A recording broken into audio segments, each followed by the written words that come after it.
VTOL's 28, you are clear for takeoff.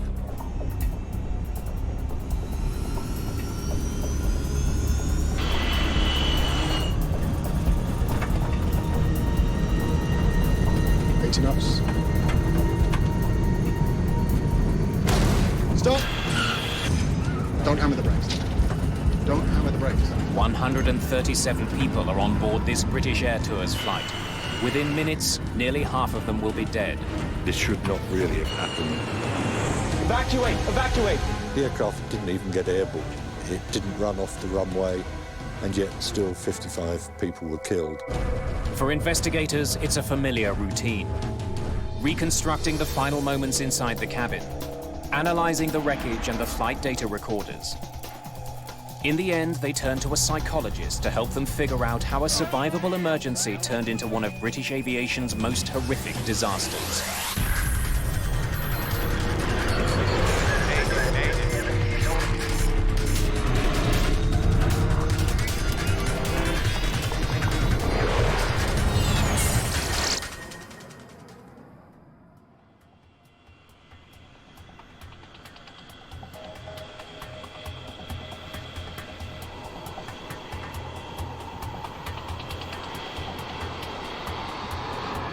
It's just before 6 in the morning on August the 22nd, 1985. Manchester's airport is coming to life. The first flights of the day are being prepped for departure. British Air Tours Flight 28 is scheduled to take 131 passengers from Manchester to the Greek island of Corfu. British Air Tours is a division of British Airways, specializing in low-cost flights to vacation destinations. It's a chilly morning. A slight breeze is blowing, ideal flying weather.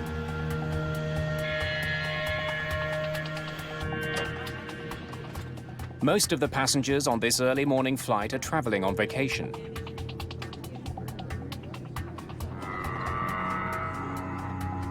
Lindsay Davis is heading to Greece with her boyfriend, Charlie Thixon. All right, let's go. We'd been going out with each other for a year, and that's one of the reasons we were so excited about it. You know, it was our first holiday together. Captain Peter Terrington is in command. I was the senior training captain on the fleet. First Officer Brian Love is being trained by Terrington. He was going to perform the takeoff and landing as part of his training. All right, Captain? Yep. Briefing then, Brian. Airfield emergencies, you handling the aircraft. What are the 4 things you're going to stop for? Fire, failure, configuration warning, or you shouting stop. Okay, so you bring the thing to a stop, and I'll take over the aircraft and leave you to deal with the emergency. I'll liaise with ATC, okay? If you've talked about the possibility of an emergency and talked over what you will do, then if it actually happens, it's easier to recall those items. Okay, Brian, start 2. Starting 2. Oil pressure rising. Okay, go on. 25, 26, 27, 28, 29. 129 plus 2 on board, Captain. All strapped in, doors are closed and automatic. Thank you, Arthur. The crew is flying a Boeing 737.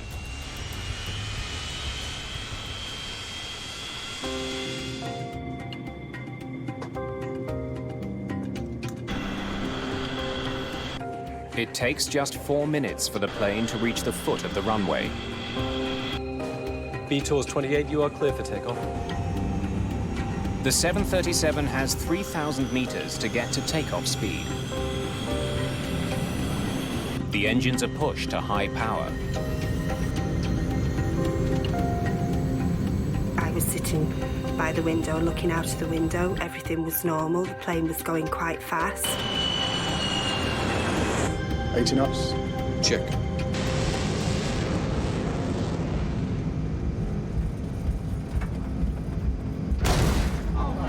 We heard a dull thud, which sounded as if it came from outside. I was really keen to see what was going on outside, but couldn't see anything. Captain Terrington needs to act fast. Stop.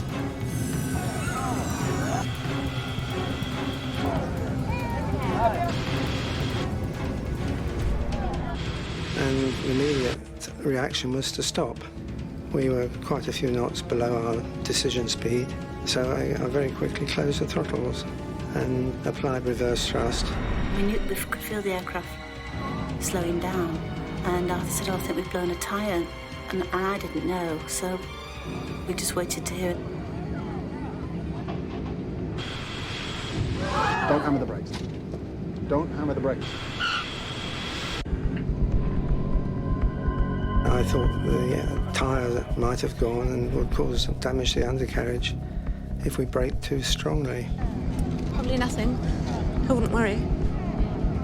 And just assumed that maybe a tyre had burst, so I wasn't really alarmed at that point. My thought at that time was, oh, OK, we're going to get off this plane and probably have to move all the luggage onto another plane and take off.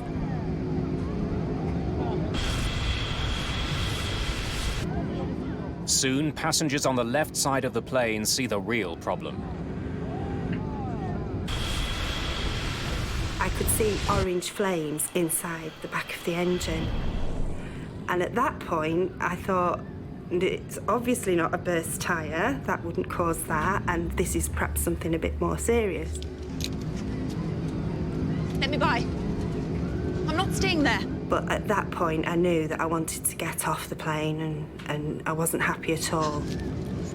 I knew that there was a fire, and I just wanted to get away from the fire. Smoke is seeping into the cabin. Please sit down. My nearest exit was at the back. I didn't want to go to the back because the smoke was coming in there. So I decided in my mind that I was going to go through the front. I said to Charlie, On, we're going. and that's when I started going towards the front of the plane. Stop it. 28 Mike, we are abandoning takeoff. Looks like we've got a fire on number 1. Looks like there's a lot of fire. Thank you. Plane on fire, runway 24. From where he's sitting, Captain Terrington can't see how bad the fire is.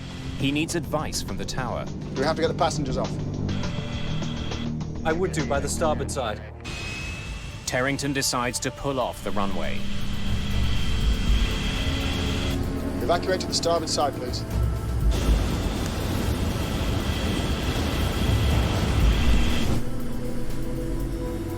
Fire drill, engine number 1. Shutting down 2.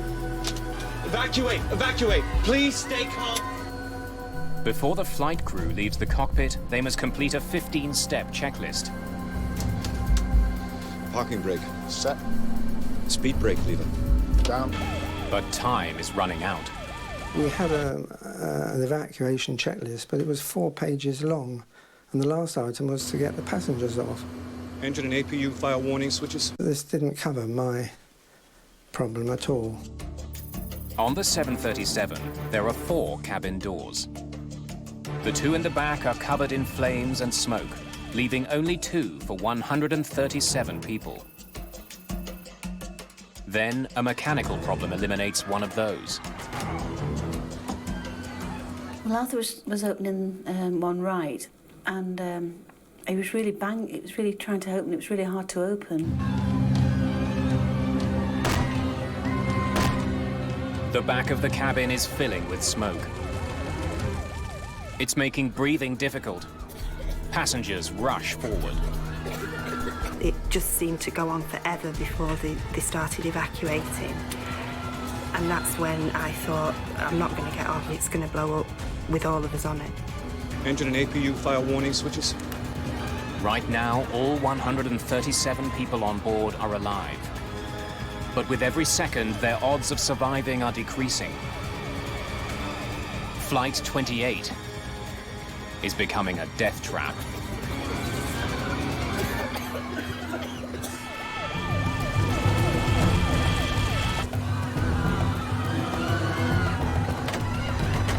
The jammed door on the right side of British Air Tours Flight 28 leaves the crew no choice. They must get the passengers out from the side of the plane that's burning.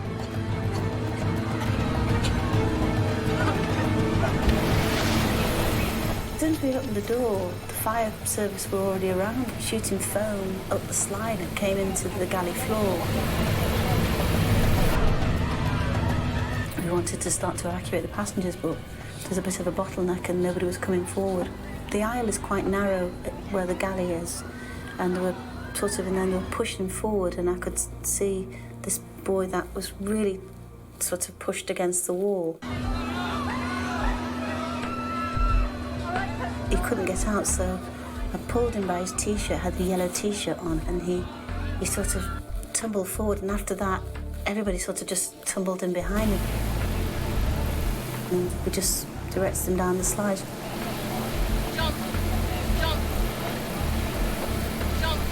In training, they tell you to, bring people to the door and you tell them to jump.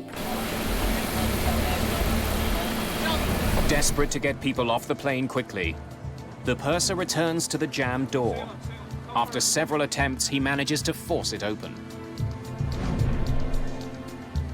The only time I turned around was to make sure that Charlie was following me. See you out there. One thing I did see when I looked back was people going to the front, towards the front of the plane where the seats are, and pushing the seats forward, folding them down as they went along. So people were trying to rush forward from the back. The chute was open and people were just jumping up straight onto the chute. As I got to the bottom, I didn't look back at all. I was just wanting to get off. Dozens of passengers have made it off the plane, but there are still many more inside. It was smouldering and it was black, thick black smoke.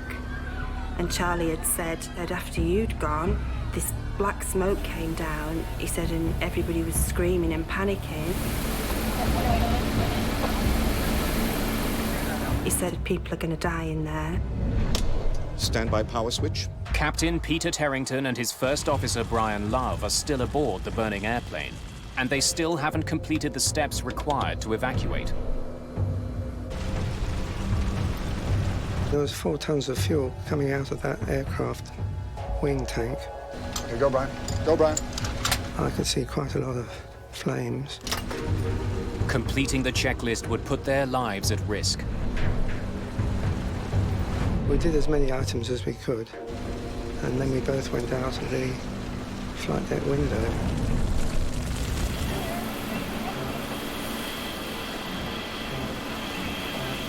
There are no more passengers at the exits, so Joanna Toff decides to see if anyone else is left in the cabin. And the smoke was you could touch it. It was so thick, and you could take it was awful, really. Go.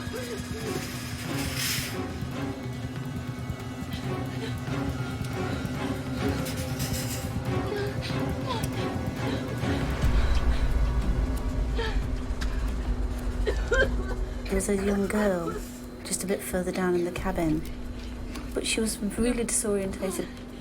I mean, I suppose we all were, really. We just didn't have any idea what was going on. I just brought her down to the slide. She was taken off then. The fireman was telling me to come on, and I was thinking, well, I've not finished, we've not finished yet.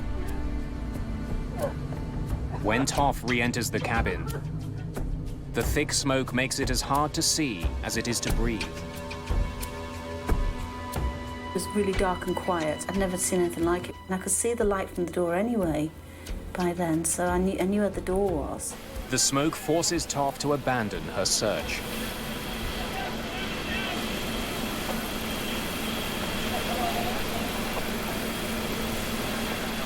Just minutes after pulling off the runway, British Air Tours Flight 28 has been consumed by fire. We got out of a flight deck which was relatively intact, and when we turned round on the ground, we saw a complete wreck of an aircraft, and it had happened in a matter of seconds. It was dreadful. 54 people are dead. Another would die in hospital.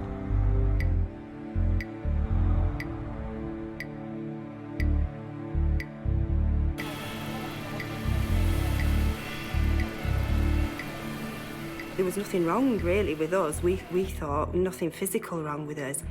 But our lives changed, you know, just in those few hours.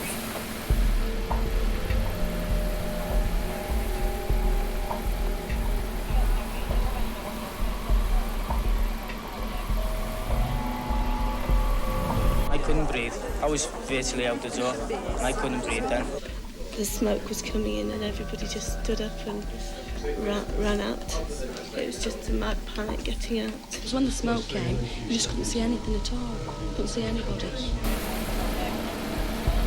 It takes 125 firefighters more than 2 hours to put out the fire. News of the disaster soon spreads around the world. British Prime Minister Margaret Thatcher flies to Manchester to visit the scene. When we get a terrible air crash of this kind, everyone is appalled and shocked. Every single aspect of this accident will be thoroughly investigated. It has to be. This is the 4th major commercial air disaster of the year. In June of 1985, an Air India jet exploded over the Atlantic Ocean. 329 people were killed. Weeks later, 137 people died when a Delta Airlines flight crashed at Dallas-Fort Worth Airport.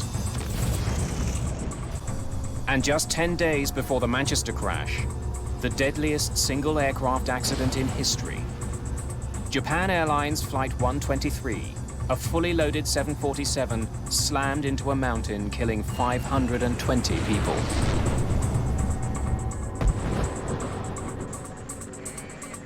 British Air Tours Flight 28 adds 55 new victims to the list of casualties. 1985 is now the deadliest year in the history of commercial aviation. The flying public is getting nervous.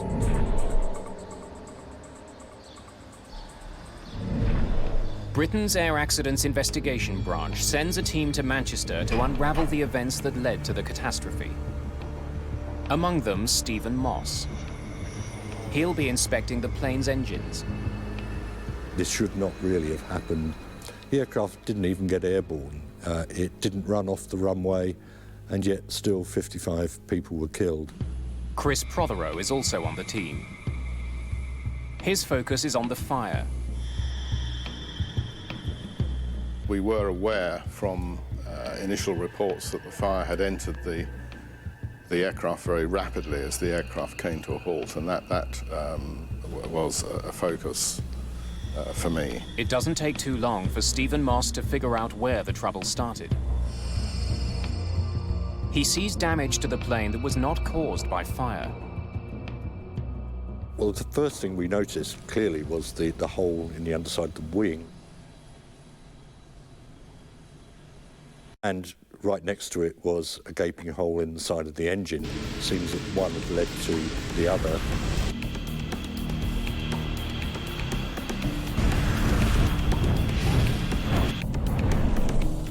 To get a plane loaded with passengers off the ground, you need to generate massive thrust.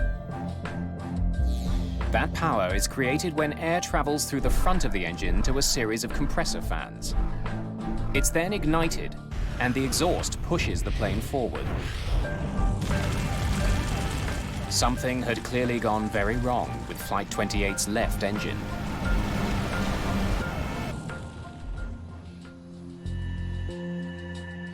Investigators look for clues on the runway and in the cabin, hoping to discover why so many people died.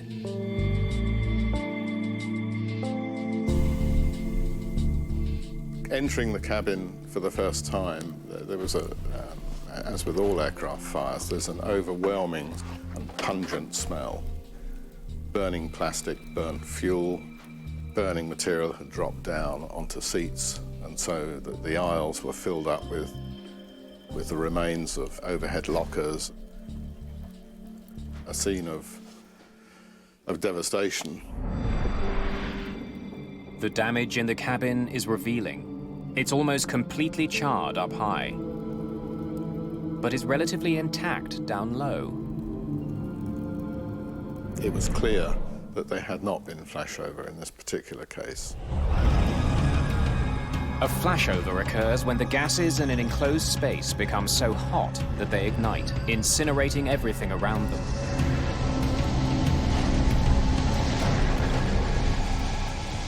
The way Flight 28's cabin is charred tells Prothero about the nature of the fire. Many of the seats squab, cushions, even things like the emergency evacuation cards, which are just plastic laminated cards, were pretty much undamaged.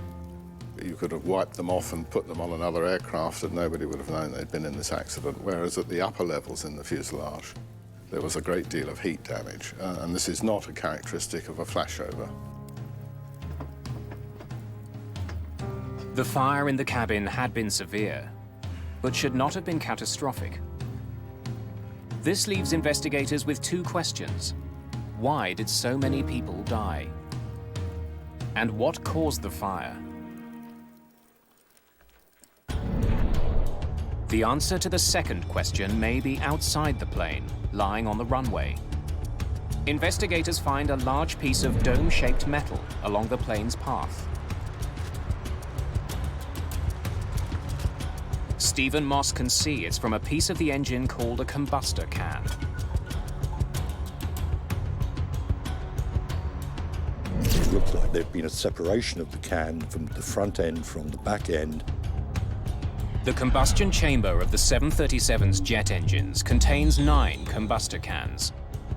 It's where fuel and air are mixed and ignited, so each can needs to withstand intense heat.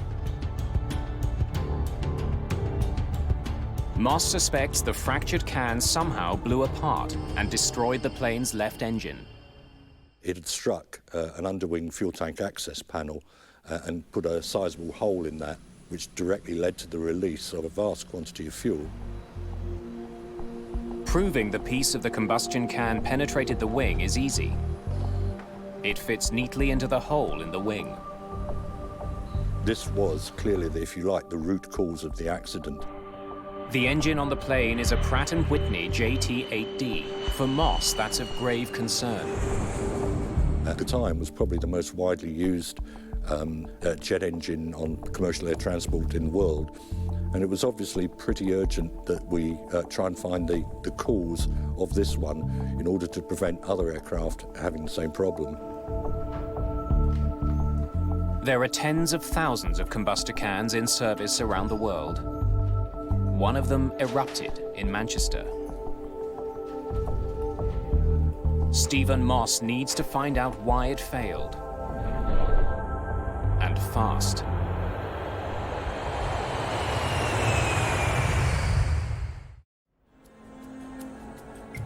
Investigators looking into the deadly fire on board British Air Tours Flight 28 study the plane's maintenance log. They discover the combustor can that ruptured had previously been repaired. We needed to look at that repair and how effective it was. During a routine inspection a year and a half earlier, mechanics had found small cracks in some of the combustor cans.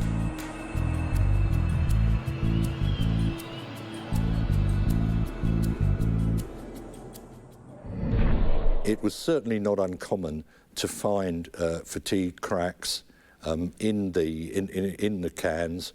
They're operating in a high temperature environment. The manuals give various schemes for repairing these cracks. Investigators find mechanics repaired the cracks according to a procedure laid out in the engine repair manual. They welded them closed. But the crack on can number 9 was unusually long. The overhaul manual did not give any limit on the length of crack that could be repaired, and it was a longer crack than had been experienced before. It was still repaired. After the repaired cans were put back in the engine, mechanics had no way of knowing the weld didn't effectively seal the crack. That's because the cans can't be inspected while the engine is on the plane.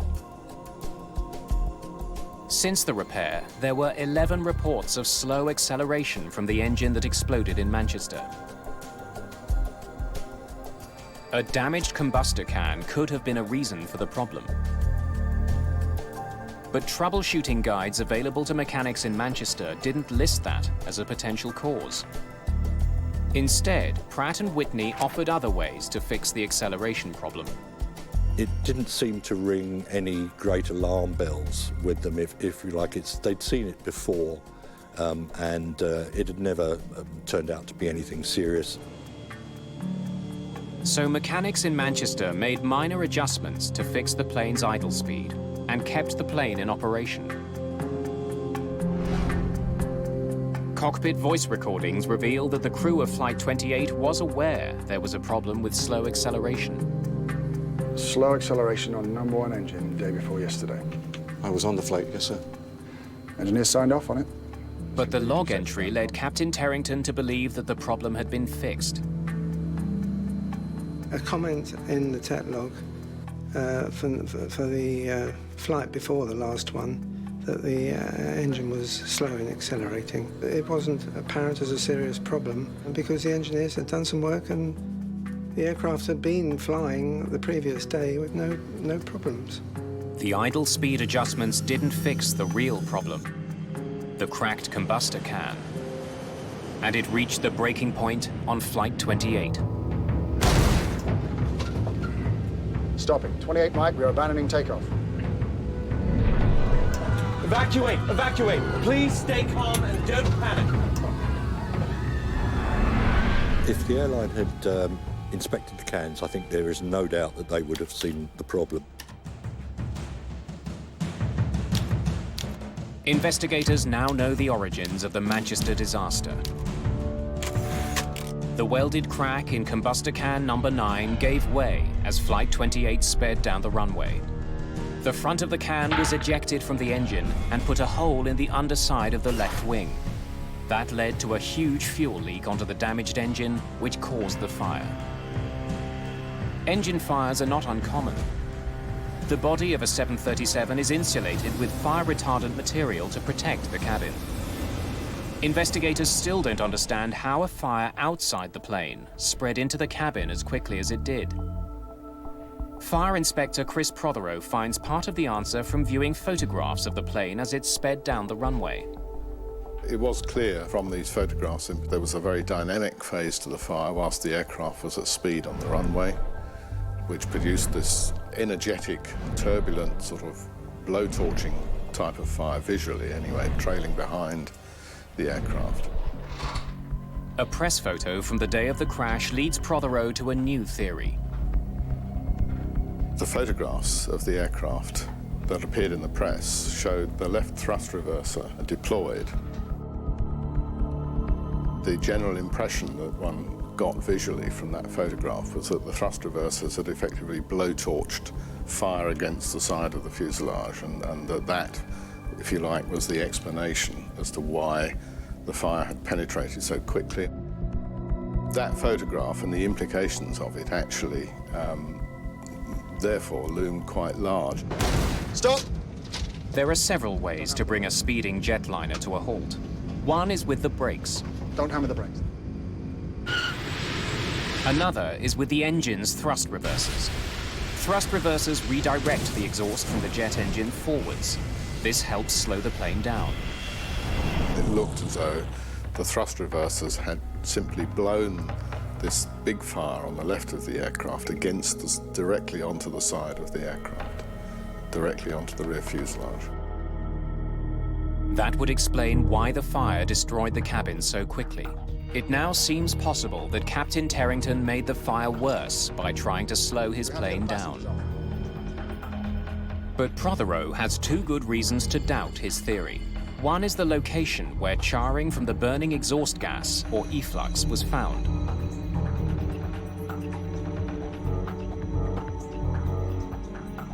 The efflux impinges on the fuselage further up, closer to the roof, the crown skins of the aircraft. So actually, the penetration that we had low down did not fit with that. And the other reason is, by the time the thrust reversers were deployed, the left engine had already exploded. But to act as a blowtorch, the engine would have needed considerable exhaust. We did calculations to confirm that the residual thrust from that engine would not have had the energy to have this effect. That confirmed that the thrust reversers couldn't actually have played any role, or significant role anyway, in the fire's severity. Clearly, something other than the thrusters had caused the fire to spread so quickly. Prothero looks more closely at the data. After examining weather reports from the day of the accident, he finds the answer.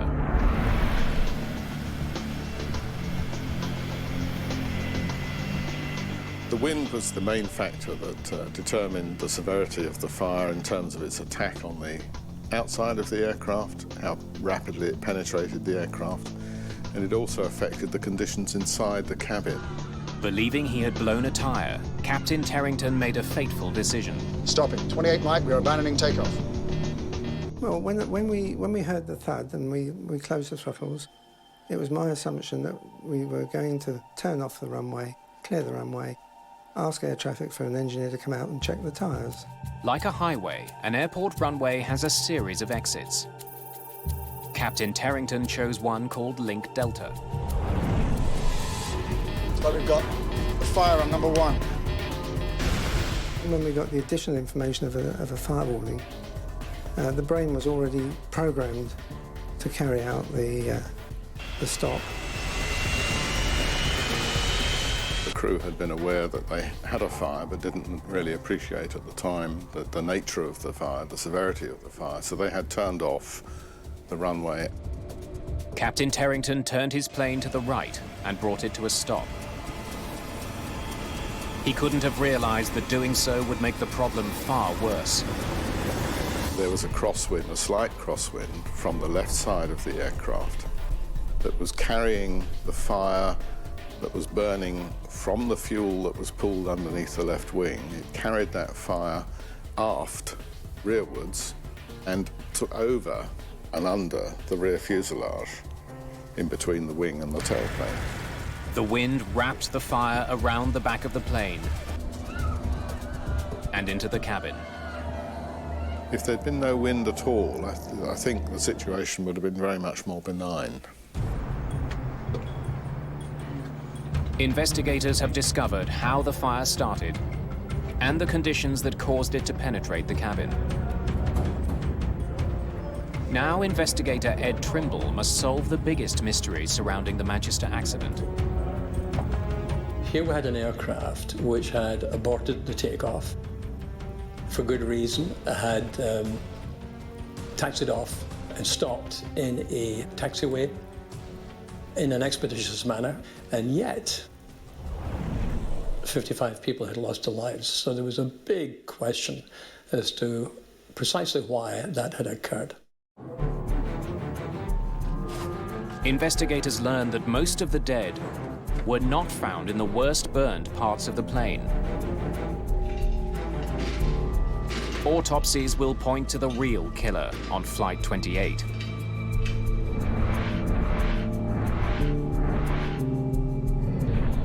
Of the 54 people who died in the cabin, only 6 had suffered serious burns. All the rest died from smoke inhalation. It seems the smoke in the cabin was particularly lethal. Survivors tell investigators that the smoke was unbearable. The smoke was really black, and it was almost touching you. It was really weird. And they say the effect of that was shocking. Immediately you took one breath of the smoke, you began to feel debilitated, and you knew that if you took another breath or two, you weren't going to make it. At the time of the Manchester accident, the effects of fire on an airplane had been well studied and understood, but the effects of smoke were not. To figure out what made the smoke so toxic, Trimble decides to recreate the fire that burned on Flight 28. We were trying to model not only the gases which were produced, but also the kind of threat levels which were produced. The smoke that filled the plane was from materials burning inside the cabin. The foam in the seats, the wool in the carpets, and the plastic overhead bins all release poisonous fumes. Those conditions are recreated by burning those same materials.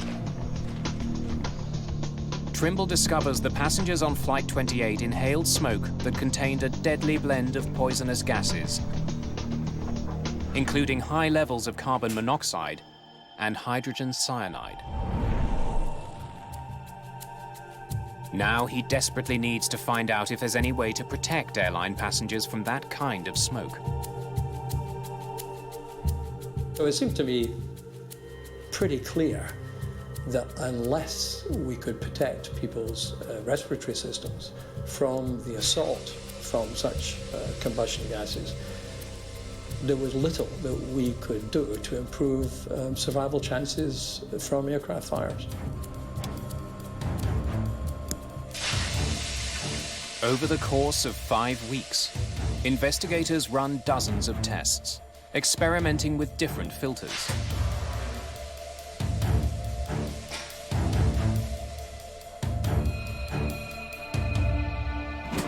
They burn nearly 1/4 ton of material to create the necessary smoke. Their dramatic conclusion: it may have been possible to save passengers' lives. There was not the slightest doubt in my mind that in these situations, in an aircraft cabin, if it is being assaulted by combustion gases, your chances of survival are vastly improved if you have smoke hood protection. British Air Tours Flight 28 had only enough smoke hoods for the crew. They were never used. Trimble's research indicates that smoke hoods for passengers could have saved lives. There were hoods available, both of the filter type and the breathable gas type, which can provide a very high level of protection to people in these circumstances.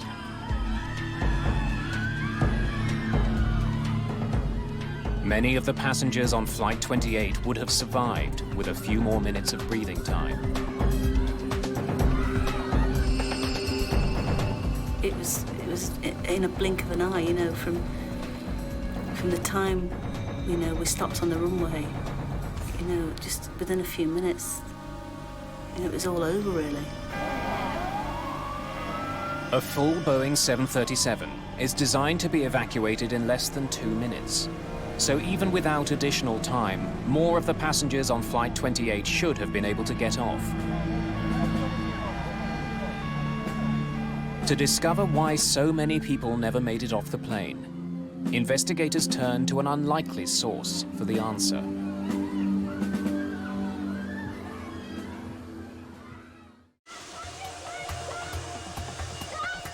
By law, airplane manufacturers must prove their planes can be evacuated quickly and safely. When the 737 was introduced in the UK, Boeing demonstrated that 130 people could get off the plane in just 75 seconds. All public transport aircraft are certificated to the same criteria, and that is that the total complement of passengers must be capable of evacuating from the aircraft using half the exits in the aircraft, it's generally one side or the other, within a maximum of 90 seconds. But 90 seconds after Flight 28 came to a stop, most of the passengers were still on board. The reason why the evacuation in Manchester wasn't achieved in 90 seconds is because the conditions in a real fire evacuation are completely different from the certification conditions. The certification evacuation is conducted in clear conditions, with no smoke that reduces vision and overwhelms passengers. Within minutes of coming to a stop, Flight 28 filled with thick black smoke.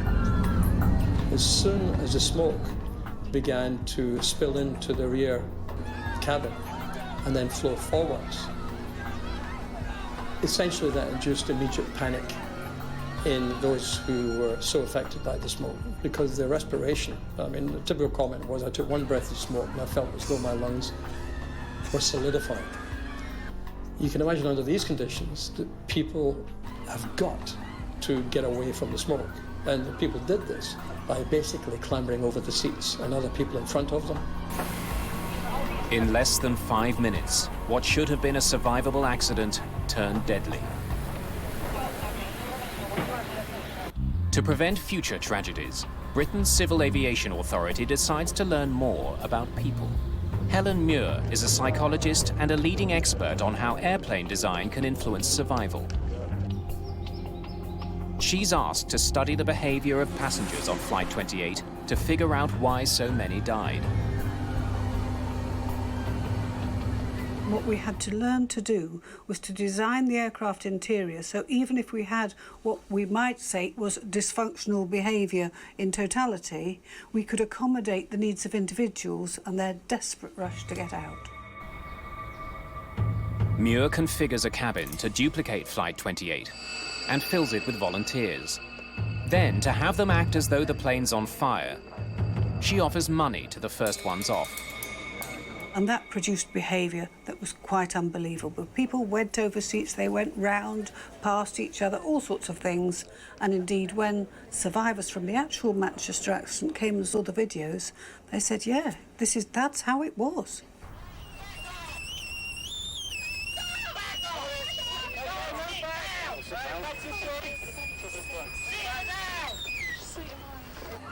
The evacuation of Flight 28 was slowed by the fact that passengers became jammed in the bulkhead opening separating the main cabin from the galley.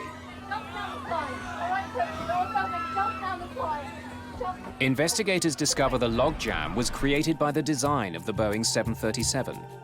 The bulkhead opening was 22.5 inches wide, just enough for one person to fit through.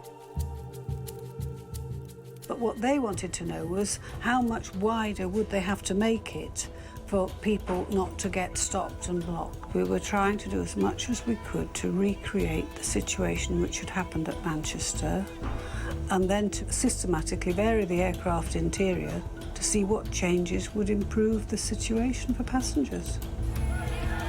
Muir's tests showed the narrow bulkhead opening created bottlenecks that flight attendants had to constantly clear. Increasing the width to 30 inches greatly improved the movement of passengers.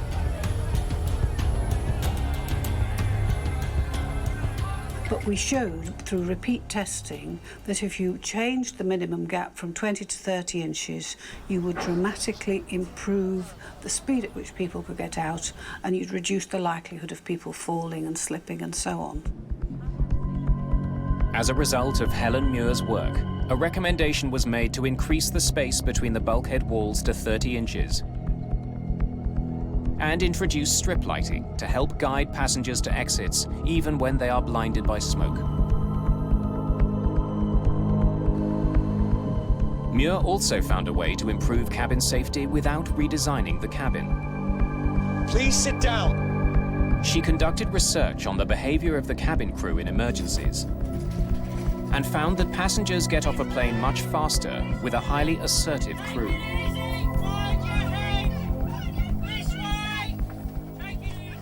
It's because we don't want people really making their own decisions. We want people to do exactly what the cabin crew or the procedures state, and we don't want people hesitating, particularly at the door. Helen Muir's research prompted manufacturers to redesign cabins to make them safer. But one safety feature remains controversial: smoke hoods. Ed Trimble believes they should be mandatory on all commercial flights. Without a doubt. Without a doubt. Helen Muir is less convinced. She's studied how smoke hoods affect passenger behavior and is worried they would slow down the orderly evacuation of an airplane. We know you've only got literally 1.5 to 2 minutes for everybody to get out. What we don't want to have is something which is difficult to put on, and so it slows people getting down. The most important lesson of British Air Tour's Flight 28 is that seconds matter. It's now universally accepted that it takes 90 seconds from the first sign of fire before it becomes unsurvivable. The passengers on Flight 28 lost valuable time when the starboard side door jammed. The investigators determined that the slide mechanism deployed too early, preventing the door from opening. There was a flaw that led the slide container's lid to jam if the door is opened too quickly. After the Manchester accident, Boeing quickly redesigned the system so that couldn't happen. But the recommendations made by the AAIB weren't adopted quickly enough to save lives 6 years later. In 1991, a Boeing 737 slammed into another plane on the runway in Los Angeles and caught fire. Many of the 22 people who died were overcome by smoke before they could get out. But in 2005, the crash of an Air France jet in Toronto showed how much has changed since the Manchester accident. All 309 people got off that plane in just 90 seconds. No one died. Some major changes to commercial airliners all right, the door's open. came about because of a flight that never left the ground. That's the only way I can resolve it, with the death of 55 of my passengers. The fact that flying is now safer. I can't imagine anybody, you know, doesn't wish that it hadn't happened. You know, despite what's been learned and despite maybe the subsequent lives that have been changed, you know, you'd give anything for it not to have happened.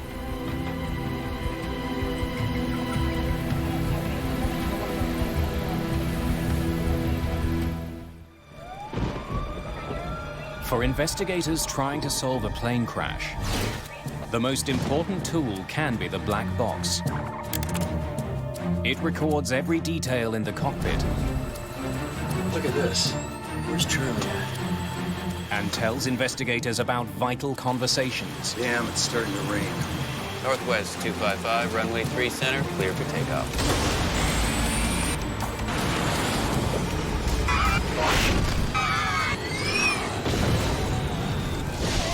But in the crash of Northwest Airlines Flight 255... I have never been to an accident of that scale. It wasn't what investigators heard on the tape. TCI was on set. It was what they didn't hear. It was checked. That would lead to an astonishing conclusion.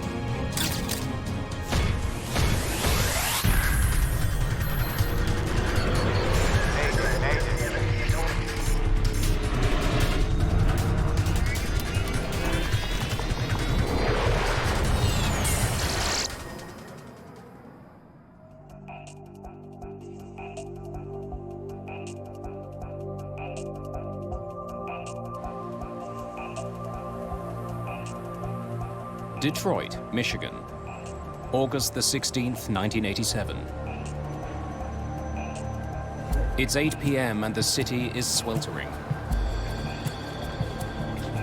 25 kilometers from downtown, Detroit Metropolitan Airport is one of the busiest airports in the United States.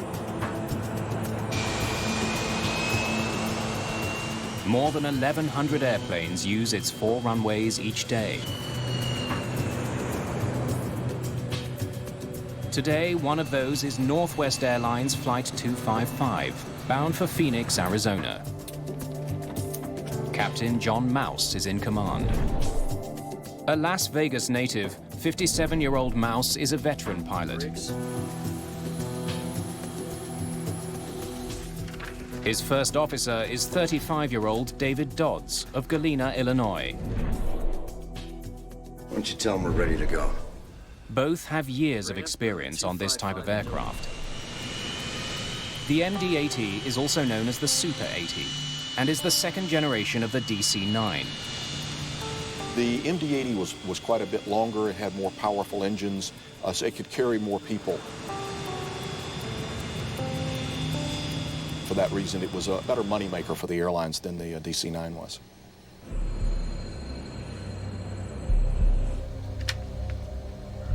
Look at this. The sky between Detroit and Phoenix is filled with storms. Several are moving quickly towards the airport. There's a line here. For the crew, it's been a long day. We're about 25 miles wide. Well, if we get out of here pretty quick, we won't have a delay. They've already flown from Minneapolis, Minnesota, to Saginaw, Michigan, and then Detroit. Phoenix is their next stop on the way to Santa Ana, California. If we wait till after the storm's here, there'll be delays going over Waterville. If they're delayed by weather, they may not make their final destination.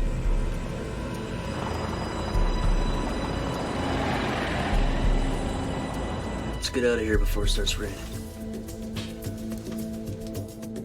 The plane's 149 passengers are also eager to leave.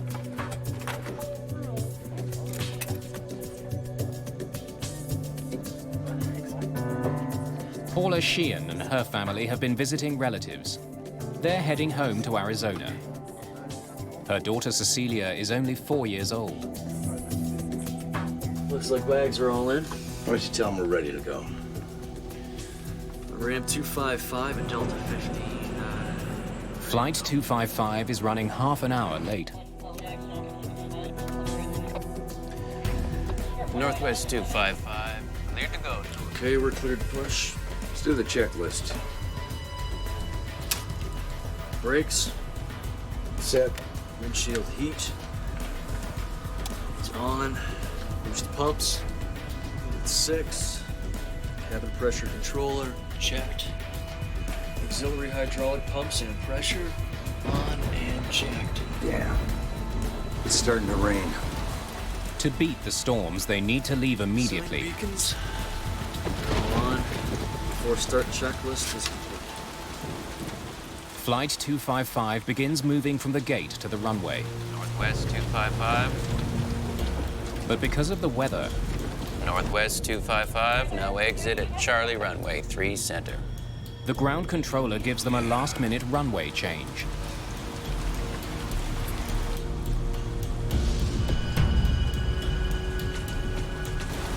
Okay, to Charlie for 3 Center, Northwest 255. Charlie for 3 Center, right. Okay. Ladies and gentlemen, we're currently number 1 for departure. We should be rolling in a couple minutes. Let attendants be seated, thank you.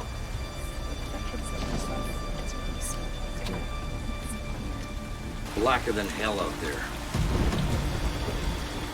Where's Charlie at?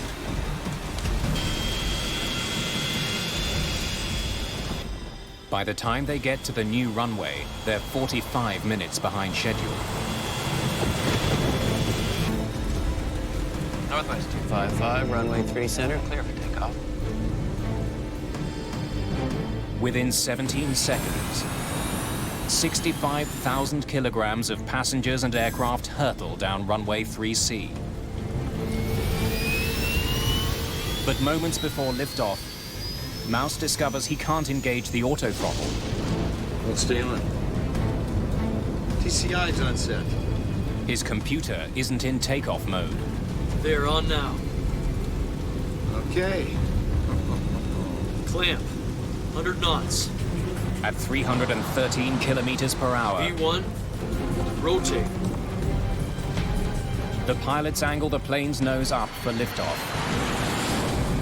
Then something else goes wrong. Just under 50 feet from the ground, the aircraft begins rolling from side to side. Tower, lifeguard copter 102. It rolls left and strikes a light pole. Out of control, Flight 255 slams into the ground, skids along a highway, and disintegrates when it hits an overpass.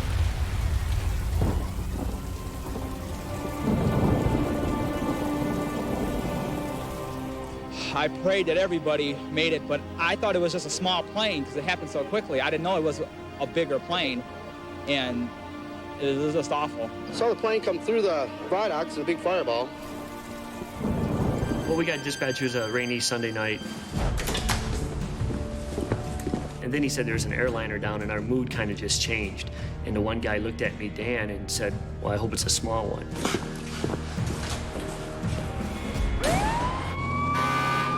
When we pulled up, we saw the cockpit, and the word West written on the fuselage, and we looked at each other and he said, it looks like a big one. There's a trail of scorched bodies and debris more than a kilometer long. Just minutes after impact, paramedic Tim Schroeder is on the scene looking for survivors. I've never been to an accident of that scale. We were struck by the magnitude of what we were seeing, the large scale of it. It was almost overwhelming. From the little that's left of Flight 255, it is unlikely they'll find anyone alive. And I buddied up with Dan, and we both started entering the wreckage. It was probably a minute went by, and Dan actually heard a noise. He asked me a couple times, do I hear anything? And I said no. And then finally I heard it, and it was more like a faint cry. When I turned my head to the right, I saw an arm underneath the seat.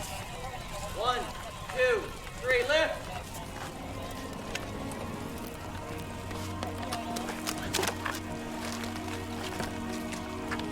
She was covered in some blood and some soot. Somehow, 4-year-old Cecilia Sheehan has survived the crash. But she's badly injured. Tim Schroeder races her to hospital. We have a 4-year-old girl found alive in the wreckage. She has a very weak pulse. If Cecilia survived, perhaps others have as well. Rescuers spend hours looking through the wreckage for more survivors, but their efforts will be in vain. We actually covered anything that was a body or a body part with a yellow blanket. It was just nothing but like a sea of yellow blankets, basically. Northwest Airlines said 154 passengers and crew aboard the plane died in the crash. Both Captain Mouse and First Officer Dodds are killed in the crash. 2 other people died when their cars were hit by the plane. This is the second deadliest airplane disaster in US history.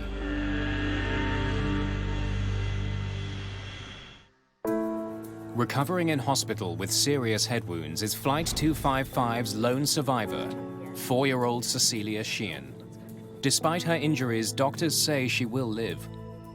Maybe God was on her side that night. Within hours of the crash, investigator Jack Drake and his team from the National Transportation Safety Board begin looking for clues. Drake is a former Navy pilot who's been involved in hundreds of crash investigations. You know when you're at a crash site because you get this combination of burned plastic and kerosene, and sometimes combined with fire retardant foam that has its own distinctive odor.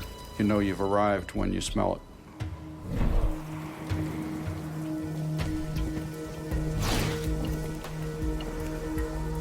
Drake and his team treat the crash site like a crime scene. Our team consisted of 12 or 13 specialists, some of whom go to the site and some of whom do their work elsewhere. They set out to examine every piece of wreckage to discover what went wrong. They have responsibilities for looking at different parts of the wreckage debris and do qualitative analysis of those parts. We always look for the recorders first. They're frequently referred to as black boxes, although they're usually orange. The information is usually well protected because they're encased in a steel box that is both heat resistant and crash resistant. Since the 1960s, commercial jetliners have been required to carry flight data and voice recorders. The CVR was first introduced in Australia following the 1960 crash of a Fokker F-27. The devices must be able to withstand an impact of 3,400 Gs and temperatures as high as 1,100 degrees Celsius.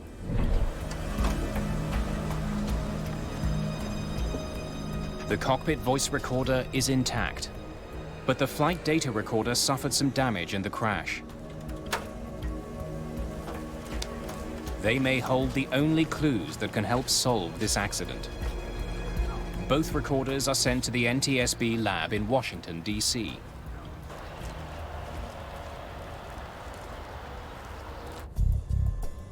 John Clark is Drake's flight performance engineer. His first task is to make a map of the debris left behind by Flight 255. When I first started seeing the wreckage, your mind immediately starts turning to sorting out where it hit, how it hit, not where the wreckage ended up, but those first few inches where the airplane was coming down. Clark looks for ground scars and other impact marks, and interviews witnesses to piece together where the plane fell and how.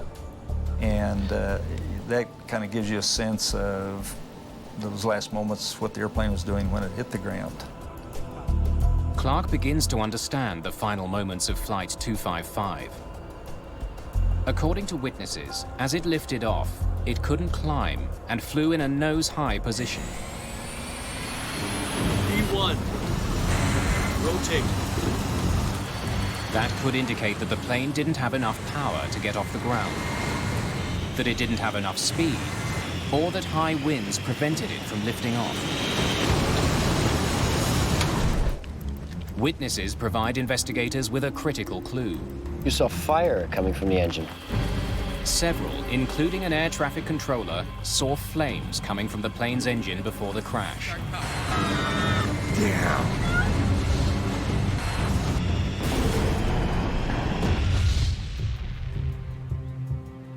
The engines become the first focus of this investigation. They look for evidence of an internal failure. The plane suffered an engine failure. Investigators soon learn that less than a month earlier, one of the plane's engines was damaged when it was hit by a foreign object. It was repaired and was being monitored by mechanics to see how it performed.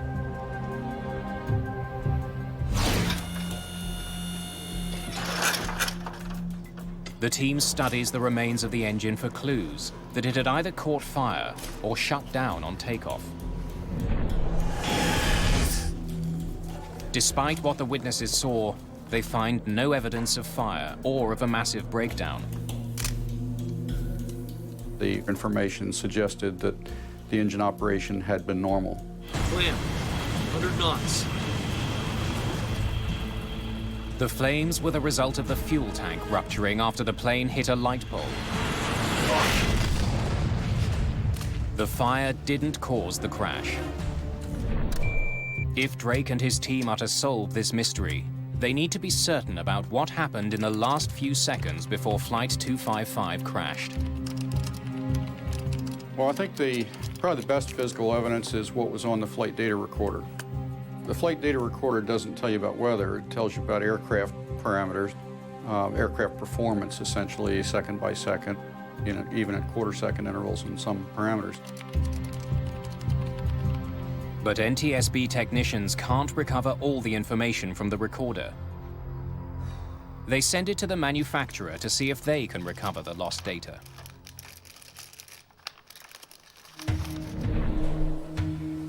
While he waits for news about the flight data recorder, Jack Drake looks more closely at the weather on the night of the crash. There was some convective or thundershower type activity that had moved through the area, and its impact on the accident required a lot of analysis.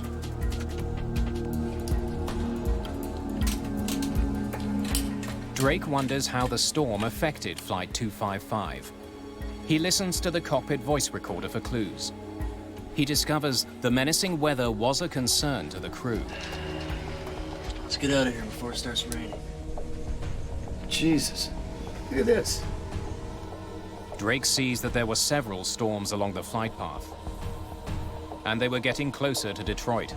There's a line here, and a line between these two, and another one here about 25 miles wide.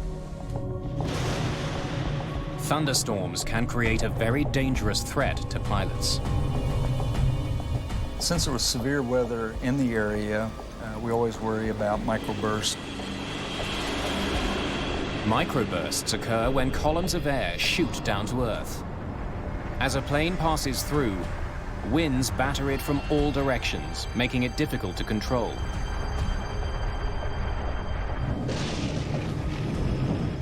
In a microburst condition, you can get very shifting winds and also vertical winds that try to push the airplane into the ground. So you can get loss of airspeed, a very rapid rise in airspeed, and then also actually push the airplane toward the ground. And it requires very aggressive flying on the part of the flight crew. This unusual weather condition had killed before. In 1985, a microburst brought down a Delta Airlines flight in Dallas, killing 137 people.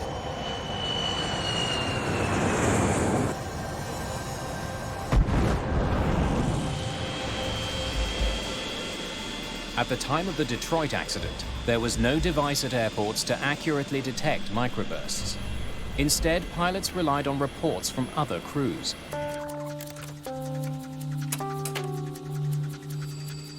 Jack Drake discovers that 27 minutes before liftoff, Captain Mouse and First Officer Dodds received such a warning.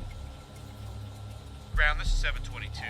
You just had a microburst out here. The dust just exploded down there.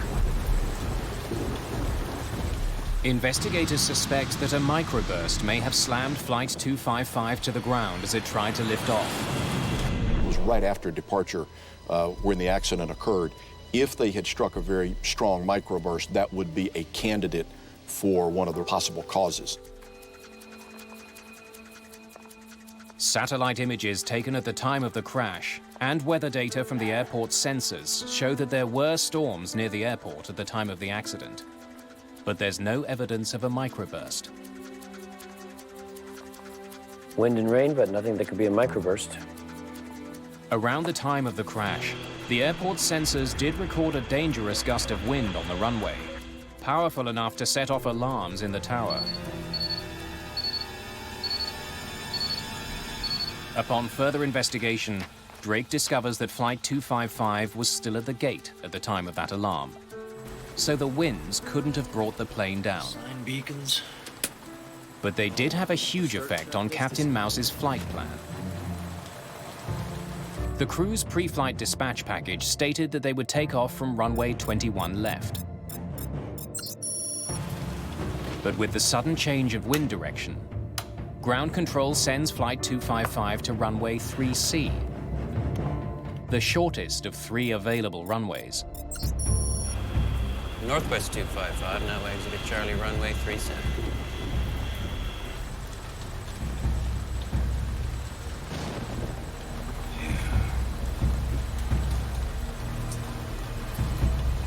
Okay, out to Charlie for 3 center, Northwest 255. Charlie for 3 center right. Okay. Controllers try to have planes take off into the wind. The additional wind flowing over a plane's wings gives it more lift and helps it get off the ground. Taking off into the wind is safer, but taking off on the shorter runway now means First Officer Dodds must recalculate the plane's takeoff weight. There's a runway change. You have to determine if the weight of the aircraft will permit it to accelerate and climb out safely. And this varies depending on the length of the runway, temperature, altitude of the airport. Perhaps First Officer Dodds made a mistake in his calculation. 44.4. How can we do that like for a full airplane? If he did, it could explain why the MD-80 wasn't able to make it off the ground. Runway 3C simply wasn't long enough.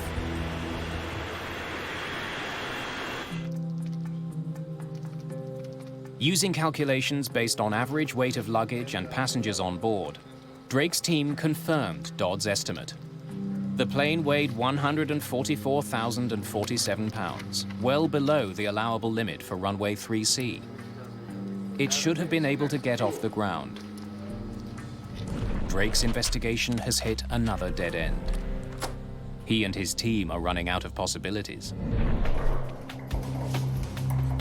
Until technicians can decode the damaged flight data recorder, the team must rely on the physical evidence that's been found at the crash site. But when investigators study the cockpit's center console, they're forced to consider an almost unimaginable cause. Is this the way it was found? To get the plane off the ground, the flaps on the wings should have been extended to the 11-degree position. But the way the flap handle is damaged suggests the plane's flaps were retracted when it crashed. The pin had left a mark. This happens because the aircraft comes to a very sudden stop and the handle jangles around, and it's a metal-to-metal contact that's exaggerated by the impact. Well, stay on.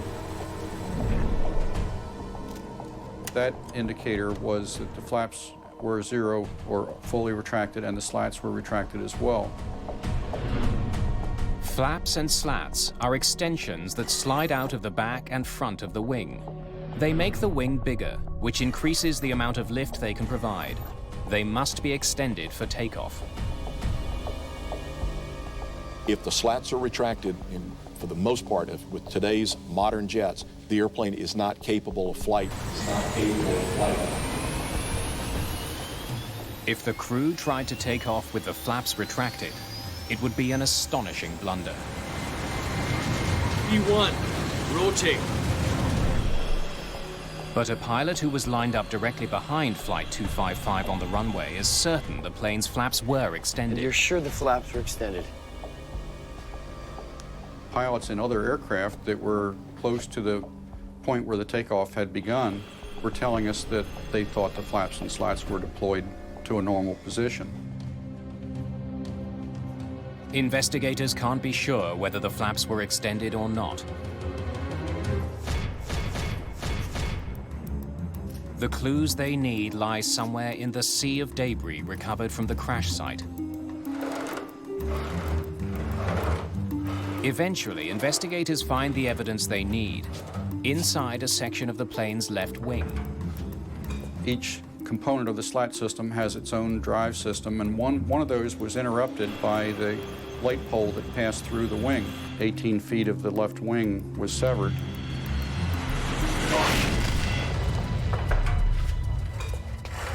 The cable controlling the slats was sliced in two when the wing hit the light pole. Based on where the cable was cut, investigators can tell whether the slats and flaps were extended or retracted.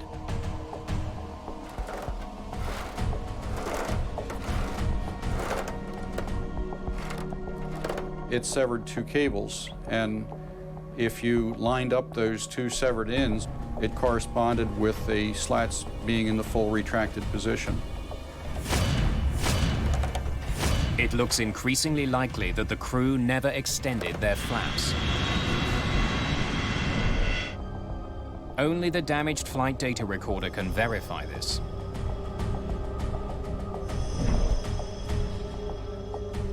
Fortunately, technicians have finally been able to rescue all its data. A digital history of Flight 255's performance until the moment of impact. I knew that if we had a good recorder, we were going to get data back. The flight data recorders in combination give you that time history that goes together with the physical evidence or physical damage. As expected, the FDR confirms what the evidence has been showing investigators.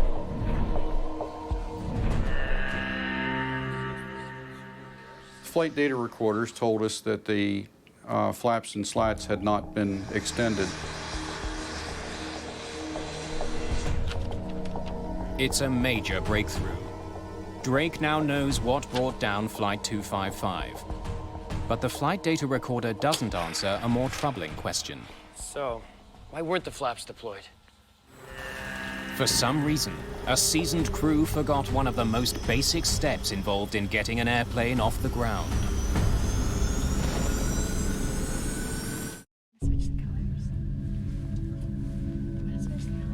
Two months after the crash, Northwest Airlines Flight 255's sole survivor, Cecilia Sheehan, is released from hospital.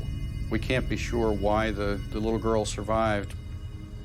She's a very little girl buckled into a big seat, and she was more protected than adults that might have been sitting around her.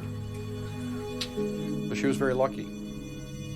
Jack Drake needs to know what contributed to the death of her family and all the other victims. He finds an important clue on the cockpit voice recorder. It shows that the last-minute runway change caused confusion in the cockpit. Once the aircraft began to taxi, blacker than hell out there. Northwest 255, no exit at Charlie Runway 3 Center. other activities were introduced that had the potential to cause distractions. Did he say 3 Center? 3 Center, yeah, that's why I was thinking we had to go that way.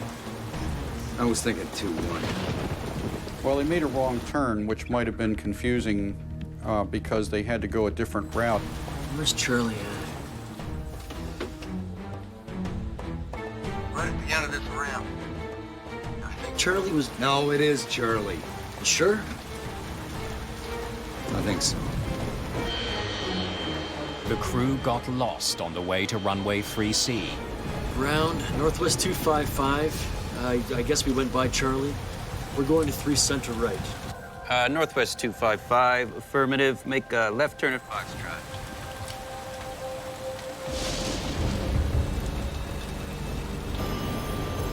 They finally got to the runway 45 minutes late. Ladies and gentlemen, we're currently number 1 for departure. It should be rolling in a couple of minutes. Flight attendants be seated, thank you.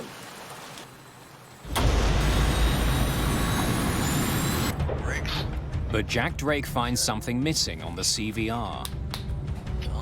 It seems the crew overlooked a very important step. We're okay for the center runway, aren't we? Damn. Before they got lost, the crew of Flight 255 performed a number of checklists. But possibly due to the confusion of the runway change, they seem to have completely neglected the taxi checklist. They apparently didn't consider the checklist, and key in the checklist is the configuration of the aircraft for departure, and the flight data recorder showed that was never done. There are hundreds of small steps for a crew to take to get a passenger jet off the ground. Most of them are covered by checklists. The checklist is a means by which you ensure that important items are positioned or done properly. Transponder. Instead of doing it by memory and having the possibility of a lapse of memory. Brakes. Flight crews use a very rigorous and regimented procedure of following the checklist. Pressure control. Verify that each switch, each dial, each lever is in the proper position before taking the runway for departure. The first item on the taxi checklist is flaps. One of the things that would have been included in their checklist was to configure the slats and flaps for low-speed flight. But because they didn't run the checklist, the crew never set their flaps to the takeoff position. I think Charlie was... No, it is Charlie. Sure? I think so.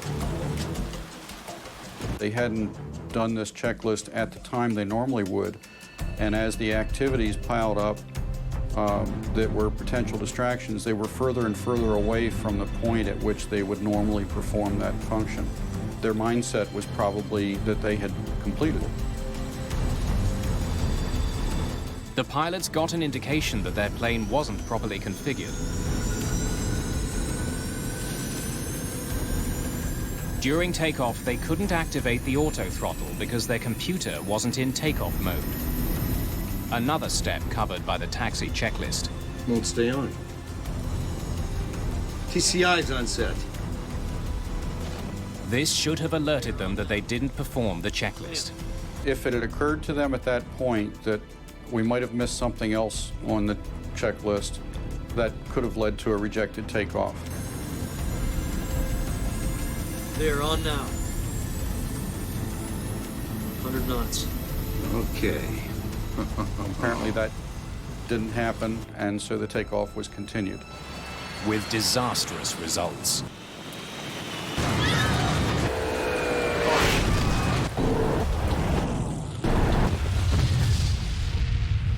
An alarm should have sounded when the pilots tried to take off with their flaps retracted. but for some reason investigators can't hear it on the cockpit voice recorder. When it activates, it alerts the crew that the aircraft is not in a configuration that's safe for takeoff. Maybe it went off, or we just can't hear it. The investigation team is determined to find out why the takeoff warning didn't sound. Technicians analyze the cockpit voice recorder for more clues, and they find something unusual. They picked up some enunciations on the CVR that were not correct. Stall. Stall. This warning is alerting the crew that the plane is about to stall. But it should be coming from 2 speakers in the cockpit. Stall. Technicians notice it's only coming from 1. Stall. Stall. As the airplane lifted off, there was a stall warning, and it has a typical characteristic of a sound like stall all, because there are 2 enunciations, and the purpose of that is to provide redundancy. But that redundancy wasn't there. We had a single stall. I went to an MD-80 sitting on the ramp at Detroit, and a captain took us through the process of checking out to demonstrate those different sounds. Let's start with the config warning. The takeoff configuration warning is what would have alerted them about the flaps and slats. Flaps. Slats. Flaps. Can we get the stall warning to sound? Stall all. Stall all. He activated the stall warning system by a test switch, and it said stall all. The voice on the left channel is slightly different from the voice on the right, as it should be. But that's not what Clark heard on Flight 255's voice recorder. Can you make it sound like this? Stall. Stall. To get a singular stall, he had to pull power to one side or the other. And one way he demonstrated that is he pulled the P40 circuit breaker. A circuit breaker is the electrical switch that protects the circuit from damage caused by overload. The P40 circuit breaker is an important one in this investigation. It handled both the failed takeoff warning and the stall warning systems. What struck me was, he said, I hear people doing it. I, of course, don't do it myself, but let me show you how. And he reached around behind him, around behind the seat and down low and pulled the P40 circuit breaker without looking. And then when he ran the stall warning system, we got the singular stall. Stall. Stall. It's a major clue. Clark could only reproduce the strange-sounding stall warning by pulling the same circuit breaker that's connected to the takeoff warning. This tells investigators that the breaker was tripped when Flight 255 tried to take off. Then John Clark notices something else about the P40 circuit breaker. You could see smudge marks around the decals on each side of the circuit breaker. It looked like finger marks where oil had built up and dirt and grime over the years. So it told me that that circuit breaker was being used routinely by a lot of pilots. Can you tell me why that is so worn? It turned out that the takeoff configuration warning could be a nuisance to pilots.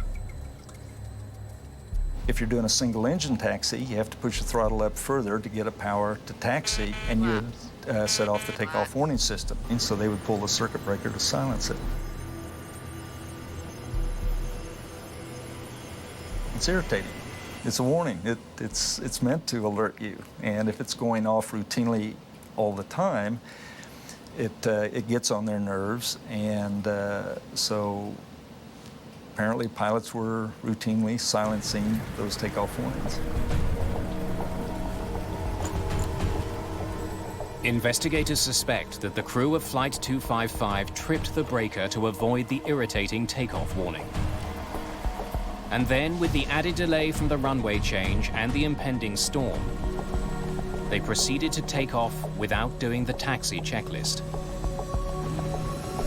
That might explain why the alarm didn't sound when they tried to take off with their flaps retracted. We don't know if the pilot did pull that circuit breaker on that particular flight. There was certainly one error and the potential for two. I think that the extensive use of the circuit breaker because of the smudge marks around the circuit breaker and the pilot's statements, I think it's highly likely that he did. It appears the downing of Flight 255 was caused by pilot error. Now investigators can accurately piece together what happened that night in Detroit.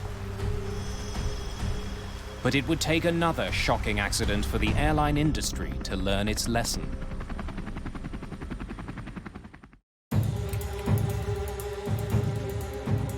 Jack Drake's team has discovered what caused the crash of Flight 255, but cannot prevent it from happening again. 1 year later in Dallas, Delta Flight 1141 tried to take off without their flaps extended. The investigators who had been working on the Northwest crash are stunned. I was very frustrated to learn that another airline had done the same thing in a different aircraft type about a year later. The Delta crash would uncover potentially deadly flaws Before start checklist, battery. in the checklists commercial pilots are trained to follow. The Delta and Northwest crashes killed 170 people and had eerily similar causes. In both disasters, the workload in the cockpit increased. Jesus, look at this. Northwest 255 now exited Charlie Runway 3. If we get out of here pretty quick, we won't have it. Auto land. And in both, the pilots failed to perform vital elements of their checklists. It is very unusual for a crew to not perform a checklist. They have done it hundreds upon hundreds of times. Brakes, windshield heat is on, cabin pressure controller is checked. The normal procedures were a little bit out of the norm, and as a result, it got overlooked. To prevent this from happening again, aviation officials turned to a government agency that knows the importance of clear procedures. 4, 3, 2, 1. NASA. So they're in there, ready to go. All right. Jack Drake and his team wanted the US Space Agency to help create checklists that decrease the odds of items being skipped. Asaf Degani was a research scientist working with NASA. After the accident, he took on the project of improving a flight crew's pre-takeoff procedure. We looked for any research that was done on checklists or procedures in general, and in fact, we couldn't find anything. So Degani had to start from scratch. But there are dozens of different checklists to examine. Most of the ones on Flight 255 were printed on a single card. They listed the tasks the crew had to carry out, but didn't give them a way to keep track of what was and what wasn't done. At the time of the Northwest crash, there were several types of mechanical checklists in use. The US Air Force used a scrolling checklist. Once a checklist item is completed, the pilot scrolls to the next one. American Airlines used a system that allowed pilots to cover up completed items with a plastic slide, so only the non-completed items would be displayed. Asaf Degani set out to see firsthand how pilots were using checklists. He wanted to make it less likely for them to make mistakes. He sat in cockpits and observed 42 different crews in action. Degani concluded that many checklists were badly designed. There's a certain flow by which you go about checking things, and the idea is to prevent a case where you're doing one thing here, one thing there. Checklist should have a certain flow, which is a logical flow, and not one which is kind of random. Go, and they're ready, and they're going through there. Degani also found a much more serious problem with checklists. If pilots are interrupted, they sometimes forget where they left off. Transponder. Checked and on. And there's many cases where people would do A, B, C, D, E, and air traffic call would come, they'd have to respond to it, and that's an interrupt. Northwest 255, now exited Charlie Runway 3 Center. They will go back to the checklist and skip a certain item and continue on the list, assuming that the whole list was done. People were very concerned about that. To ensure no steps are missed, airlines train their pilots to return to the top of a checklist following the interruption and start over. Again, Asaf Degani sees a problem.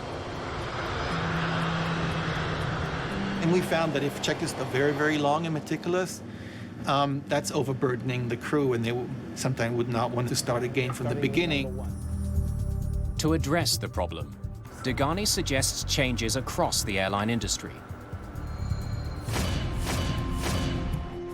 One of our recommendations from the study is to try to take long checklists and chunk them to small pieces so that if an interruption happens, then doing another 4 or 5 items, it's not a big effort as opposed to doing 20. Degani even made recommendations about the typeface that airlines use, so they can be more easily read by pilots. Perhaps the biggest advance to checklists is the move from paper to computers. Since at the time computer technology was coming into the cockpit, it made a lot of sense to think about the electronic checklist. Today, Degani and his team are studying smart checklists that keep track of checked items. They provide pilots with a visual indication of where they are on the list, and in some cases verify that the task has been correctly carried out. Electronic checklist shows you which item was completed and which item was not. Computerized checklists are now slowly making their way into the cockpits of commercial airplanes. They make it far less likely that an accident like Northwest 255 could happen again. The FAA also ordered a modification to the alarm system of all commercial jetliners to prevent nuisance alarms. The takeoff warning was redesigned, so it could not sound unless the plane was actually taking off. Jack Drake went on to investigate hundreds of accidents over a 26-year career with the NTSB. The crash of Flight 255 taught him a valuable lesson. This one is a worldwide example of the importance of following checklists and configuration being completed correctly on every takeoff. And so it became something that was a part of the training curriculum in virtually every airline around the world. The case of Northwest 255 is no different. It's a series of events, runway change, task saturation, an overlooked checklist, a failed takeoff warning system. Put all of those together, those links in a chain, and you end up with the accident. If you were to break any one of those links, the accident wouldn't have happened. Flight 255 will also be remembered for its lone survivor, Cecilia Sheehan. She's never spoken publicly about the death of her family. But she's stayed in touch with the people who rescued her that day. She's full of life, and the conversations we have, it's more about, her sports and her husband and her vacations. She just said maybe one day she'll come out and tell the world what Cecilia is doing. It's the first public demonstration of the world's most sophisticated passenger jet. Okay, you're at 100 feet there. 100. The Airbus A320 is being introduced to the world. Mesdames et messieurs, votre attention s'il vous plaît. L'Airbus A320 arrive. That introduction turns into a fatal calamity. 30. 30.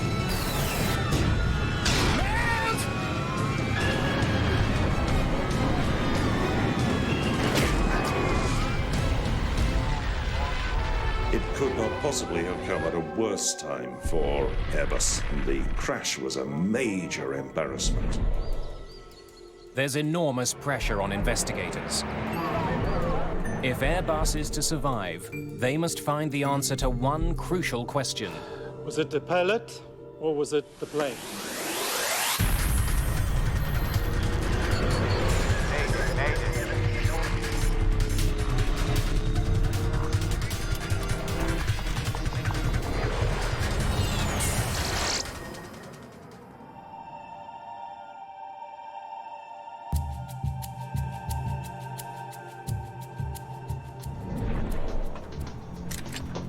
It's 2:30 in the afternoon on June the 26th, 1988.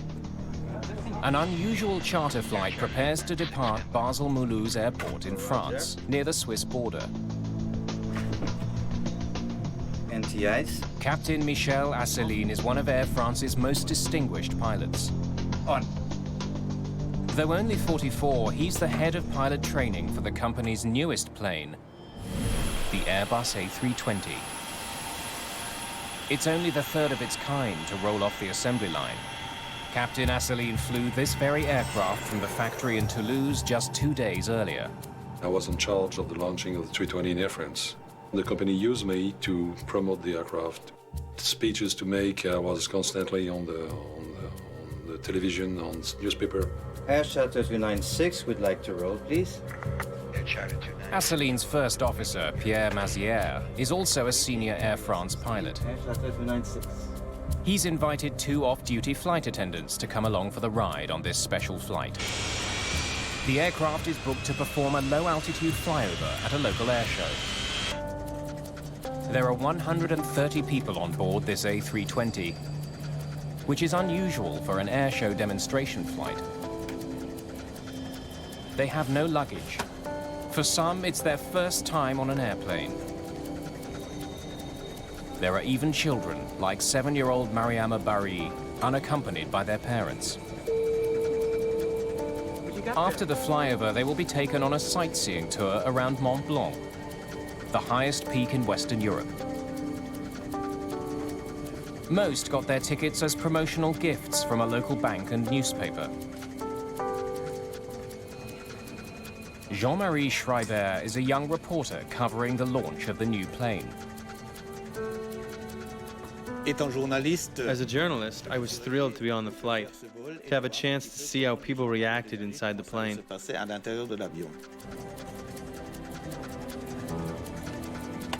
Another journalist aboard, Jean-Claude Bosch, has been busy recording the event. As I got on the plane, I thought, great, this is going to be an unforgettable experience. And it really was unforgettable. The A320 is the first civil aircraft to use fly-by-wire, a cutting-edge technology that computerizes flight controls. The system had previously mainly been used by the military. On the fly-by-wire system, the pilot essentially flies the computer, and the computer flies the aircraft. Fly-by-wire alters the relationship between pilot and plane. It gives computers the ability to override human inputs to prevent pilot error. The A320's flight computer won't let its human operators do anything it determines to be dangerous. Airbus has become the first civil aircraft maker to embrace this technology. It hopes this will give it an edge over its longtime American rival, Boeing. In its first public presentation, Airbus has a lot on the line. Okay, tell me what you want in terms of speed and altitude. Okay, then take off right turn. We go nice and easy to find out things. We tried to demonstrate the capability of this aircraft. To say we wanted to show off, not exactly. We wanted to make a good job, and we were sure to make a good job. Once we identify the airfield, we extend flaps to 3. We'll do the flyover at 100, landing gear out, and you just leave it up to me. I'll give it Alpha Max. Done it 20 times. Okay. Captain Asseline is planning a breathtaking maneuver. A low-altitude, nose-high flyby at Alpha Max. This is the slowest a plane can fly without stalling.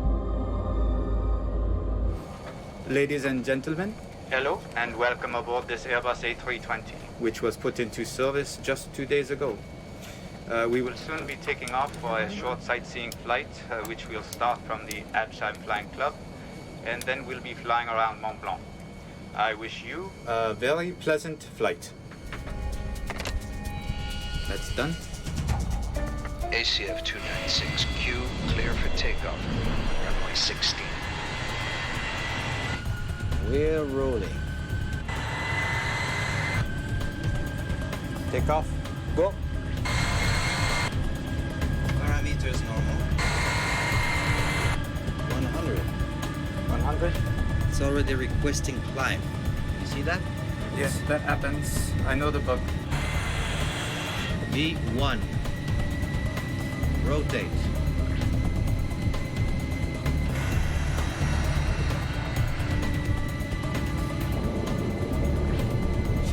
Gear up, flaps 1. After take-up checklist completed. It's only a 5-minute flight to Habsheim Airfield, where the airshow is being held. For this sleepy Alsatian town, the airshow is the highlight of the summer. The airshow drew more than 5,000 people. There was significant interest from the public. The airfield is so small, its coordinates aren't stored in the plane's navigation database, so the pilots must find it by sight. You're at 8 nautical miles. You'll soon see it. There's the highway. We leave the highway to the left, don't we? No, to the right of the highway. It's slightly to the right of the highway.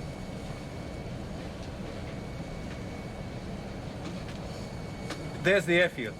You've got it, have you? The pilots have spotted the airfield late. They will have to hurry to descend to the planned altitude for the flyover at the airshow. A crowd is forming at the runway. Air Charter 296, good afternoon. Habsheim, hello. We are coming into view of the airfield for the flyover. Yes, I can see you. Cleared. The sky is clear. Gear down. Okay, we're going in for low altitude, low speed flyover. 296. Roger. Flaps 2. Quebec November Hotel, I'm saying Fox Echo 984. Okay. 984. Put in 984. Flaps 3. Flaps 3. That's the airfield. You confirm? Affirmative. Flight 296 makes a gentle turn to line up with the runway. The pilots must now lose more altitude and speed to get into position for the flyover. 200. 200. Mesdames et messieurs, votre attention s'il vous plaît. L'Airbus A320 arrive. Okay, you're at 100 feet there. 100. Watch it. 100. Watch it. The aircraft is now at the planned altitude. For Asseline, this will be the most delicate part of the maneuver. He must keep the plane in a stable position with the nose up, but not too high. I looked at the ground and said, look, he's not high enough, because you could see the grass right out your window. Okay, I'm okay there. Disconnect auto throttle. He disables one of the plane's safety features so that the computer won't speed up the slow-moving plane. Only now, Captain Asseline sees a danger that threatens the lives of everyone on board. The A320's low-speed flyover at the Habsheim airfield is suddenly not going according to plan. There's a forest in the path of Captain Asseline's plane. 30. Take off, go around power. He selects the highest thrust setting and pulls back on the controls, expecting the aircraft to pull up. But the plane keeps dropping. Can't be.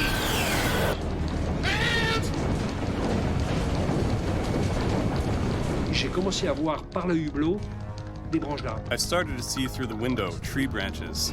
I was astonished. You can imagine being on a trail in a large vehicle, a bumpy trail, driving at 80 or 100 kilometers an hour, and you're shaking from all sides. It was like that. I was saying to myself, the plane has to stay in one piece, because if the plane stays whole, we'll be okay. If it breaks up, we're done for. S'il casse, c'est fichu.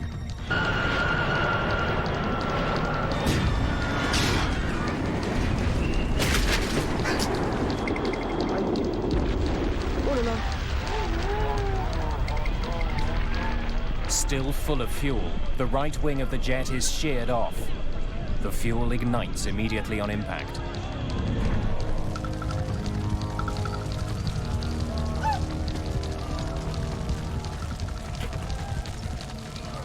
and we stopped very quickly. And on the ground, I broke my seat, just because I was holding very firmly.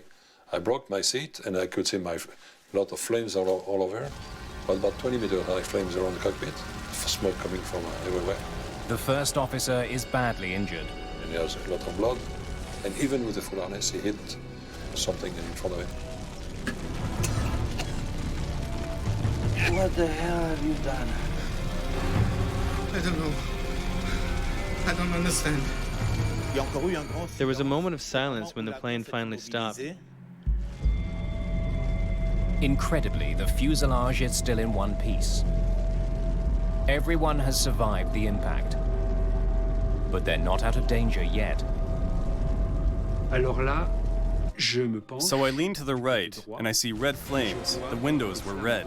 And I think, we held together, but we're going to burn to death. Mais on va mourir brûlés. Then we heard somebody say, get out, there's a fire. Sortez, sortez, il y a le feu. Evacuate the aircraft. Hurry, I'll deal with him. Only 2 exits can be used for evacuation. The rest are engulfed in flames. But thick branches block one of the doors, making evacuation difficult. In the chaos of the cabin, some passengers struggle with their seatbelts. Marie-Françoise Froche is one of the last passengers to leave her seat. She comes across Mariama Barry, who's trapped in her seat. Mariama Barry, she was 7, 8. After the accident, people pushing toward the exit pushed on the backs of the seats, the backs that folded over her, and then she was trapped by her seatbelt. No one saw her. She was forgotten. On l'a pas vue, on l'a oubliée. But it's too late. Both are overcome by smoke before they can get off the plane. In the cockpit, Captain Asselineau struggles to get his injured first officer out of the burning aircraft. I took him from his seat and belt him, carried, I don't know how, and I put it in a slide. When the passenger, all of them, the last one, was out of the plane, I saw my crew. They told me, Captain, they are all out.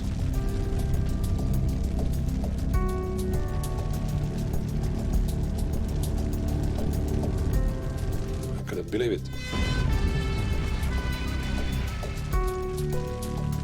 But the crew is wrong. Not all the passengers have made it out.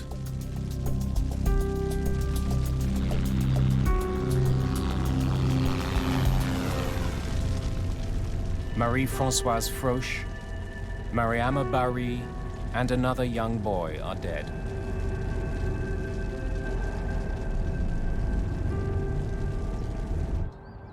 In addition to the tragic loss of life, the accident is a PR disaster for Airbus. The crash could not possibly have come at a worse time for Airbus. They were trying out this new concept, which they had touted very widely as a new level of safety for civil flight. And here's a pilot going and crashing one. For those who actually saw the accident, and it was broadcast on the news media throughout the world the same evening that it happened, there was amazement.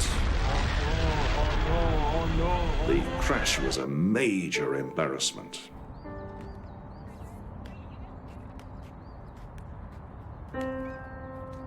Investigators from France's Accident Investigation Bureau are on the scene of the crash within hours.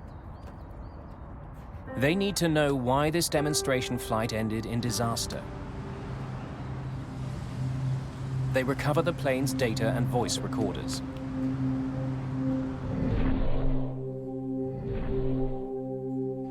Claude Béchet will head the investigation.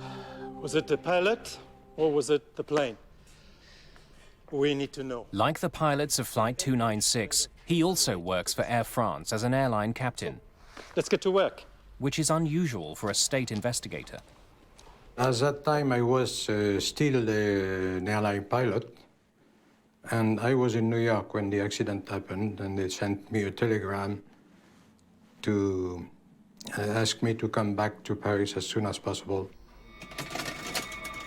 Apart from the flight recorders, investigators have a remarkable piece of evidence to consider. A high-quality video of the accident has been recorded by a French cameraman. It was the first time we had a video of an accident, you know. Normally an accident happens in the middle of nowhere. Nobody is there with a camera to film it. The tape clearly shows the plane flying right at the trees at the end of the runway. It doesn't seem to be climbing at all.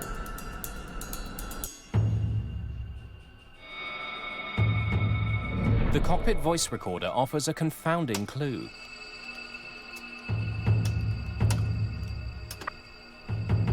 Take off, go around power. 30. 30.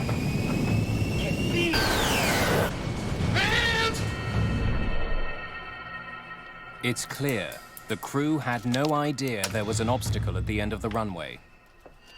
Investigators are puzzled. How could a forest take a pilot by surprise?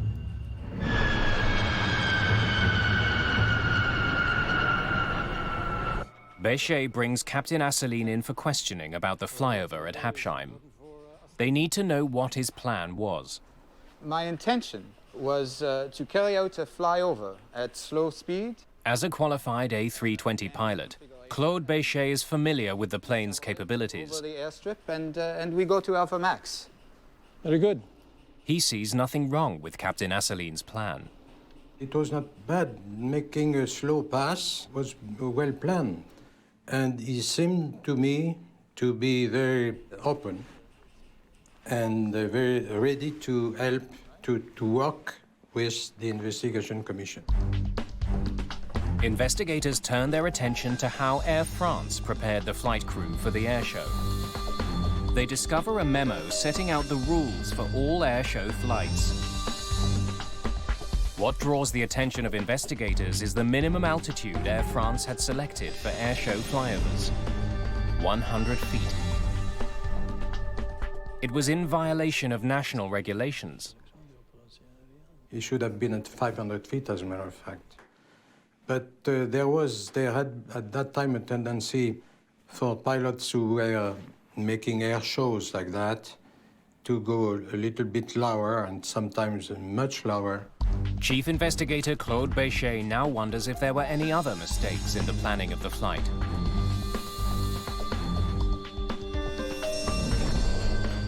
He soon learns that Air France's flight division didn't start drawing up a flight plan for the demonstration until less than 48 hours before the airshow. An Air France employee had prepared maps of the airfield for the crew of Flight 296. Investigators find a serious problem. The forest around Habsheim airfield did not show up on the photocopies.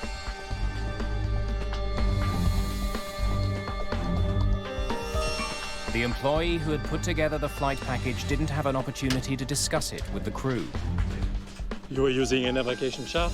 While questioning Asselineau, Béchet discovers that the pilots were also given little time to prepare. Happened then. Here's the flight package.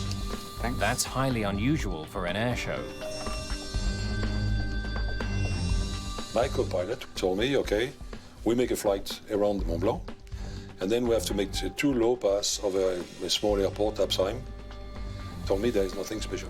So for me, it was a normal flight, a normal day.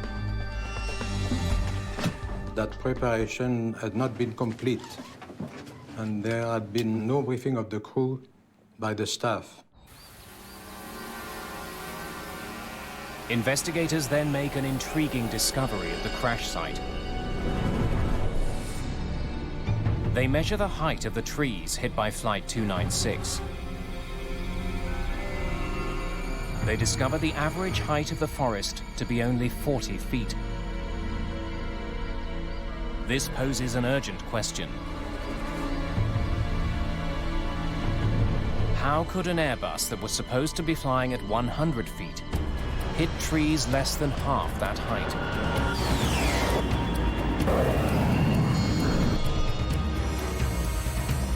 It is clear to investigators that Flight 296 fatally deviated from its original flight plan, losing altitude before plunging into a forest.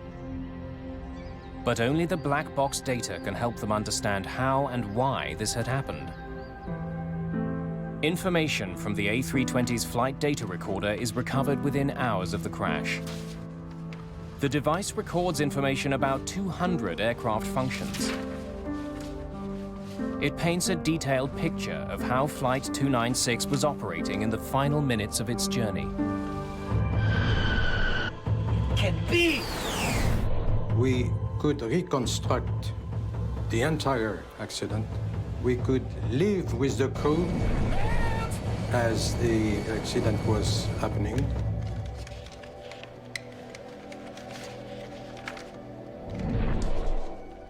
Investigators make two striking observations from the data. The first is that Flight 296 suffered no mechanical breakdowns. The second is that the A320 followed a very different flight path than the one Captain Assouline had planned. Instead of maintaining a stable airspeed and altitude, Flight 296 had slowed down and lost altitude as it performed the flyover. As the A320 crossed the Habsheim airfield, its speed dropped to only 112 knots. That's about as slow as an A320 can fly.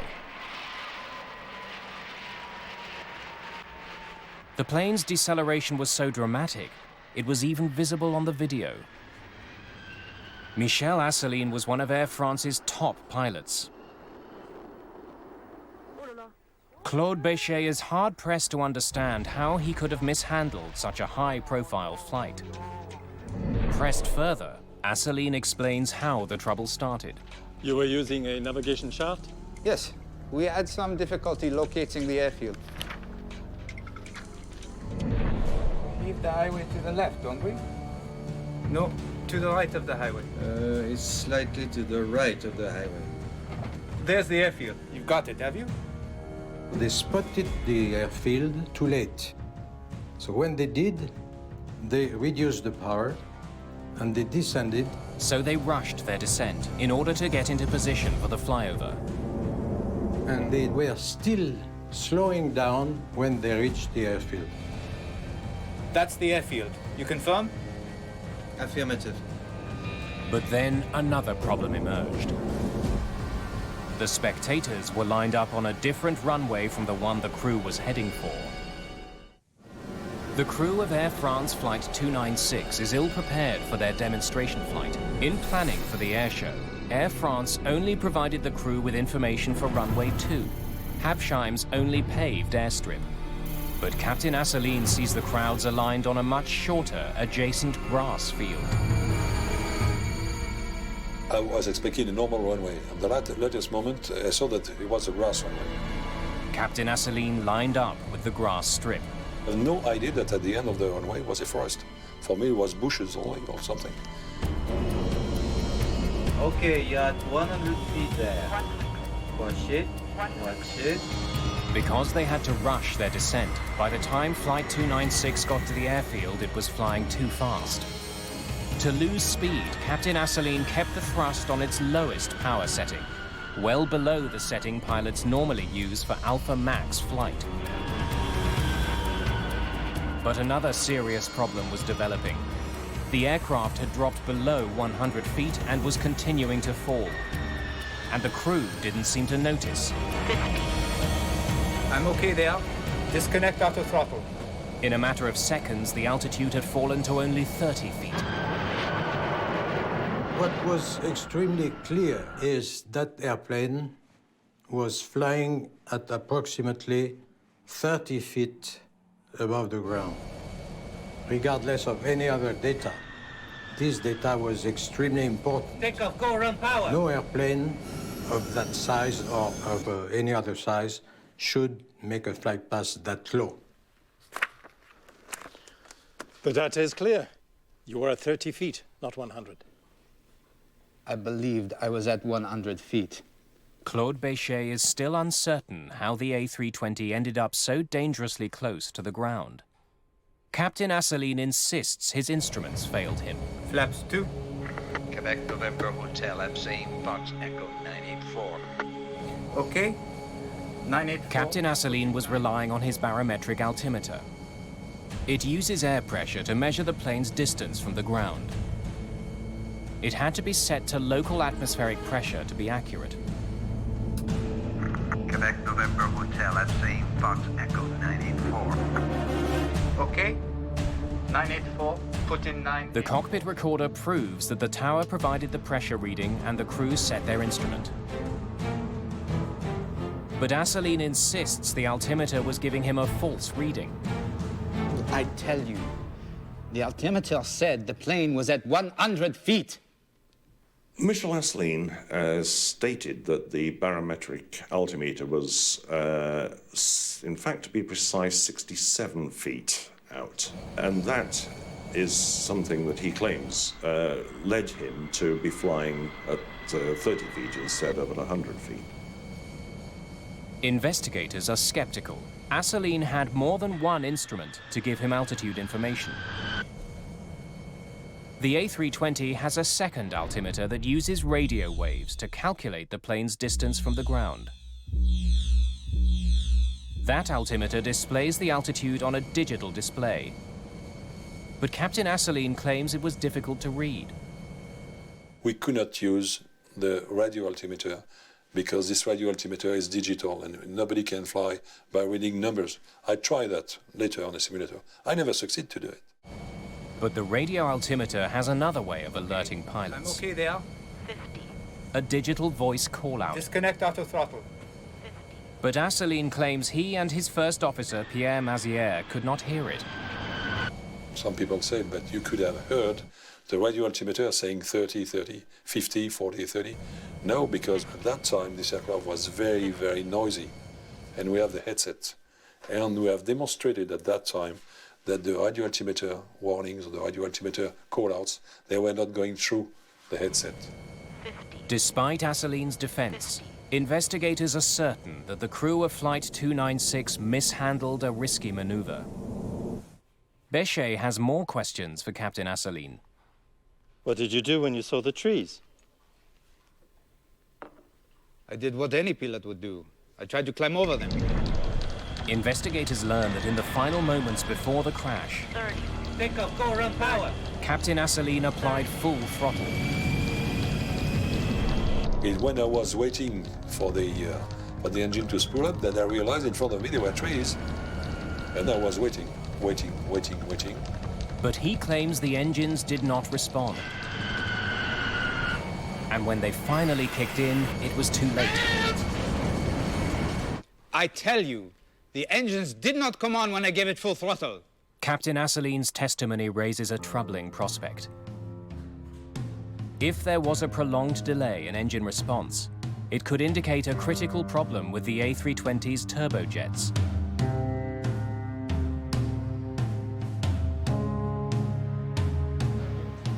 Captain Asseline is convinced the engines didn't respond quickly enough in the final seconds of the flight. He makes it his mission to prove it. He uncovers an Airbus document warning of a defect on the A320. It says the plane's engine speed could stagnate at low altitude, a condition caused by poor airflow. When this occurs, the engine cannot accelerate. But investigators can find no evidence of such a failure in any of the data from the plane.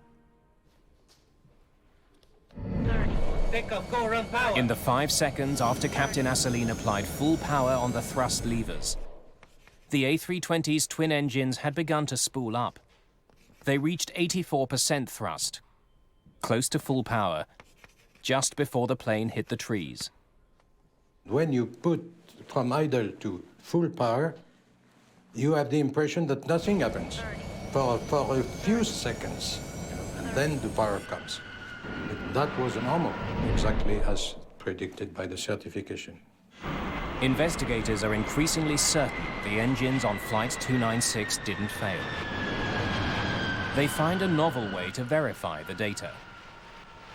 Video of the crash picked up the distinctive sound of the A320's engines accelerating.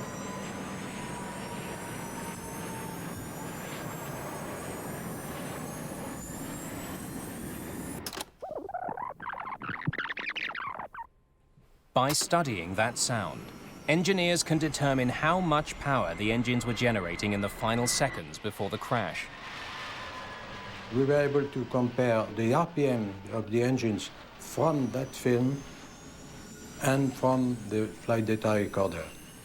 There was nothing wrong with the engines, any of the two engines. Why?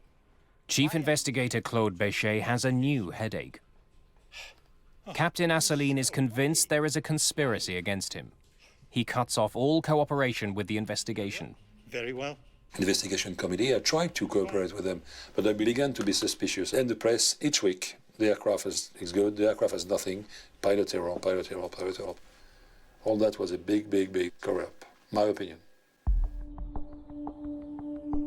Captain Assouline begins a campaign to challenge the French investigation. He appears on British television to make a dramatic assertion. When I pull the stick to up position, the flight controls, the elevator control go to down position.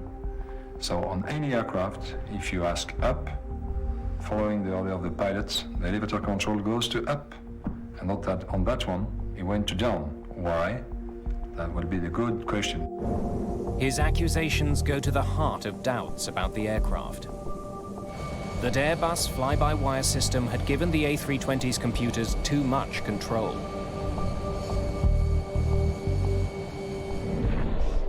Assouline's claim that the plane didn't follow his instructions is supported by data from the plane's flight recorder. The black box recorded every movement of the pilot's side stick controller. It does show that seconds before the crash, Captain Assouline pulled it back to get the plane's nose up. Investigators compare it with what the plane did in response. They make a perplexing discovery. He's telling the truth. The elevator moved down. In the final seconds before the accident, the pilots had desperately tried to pull up. The side stick controls the plane's elevator. Pulling back on it should raise the elevator and pitch the plane upwards. 30. But that's not what happened on this flight.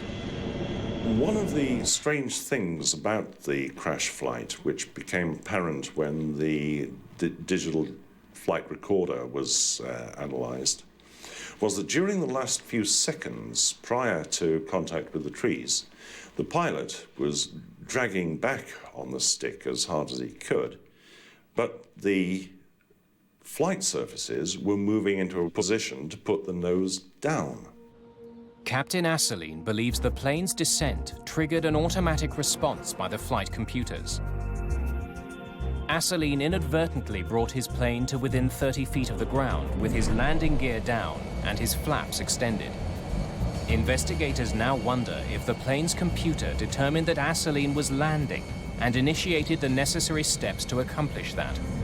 As the plane leveled up with the airfield, it overflew a little copse of trees which took the radar altitude momentarily below 30 feet. That would have been sufficient to trigger the flight control system to enter landing mode. It's possible that in spite of what Captain Assouline was commanding the plane to do, the computer brought the plane's nose down for landing. Investigators must try to determine whether the A320 overrode its pilot at a critical moment. They analyze the data from the flight recorder.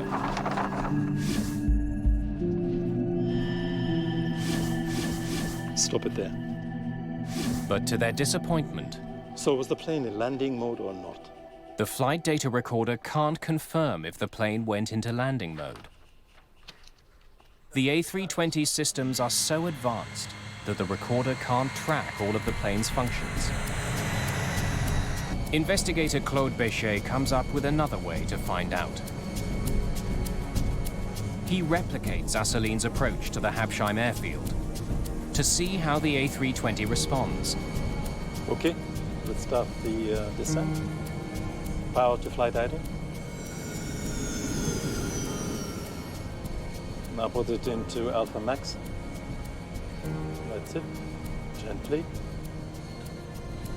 I replayed the accident, but on the longest runway in Toulouse. Altitude, 40 feet, 35 feet. We replayed the accident exactly what it was. Béchet's plan is to descend to 30 feet, as Asseline's A320 did. Now pull up slightly to level off. Hold it there.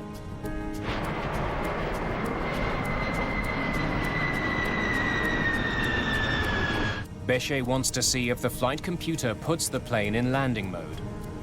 Okay, now full thrust.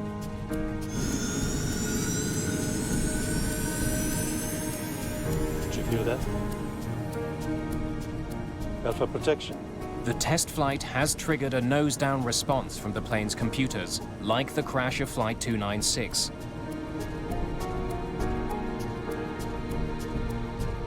But the plane hadn't gone into landing mode. Instead, the flyover had activated one of the A320's main safety features: stall protection. Due to a lack of airflow over the wings, flying slowly in a nose-high position can cause a plane to lose lift.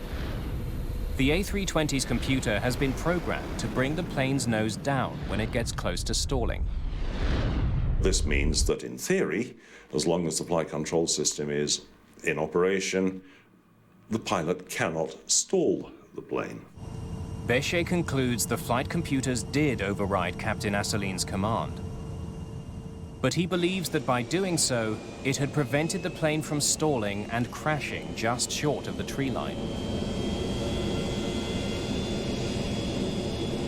That airplane didn't stall and, let's say, landed on the trees. The investigation into the crash at Habsheim is coming to an end. Claude Béchet prepares to deliver his verdict. The conclusion of my report was that the airplane was too low, too slow, and with not enough power.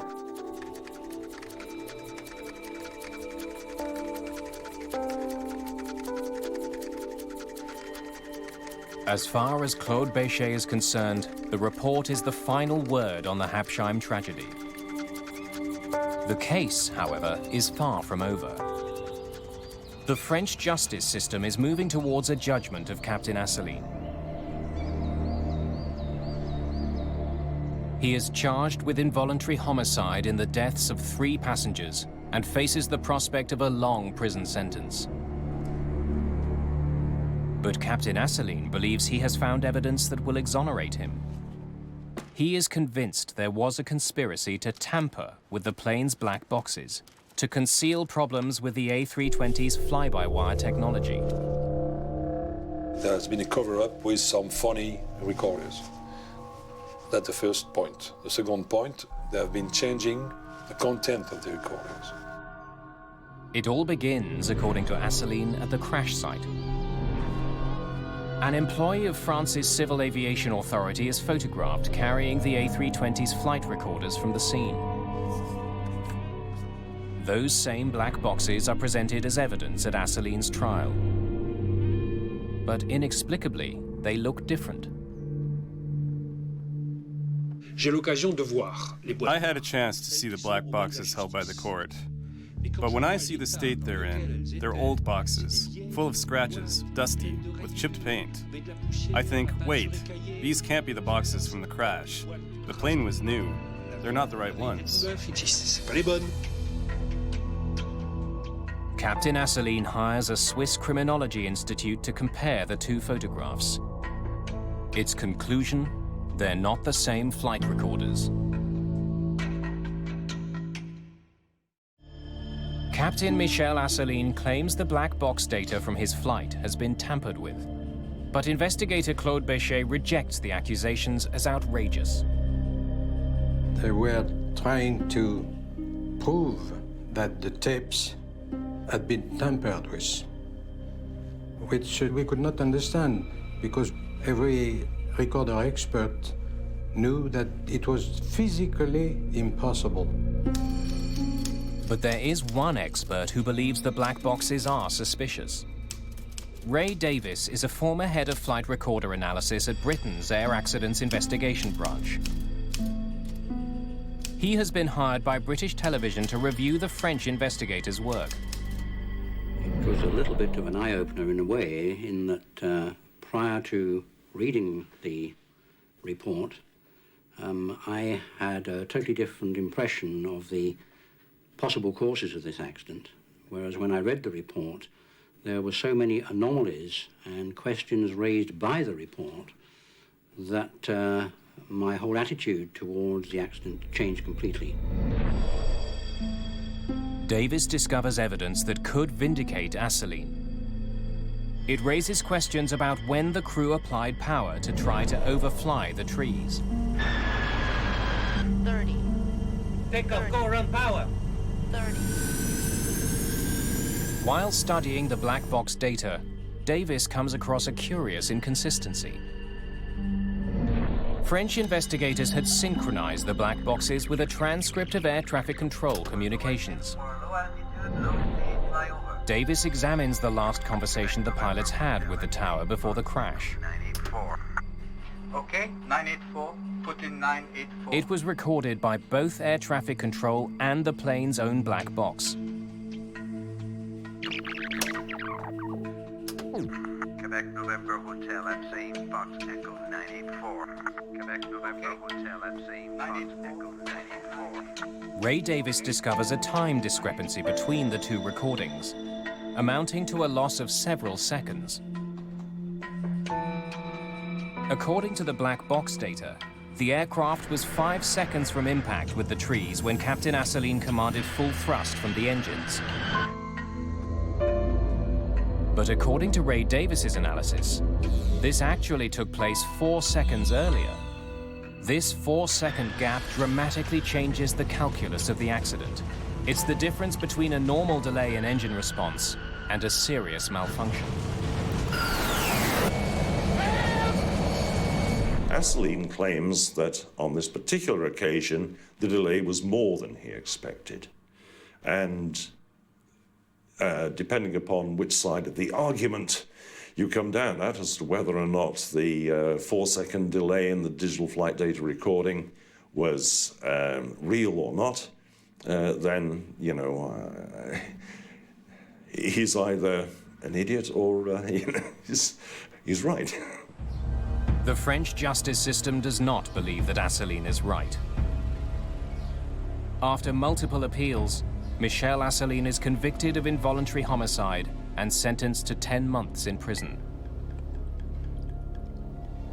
Still, the controversy over the black boxes and the missing 4 seconds lingers on. It promises to forever cloud the results of Claude Béchet's investigation. The public opinion thought probably, oh, well, there was so much at stake, you know. It was the future of all European aviation industry, which was at stake. So they managed to tamper the tapes so they could blame the pilot and not the airplane. But this is just impossible. The investigation into the Habsheim accident made several recommendations. It calls for passengers to be banned on all demonstration flights. It also calls for better reconnaissance of airfields by flight crews. And they want airline procedures to be reviewed to ensure they conform with official regulations concerning altitude.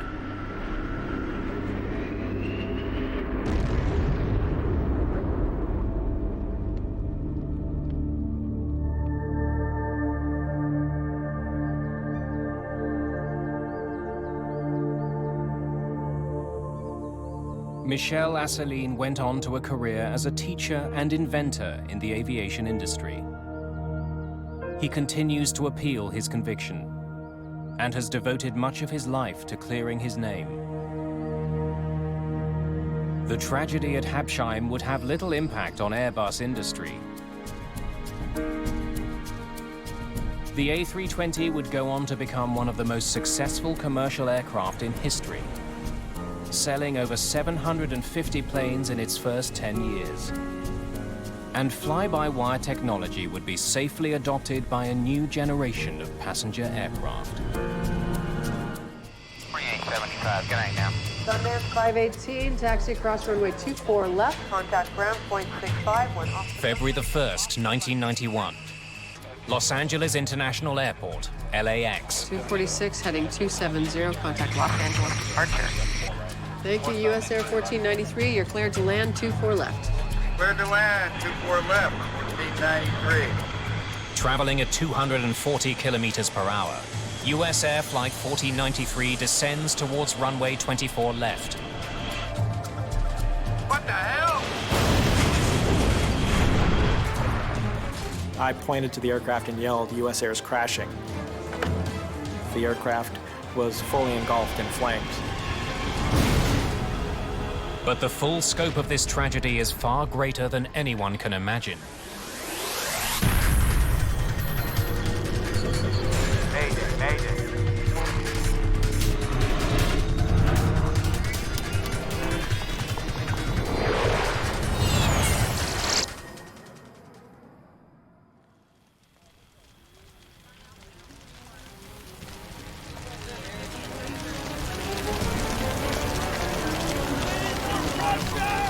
At one of the busiest airports in the world, a Boeing 737 has just exploded in flames upon landing. I think the thought process in the tower was, it was 1991, it was one of the first nights of the first Gulf War. And I think the thing that was foremost in our mind was maybe it was a bomb that went off on the aircraft. As firefighters bring the blaze under control, rescuers begin searching for survivors. About 5 minutes after the incident occurred, we got a call from an emergency vehicle. Amid the wreckage, they have made an alarming discovery. One that forces everyone involved to re-examine every detail of the last 15 minutes.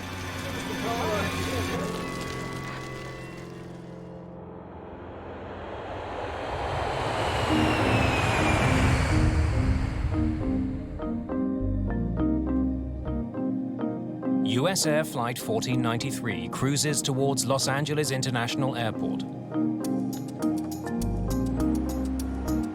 LAX is a central hub for international travelers. Just confirm the visual approach for US Air 1493 is 24 left.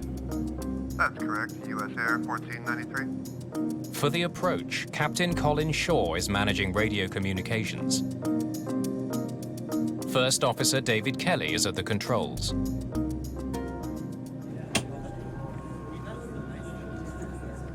With 89 passengers on board, the flight isn't quite full. Well, I'd been on a business trip to Columbus, Ohio. I went from the business meetings to Columbus Airport and got on a US Air flight that was nonstop to Los Angeles. I planned a lot of good things and good times for that weekend. US Air 1493. Expedite your descent through 4000 as much as practical, if you would. There will be traffic pass above you on the south side. As the Boeing 737 nears Los Angeles, the approach controller tells the pilots to make a quick descent. They will need to stay clear of a flight passing above them. Okay, I'll expedite through 4. US Air 1493. Landing at LAX can be a challenge for pilots. The airspace around the airport is often thick with traffic. On average, a plane arrives or departs every 50 seconds. Each of its 4 runways handles both takeoffs and landings. Taxiways intersect the runways at dozens of locations. The airport can be a maze of stops and starts for pilots following instructions issued by controllers. 737, turn right 010, intercept 48. You got the left side in sight? Yeah. We're out of 4.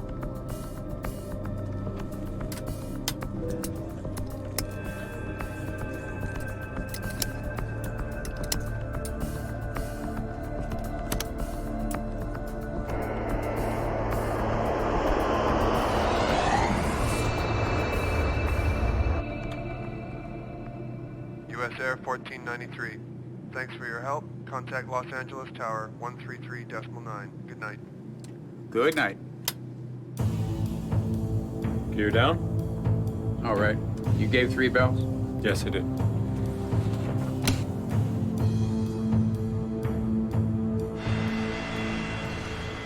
Perched 12 stories above the ground, tower controllers have a hawk's eye view of traffic coming and going from the airport. It was a busy night. There was a lot of airplanes. We had numerous arrivals and departures during that time of the night, so it was a typical day. Elliot Brann is the clearance delivery controller. The primary duties of the clearance delivery controller is issuing the routes of flight and the flight plans to the pilots as they come out of the computer. A flight strip is printed out, so you get a piece of paper with the call sign, type aircraft, route of flight. I issue the clearance to the pilot, and then I pass the strips, the flight information, to the next controller. Brann shares flight information with 4 other controllers. 2 ground controllers who handle planes moving between the gates and the runways, and 2 local controllers who are responsible for planes taking off and landing. Tonight, local controller Robin Washer is overseeing the 2 north runways at LAX, 24 left and 24 right. She uses the flight strips to keep track of flights departing and arriving. US Air 23 taxiing to position and hold runway 24 left. Position and hold 24 left. US Air 23. 246, you still holding short of 47? 46, affirmative. All right, you're next. SkyWest 569, taxi up and hold short of runway 24 left. Roger, hold short.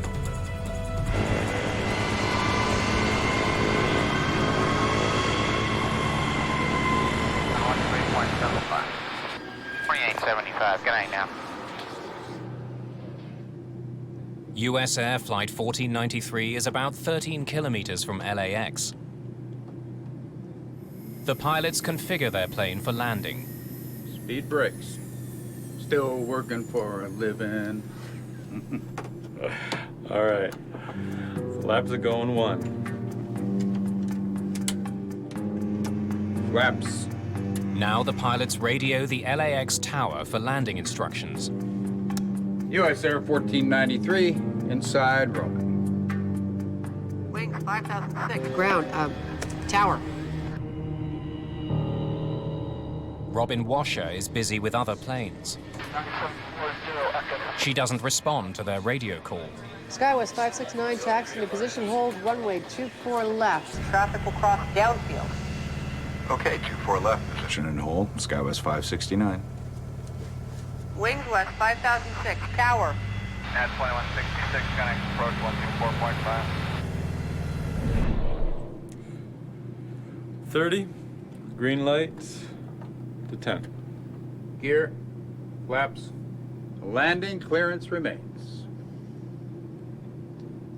Just 6 kilometers from the airport, the US Air jet still doesn't have the okay to land.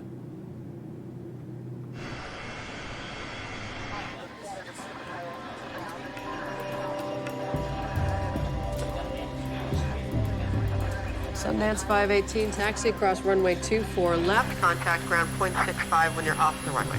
Good night.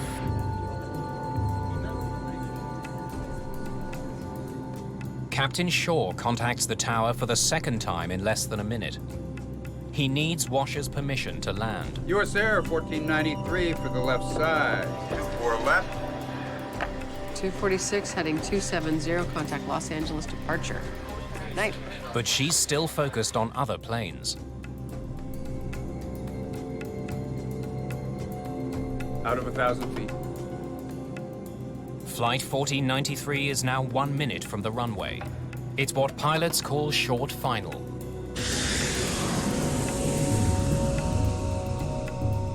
Sometimes due to other priorities that take place, an aircraft might not get a landing clearance until short final.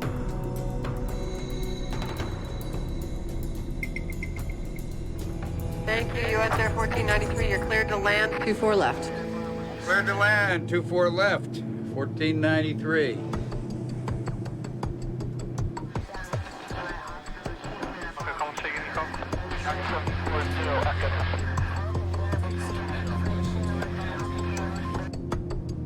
Looks real good. You're coming out of 500.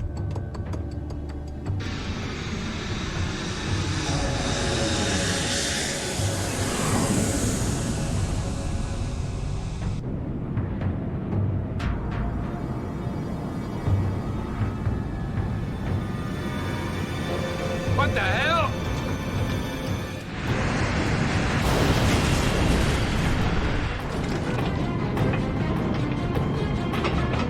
The US Air 737 has barely touched down. It erupts in flames and crashes through Los Angeles International Airport. I saw US Air touch down, and as he got about third way down the runway at taxiway 45, the aircraft was fully engulfed in flames. The supervisor ran past me to pick up the crash phone and alert the emergency vehicles to respond. Aboard the flight, sheer terror. There was a tremendous crunching sensation, and there was this extraordinary shower of sparks that shot by my window.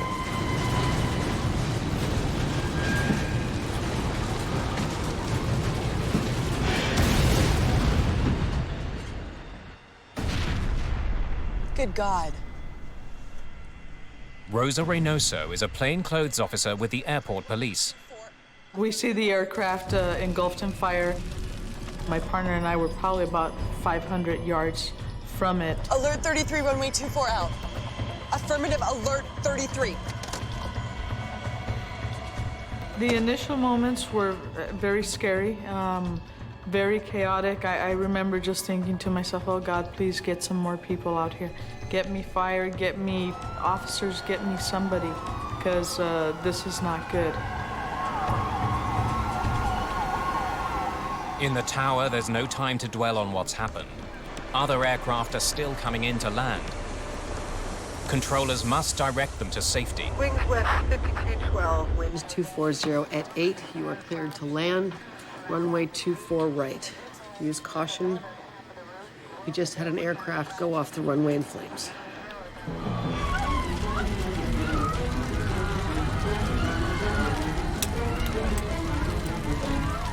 The cabin of Flight 1493 is filling with toxic smoke. Some passengers rush to a door at the rear of the plane.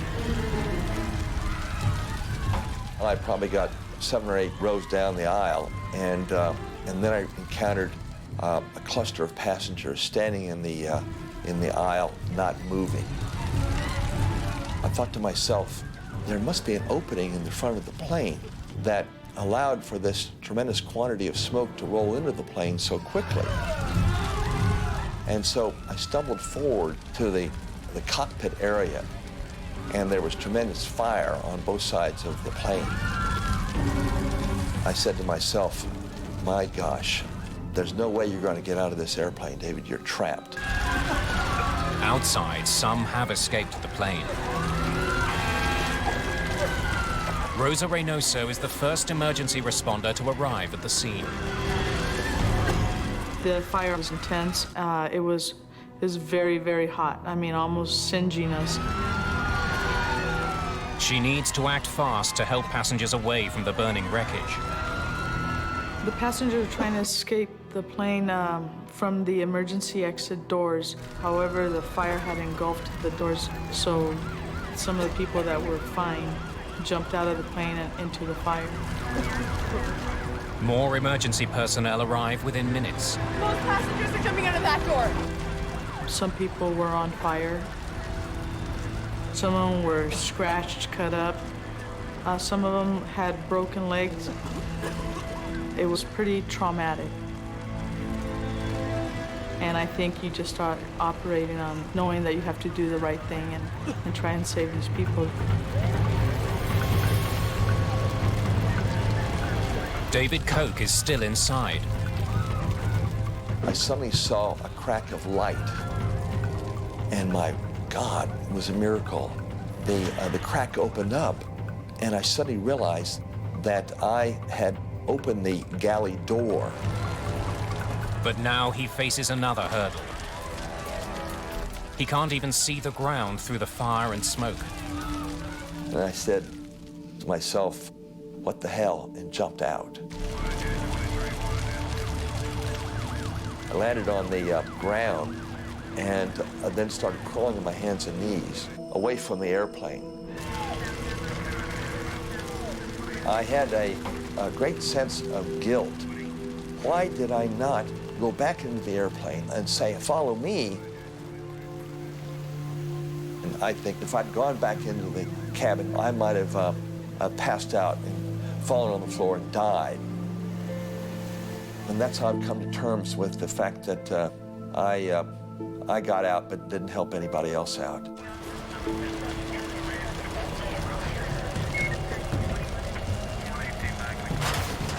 As the search for survivors continues, firefighters make a stunning find. This is Rescue 1. We've got a propeller down here in the wreckage. The discovery of a propeller has horrifying implications. There's 2 planes down here.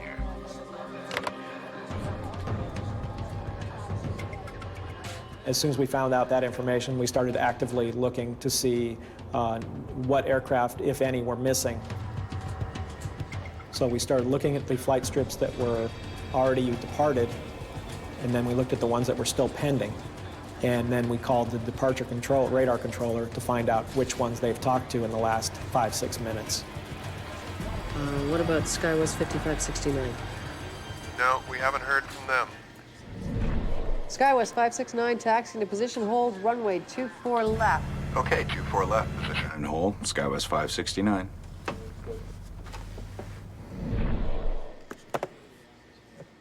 Staff can account for all of the aircraft except for SkyWest 5569, a Fairchild Metroliner bound for Palmdale, California.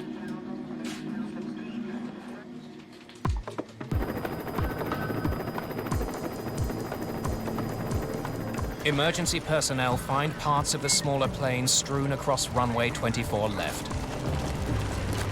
There were 12 people on board the flight. None have survived.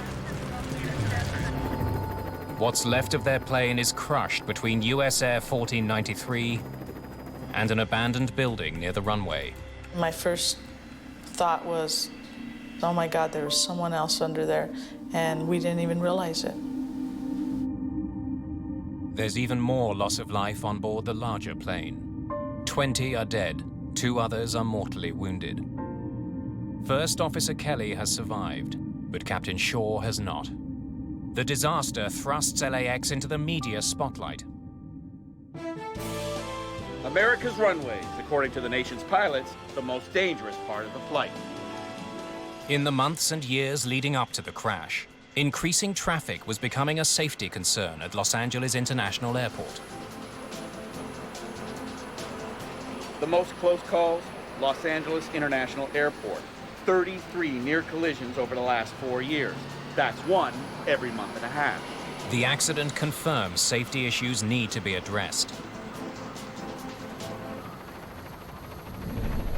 The National Transportation Safety Board sends its GO team to LAX to investigate. It was kind of a horrific scene.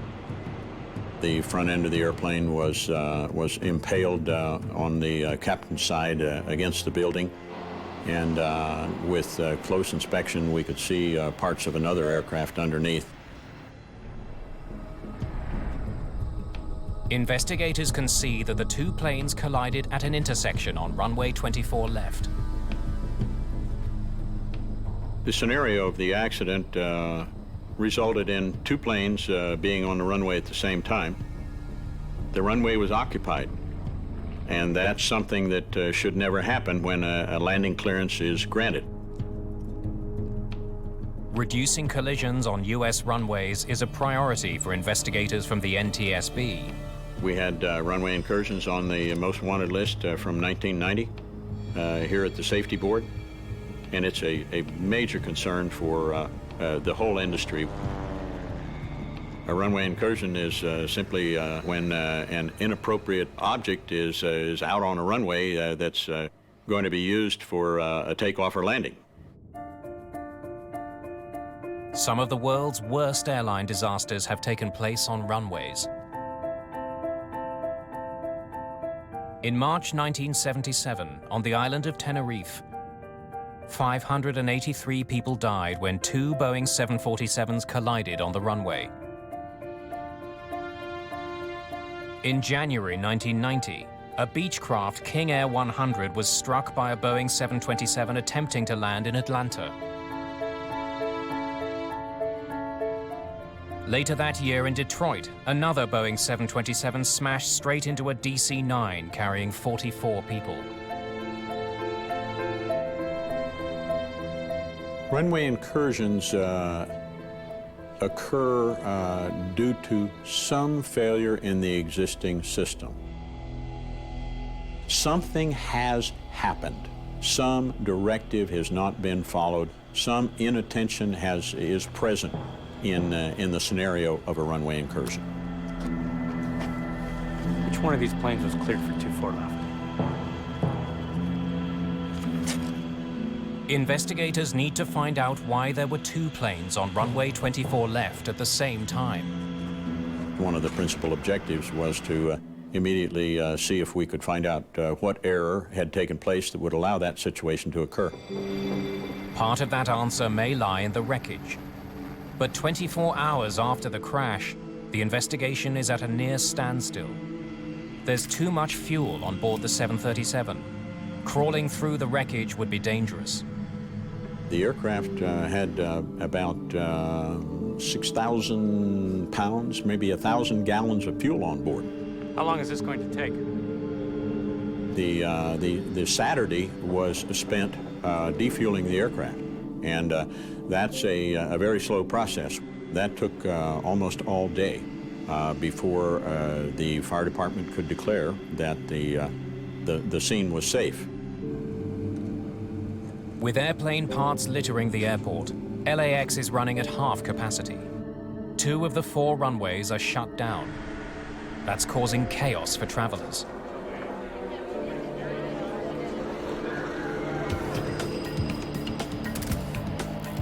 When the NTSB team finally gets access to the wreckage, they're under enormous pressure to act quickly. They must gather all the information they need so the airport can be fully reopened. Their investigation has a dual purpose. They must figure out what caused the collision. They also want to know why so many passengers got trapped and died in the burning aircraft. We're not sure what went on. We don't have a recording of it, but there were some altercations with people trying to get ahead of other people. Making matters worse, one of the emergency exit doors is inside the plane, partially blocking the exit. If you follow the instructions on the card, the exit card, it will tell you to throw that exit out. This did not take place, so the right over-the-wing exit was, I would say, partially obstructed by that large hatch. The NTSB concludes that a reduced number of exit doors made it impossible for many of the passengers to escape. With no way out, they were overcome by toxic smoke as it filled the cabin. While some investigators analyze wreckage at the crash site, others focus on air traffic control. Well, first and foremost, we look at the communications, then we also look at the procedures within the facility and how those are applied, and were they indeed followed. To learn more, the NTSB collects the audio tapes of the controller's communications with the planes. Investigators wonder what instructions were given to the pilots in the moments leading up to the crash. They also want to know what the flight crews were saying during those crucial seconds. Did the pilots follow their instructions?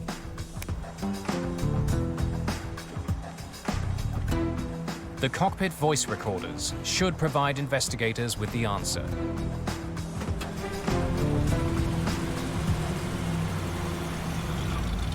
But then Bob McIntosh gets some bad news about the SkyWest Metroliner. No voice recorder. Great. We recognized, looking at the onboard equipment, that SkyWest 569 did not have a CVR flight recorder installed. And that was disappointing to us. At the time of the crash, commuter planes were not required to carry cockpit voice recorders. This means the only SkyWest conversations caught on tape are radio communications recorded in the control tower. Okay, 24 left. Position and hold SkyWest 569. The two cockpit crew members would have exchanged words, would have been listening to the air traffic information that was coming into their cockpit all the time, and we recognized that that was a valuable piece of data that we lost. Using the air traffic control tapes and just one CVR, investigators try to find out which of the two aircraft in the collision was actually cleared to use runway 24 left. The answer will raise alarming questions about the safety of all passengers flying to and from LAX. 246, are you still holding short of 47? The investigation into the deadly collision on runway 24 left focuses on Robin Washer's conversations with the two planes involved. Investigators begin with the smaller plane. 23, taxi into position and hold. Minutes before the accident, the pilots of the Metroliner waited for permission to take off. SkyWest 569, taxi into position and hold runway 24 left. Traffic will be crossing downfield. We used the tapes to try to visualize, like a local controller would, where the aircraft would be on the runway. The pilots of the SkyWest Metroliner turned their plane onto the runway and stopped at intersection 45. They had to wait for another plane to cross the runway downfield. Okay, 24 left, position and hold, SkyWest 569. Okay, stop her right there. From the air traffic control tapes, the NTSB can tell that the pilots of the Metroliner followed all their instructions correctly. All right, let's keep going. Responsibility for the accident must lie elsewhere. Investigators probe the tapes further.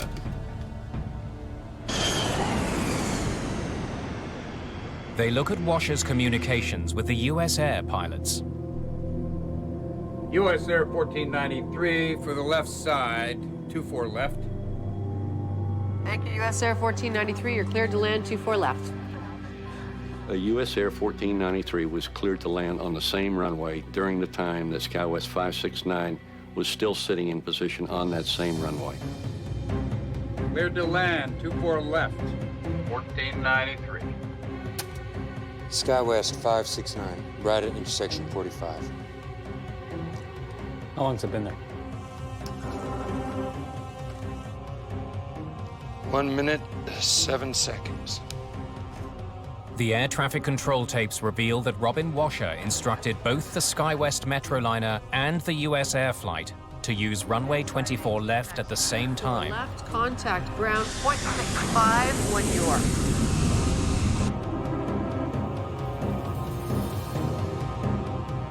What the hell?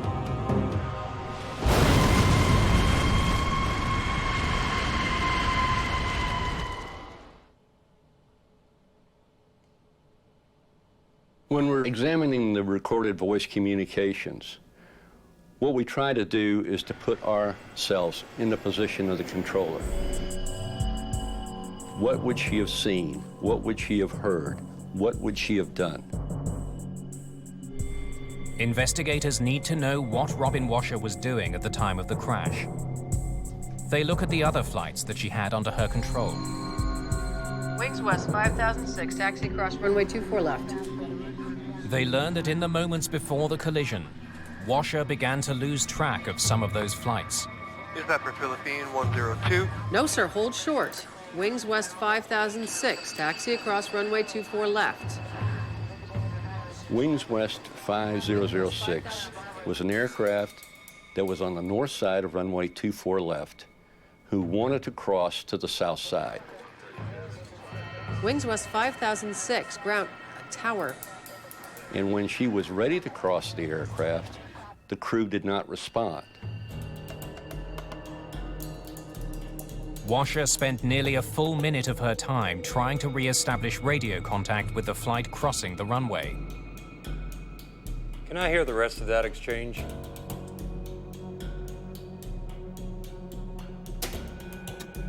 Wings West 5006, on frequency again. Change radio. Sorry about that.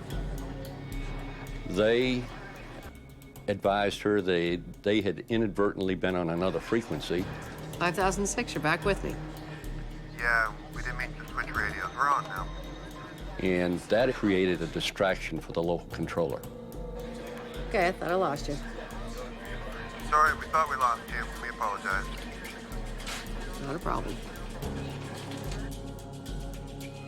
But investigators discover that that flight wasn't the only aircraft Robin Washer was fixated on in the moments before the crash. Tower Wings West 5072 is ready for takeoff. Wings West 5072? With US Air 1493 less than a minute from touchdown, Washer hears from another Wings West aircraft, Flight 5072. When Wings West 5072 called to say that he was ready for departure, it was obvious to us that she didn't understand who this aircraft was. Wings West 5072, are you at 47 or full length? We're at full length. Okay, hold short. Roger, holding short.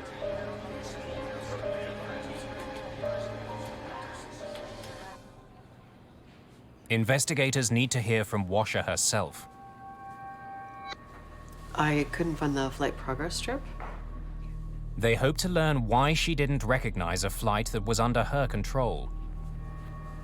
I couldn't find the strip, so I asked my supervisor to help me. Francina? I need a strip for Wings West 5072. She explains that as the pilots of the Metroliner waited on the runway for permission to take off, she was searching for another flight's progress strip. Before she could get back on track, US Air Flight 1493 crashed into the back of the Metroliner. What the hell?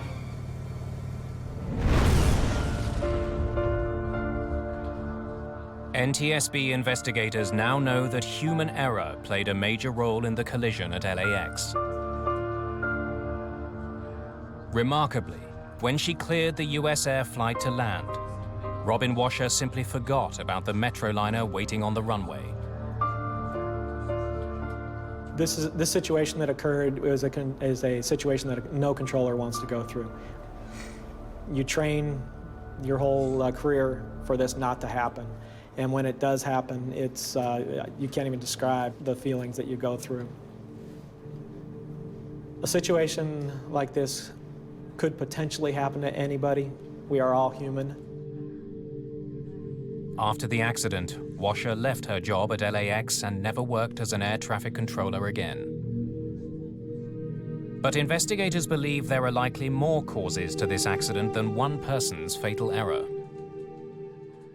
Anytime that you do an investigation, it's easy to point the blame at one individual. What you want to do is to say, why did this occur, and what can we do to prevent a reoccurrence? Answers to those questions begin to emerge as the NTSB examines the daily routine in the control tower in the weeks before the accident. It was one of those, you don't know you have a problem until you have a problem. It turns out another disaster was narrowly averted 7 months before the collision. A landing DC-10 flew just over an Airbus waiting on the runway to take off at LAX. Los Angeles Airport has always been known as one of the #1 runway incursion airports in the system, and changes were overdue. Controllers at LAX produced documentation showing that immediately after that close call, they alerted officials that the control tower was understaffed. They also explained that regions around the northern runways were invisible to controllers because their view was blocked by a light tower.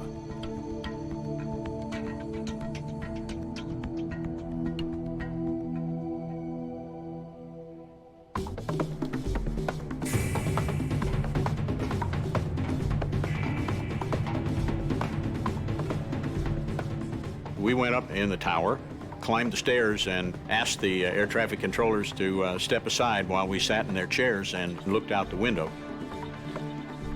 The view that the air traffic controller was presented with had an obstruction, a light pole that produced a glare, and it was a light that lit up the airport ramp.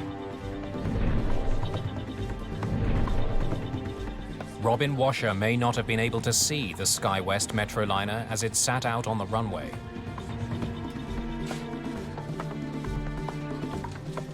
NTSB investigators look at other tools she could have used to detect the forgotten plane.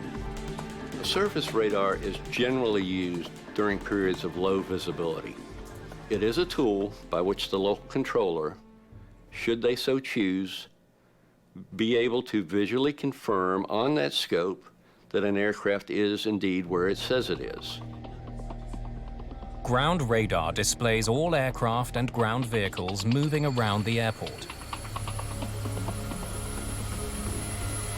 But on the night of the accident, that system wasn't working. You're holding short, is that correct, sir? Yes, ma'am, we're holding short. It was in constant out of service, in service, out of service, in service, and gave the management a lot of trouble. The system was not very reliable, and we did lodge complaints to have it fixed and to upgrade the system as soon as we could. Investigators learned that just 4 days before the accident, officials at LAX had formally asked the FAA to treat the failing ground radar with the highest priority. The radar drive and some of the drive mechanism had some ring gears and spur gears that they had to go to machine shops and literally make that part because it would wear out on a regular basis trying to rotate the antenna. We looked into this particular problem and learned that Los Angeles had been slated to receive a new system in 1988. However, that date had slipped, and at that time, they were not sure when they were going to get a new radar system. With the ground radar system out of commission, and with her view of the runway impeded by blinding lights, Robin Washer's chances of discovering her error were slim. Investigators turned their attention to the cockpit of the US Air flight.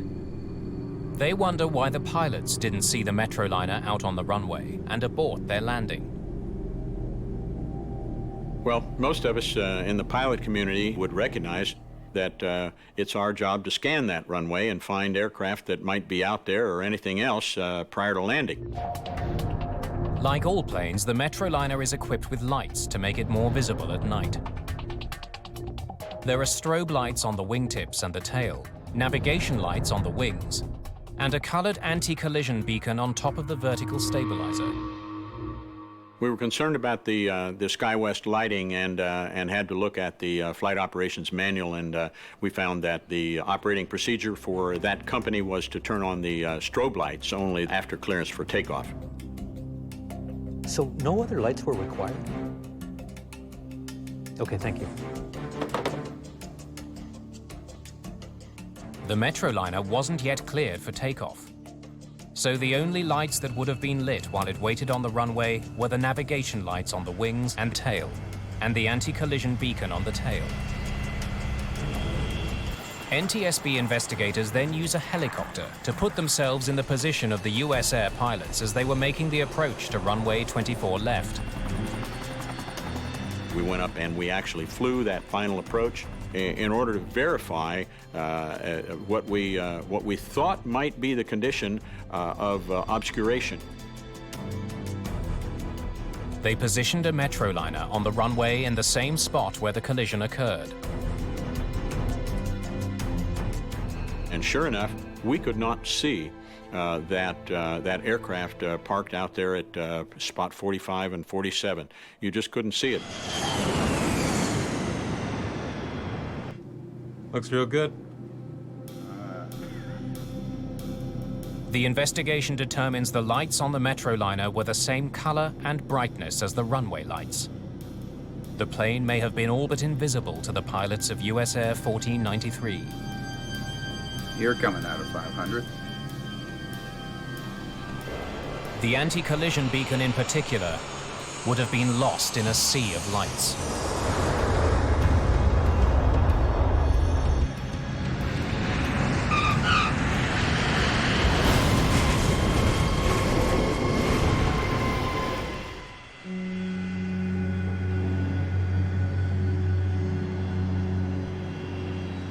When the National Transportation Safety Board releases its report, controller error is determined to be a cause of the runway collision.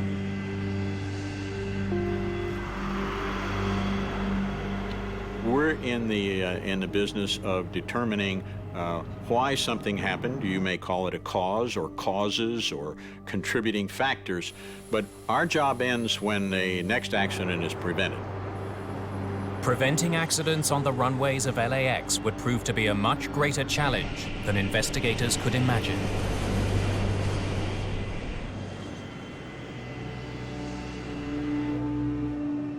The collision between US Air Flight 1493 and a SkyWest Metroliner alarms the public. The accident seems to prove that controllers cannot safely handle the increasing traffic at Los Angeles International Airport. The NTSB investigation points to Robin Washer's failure to maintain awareness of the flights under her control as one cause of the accident. But the report also points to a failing system in the air traffic control facilities at LAX. In the months and years following the accident, improvements are made to air traffic facilities in an attempt to make the airport a safer place. The failing ground radar system is finally replaced with a newer model. Today at Los Angeles Tower, we have the newest system out there. Each arrival or departure they're taxiing on the taxiways or on the runways have a call sign and type aircraft associated with it, so you have positive identification of all aircraft at all times. New policies governing the way flight progress strips are handled in the tower are put in place. Ground controllers now organize the strips before they make their way to the local controller. The extra set of eyes reduces the local controller's workload.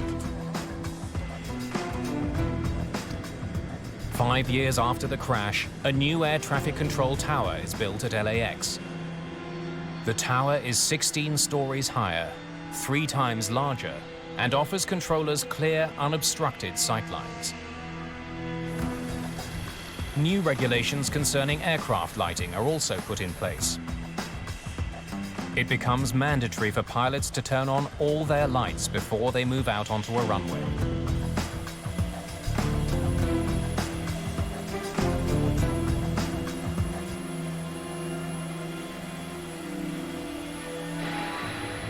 But despite the improvements, the rate of runway incursions at LAX only goes up. Throughout the 90s and even into the 2000s, I would describe it as a common event. LAX certainly was one of the worst airports we had for a number of incursions. 10 years after the accident, more serious runway incursions were happening at LAX than at any other airport in the United States. They had double-digit runway incursions and serious runway incursions almost every year. And in fact, in 2007, they actually had 21 runway incursions. In an attempt to reduce the problem once and for all, the Federal Aviation Administration begins work on a new system of runway lights to keep planes apart on the ground. Runway status light system is a series of runway entrance lighting that we put at taxiways or takeoff hold lighting that we actually put on the runway itself. The system is fully automatic.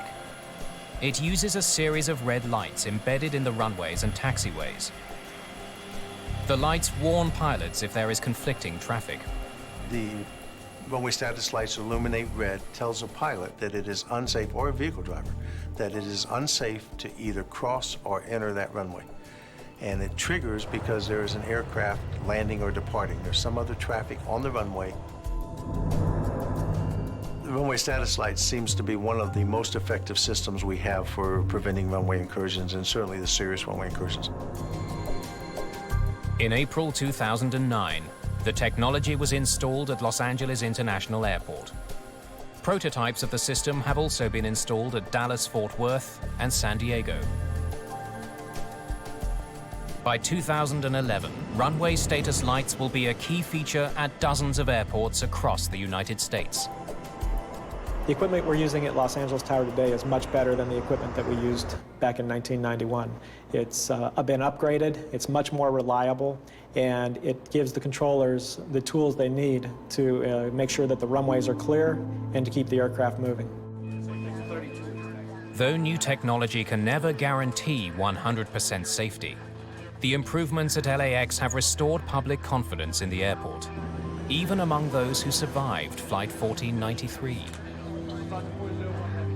I spent a couple of days in intensive care at a local hospital, and I had nightmares, by the way, following my release from the hospital for quite a number of days. But I'm doing fine now. I have no problem with getting on airplanes and flying, and I've got great confidence in the airline system. 35,000 feet above the Sea of Japan,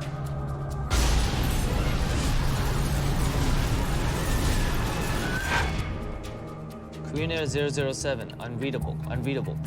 We're experiencing rapid decompression, descent to 10,000. The pilots have lost control of their plane. Speed brake is coming out. A 747 with 269 people on board plunges towards the sea. Within hours, the story began circulating in Washington that the Soviets had been involved. This shocking incident escalates tension between two bitter rivals.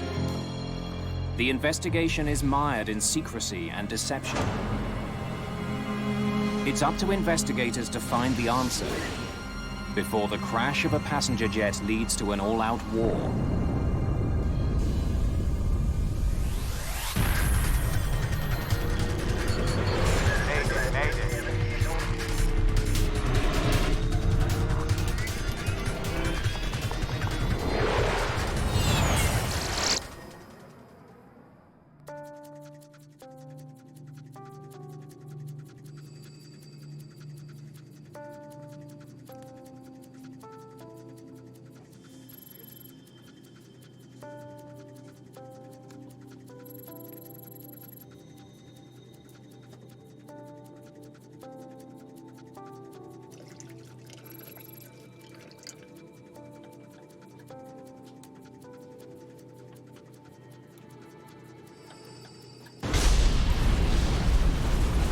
Emergency descent.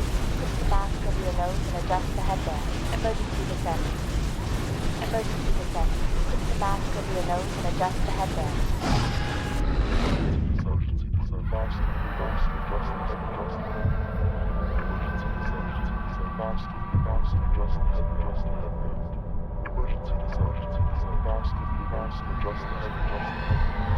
Emergency descent. Put the mask over your nose and adjust the headband. Emergency descent. Put the mask over your nose and adjust the headband. It's just after 2 in the morning aboard KAL Flight 007. Korean Air 007, position over Nippy, estimating NOCA 1826132.0. After a brief layover in Anchorage, a Korean Airlines 747 is on its way to Seoul. The marathon flight originated in New York 13 hours ago.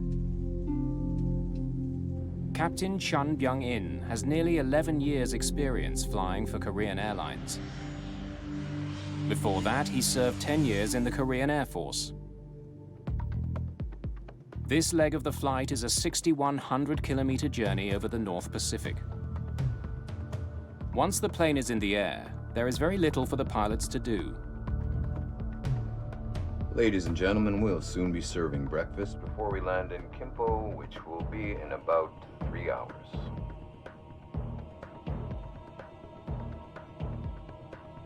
Many of the passengers plan to take connecting flights to other destinations after landing in Seoul. Mary Jane Hendry is heading to Japan to start a new life. My sister Mary Jane found a job and she'd gotten hired by this Cara company. She was exactly the kind of person that they needed for their company in Tokyo. So she was leaving to embark on this new stage of her career.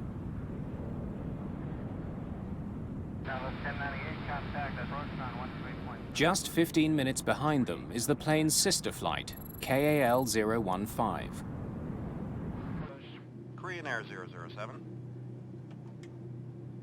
Go ahead, Korean Air 015. What are you doing?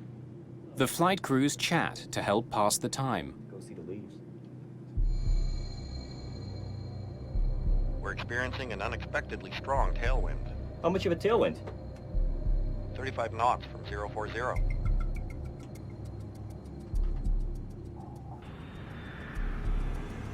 In an effort to conserve fuel, the crew decides to take the plane to a higher altitude. Tokyo Center, Korean Air 007. Korean Air 007 Tokyo. Korean Air 007 requests climb 350. Roger, stand by.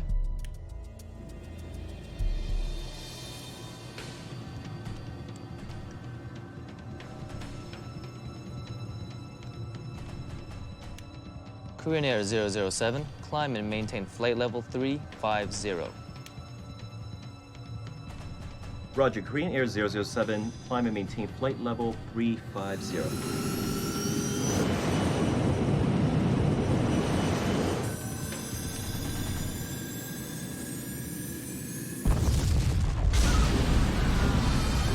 Then, without warning, the plane is out of control. What happened? Charge throttles.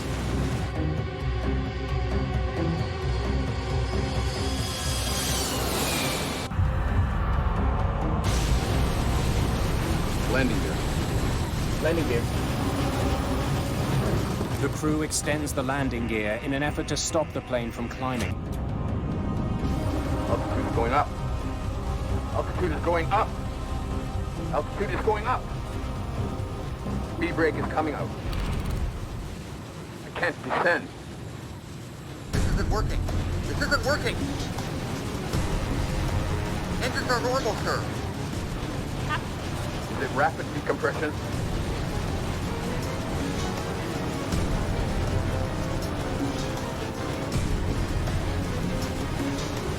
Tokyo Center, Korean Air 007.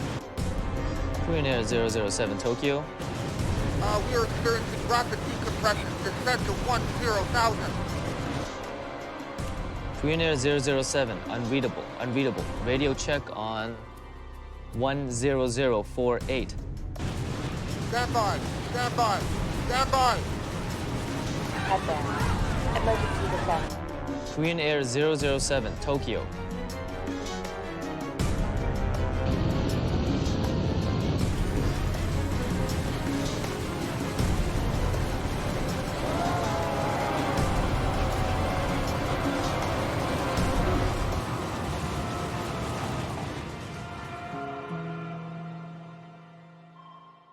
Korean Airlines Flight 007 and all 269 people on board have vanished. Korean Air 015, would you attempt to contact Korean Air 007, please, and relay position? All efforts to contact the flight have failed. Tokyo makes calls to other radar stations in Japan and Korea. I cannot contact Korean Air. A call is even made to a radar facility in the Soviet Union.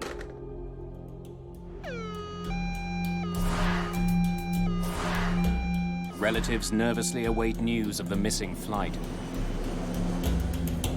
The company that Mary Jane was going to work for, they apparently had phoned and said Mary Jane's plane hadn't arrived and that something had perhaps gone wrong with the plane, but at that point we didn't really know anything. There was concern that it had been either forced to land or crashed, or within hours, the story began circulating in Washington that the Soviets had been involved. As the world waits for news about the incident, US military officials make a horrible discovery. At a top-secret surveillance facility, they've been monitoring Soviet transmissions. It appears the unthinkable has happened. At the time of the flight's disappearance, US soldiers heard what they thought was a routine Soviet training mission. При нарушении государственной границы приблизиться к цели и уничтожить.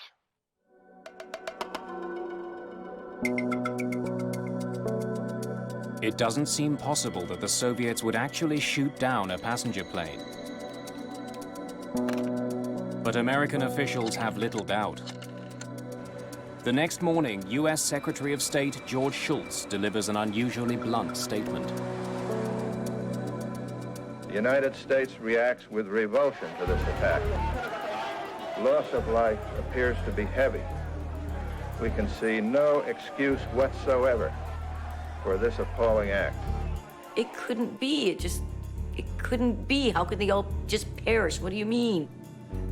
There must have been a reason. 1983 is the height of the Cold War.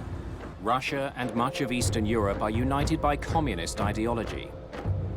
Ruled with an iron fist, the Soviet Union is locked in a bitter political struggle with the West. Relations were bad, but no one really knew how bad, how dangerously bad they were. Initially, Soviet officials deny responsibility for the KAL disaster. The story came out of Moscow was that the plane appeared, we intercepted it, tried to make it stop, it didn't, it flew away. That was the first story. But soon they reverse course and come clean. A Soviet fighter jet did in fact shoot the plane down, but they insist the attack was justified. The Soviet view was that it was on a spy mission, perhaps carrying instruments, cameras, recorders, and so forth. The Soviet Union claims Flight 007 entered highly restricted airspace under orders from the US government. But the US insists KAL 007 was a routine passenger flight. The dispute only heightens political tension.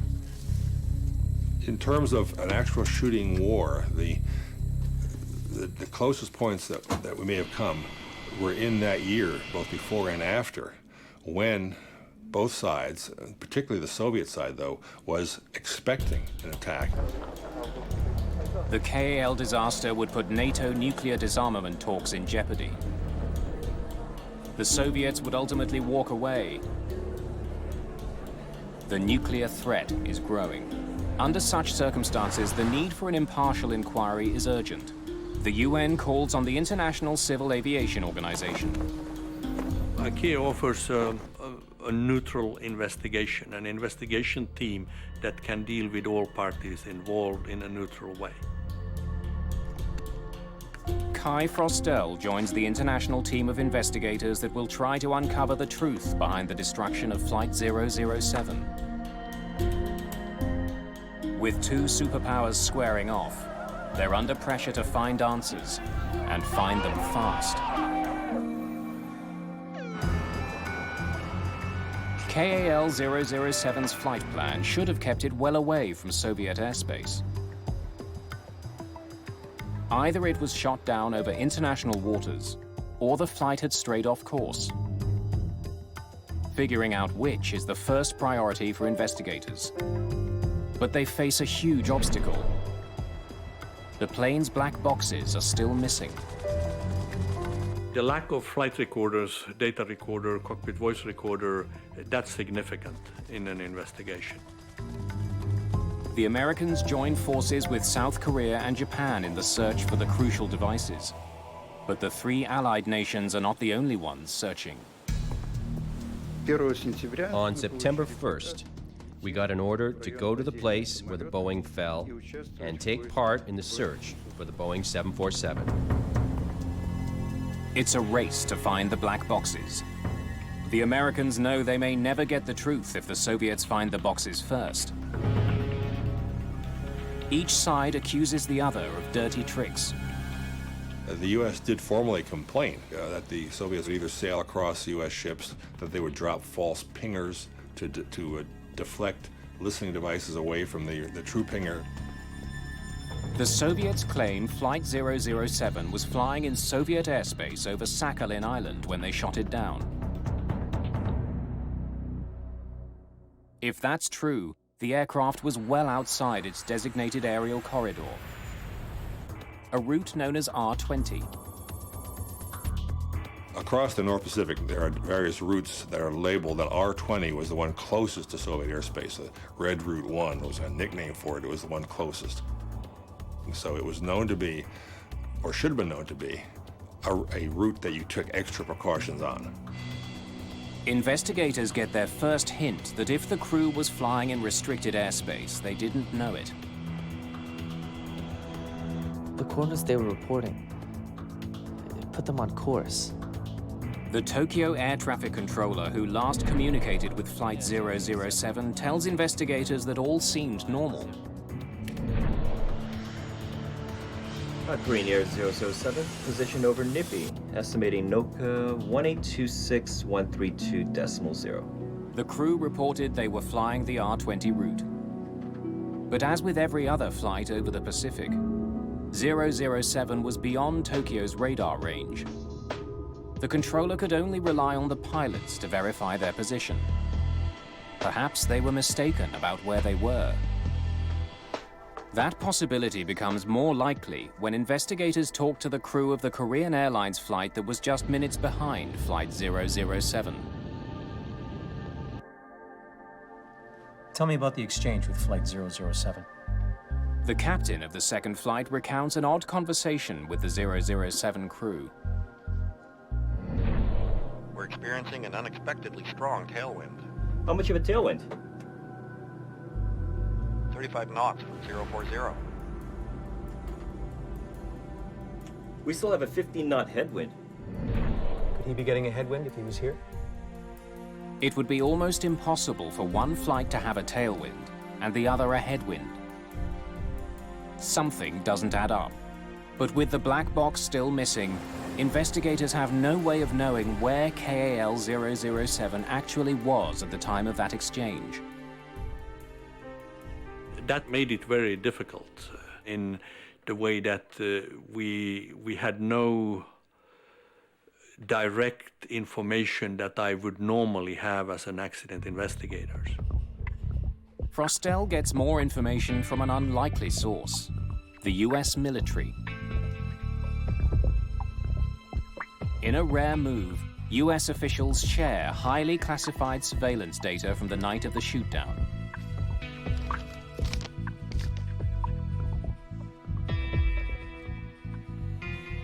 A top-secret technology called passive radar can track the movements of every military and civilian plane around the globe.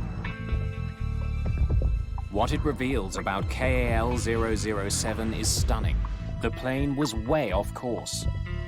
For almost its entire journey across the Pacific, the flight had been drifting north. By the time it was shot down, Flight 007 was 560 kilometers, or 350 miles north of where it should have been, and had already flown in and out of Soviet territory. The Soviets were telling the truth. And then it becomes a question of determining why was it off course that much. To find the answer, investigators turned their attention to the navigation system on board the 747. It's called INS, the Inertial Navigation System. The INS that was used on this airliner, like most in that time period, had an accuracy of about half a mile of drift per hour. Very accurate. It would get you where you wanted to be. The system relies on coordinates, or waypoints, entered into the flight controller. The way it works is that there is 9 waypoints that you put in. That's the way you program it. 59 degrees, 18.0 north. Waypoints are essentially GPS coordinates that also have one-word names, like Bethel, Neva, or Nippy. Flight 007's INS should have been programmed to find and follow those electronic guideposts to Seoul. 18.0 north. At 8:49, turn left heading 270. Perhaps there was some last-minute change in the flight plan. Kai Frostel listens to the pre-flight conversation between the crew and the tower in Alaska. Net at 473, turn right. Korean Air 007, climb and maintain flight level 310.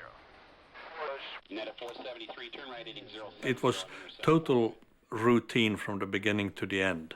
There was nothing exceptional with the takeoff or the taxiing to position, the preparation for the flight.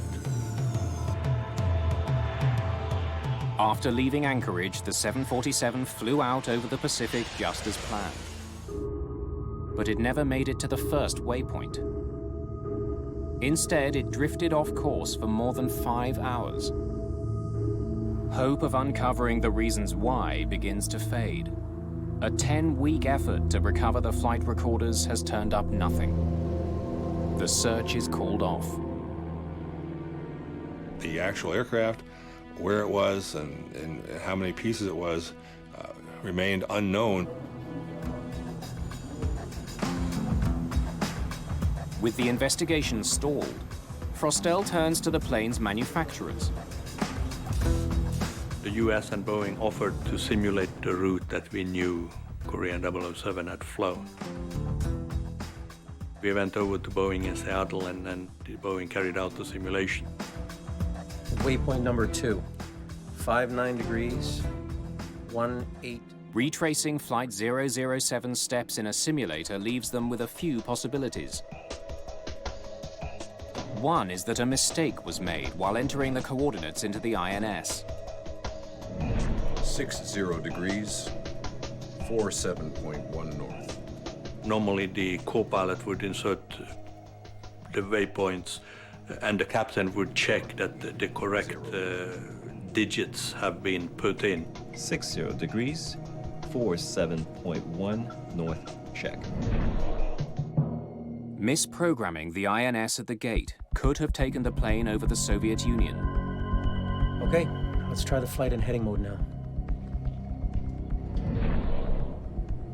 A second, less likely possibility is that after programming the waypoint navigation system, the crew may have failed to turn it on. After takeoff from Anchorage, the aircraft would have used a constant magnetic heading to get to the route. It's a standard procedure to begin a flight using a magnetic compass heading for direction. Soon after takeoff, pilots must activate the navigation system so it can lock on to the first waypoint. And if it was forgotten in that constant magnetic heading, it would continue over Soviet airspace. The magnetic heading would have kept the plane flying in the right direction, but along a very different route than the one planned. Captain Chun was a distinguished pilot with years of experience. Forgetting to switch the autopilot to INS mode would have been an astonishing error. At this point, Frostel can only speculate why Flight 007 was off course. But what's even harder to understand is why the Soviet Union would risk starting a war by shooting a plane down. The Soviets resorted to deadly force to punish this intruder. It's like shooting the paper boy in your front yard at night because you think he might be breaking into your house.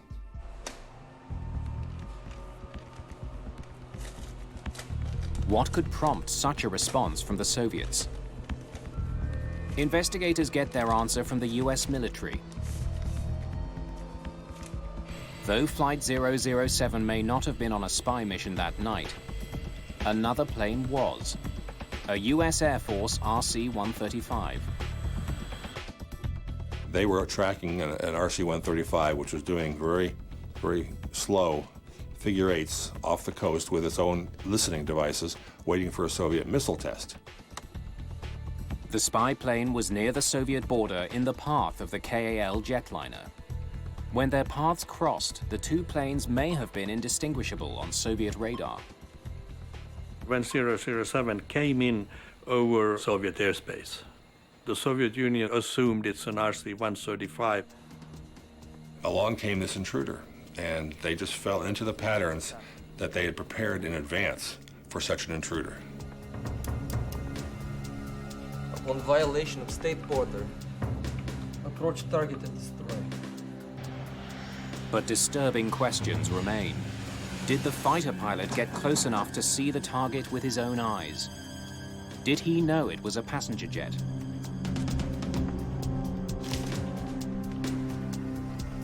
Requests to speak to fighter pilot Gennady Osipovich are refused.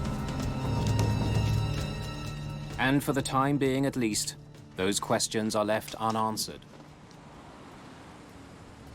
In December 1983, less than 4 months after the disaster, ICAO releases the findings of the investigation. Though lacking hard evidence, the report concludes Flight 007 strayed into Soviet airspace by accident, due to pilot error in operating the navigation system. I would almost call it the best guess based on all the work and the factual information we had in 1983. For them to summarize that the plane was there by accident, as far as I'm concerned, that's not the answers we wanted to hear, and we believe that there was further investigation to do. The key to this mystery remains locked inside the plane's black boxes, which are assumed lost forever beneath the sea.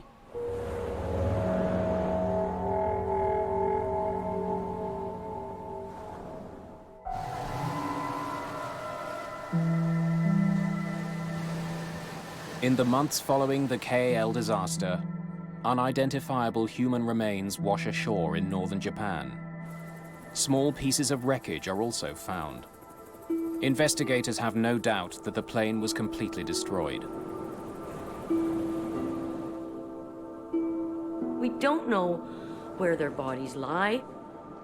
There was clothing that washed up on the shore, her ID washed up on the shore of Japan. Of course, getting that ID back was, at least we had something.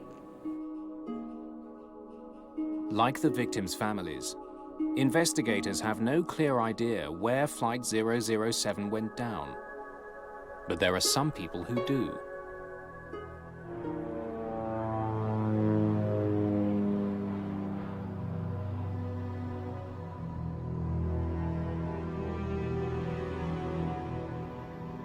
Top Soviet officials are hiding the fact that 1 month after the incident, not only did they find the wreckage, they also found the all-important black boxes.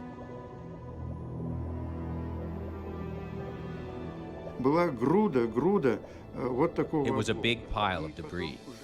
They took down this pile with their bare hands until they found the black boxes. There were 2 of them.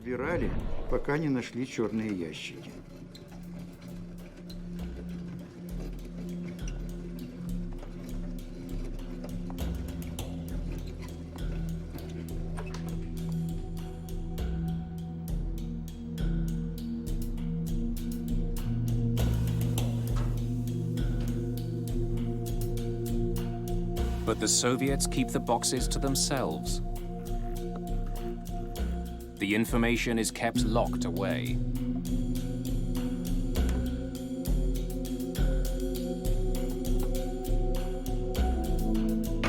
Until nearly 10 years later, after the turn of the decade brings a jubilant end to the Cold War, Glasnost ushers in a new spirit of openness in Russia.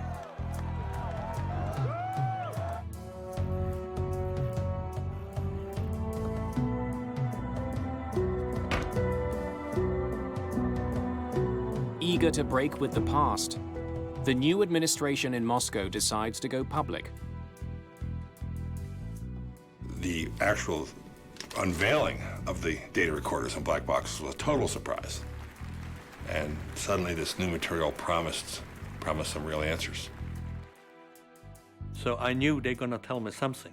I wanted to have the facts from the tapes and then see how does those facts compare to what we wrote in 1983. In 1992, during official ceremonies in Seoul, Russian leader Boris Yeltsin hands over the long-awaited flight recorders. I was approached by KGB general, and he told me that you probably don't know me, but I have had the recorders for 10 years. I had them in the safe in my office. I knew it was a big international secret. It bothered me tremendously. Every day when I came to the office and I looked at my safe, and I knew the recorders were there. He told me, you may not understand that this is the happiest day in my life.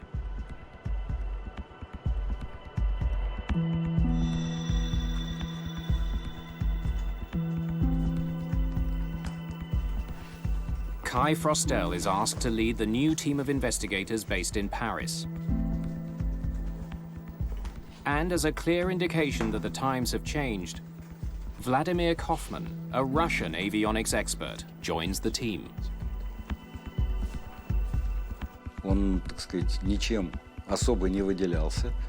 At the time, I was working at the Civil Institute of Aviation and was an air crash investigator. This was an international investigation of a very high level. Очень высокого уровня.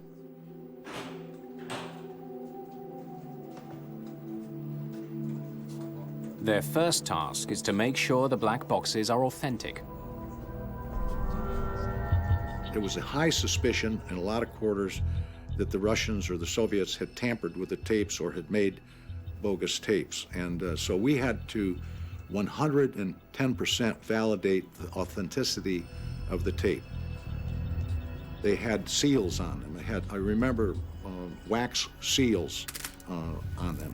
The photographs were taken, the seals were cut.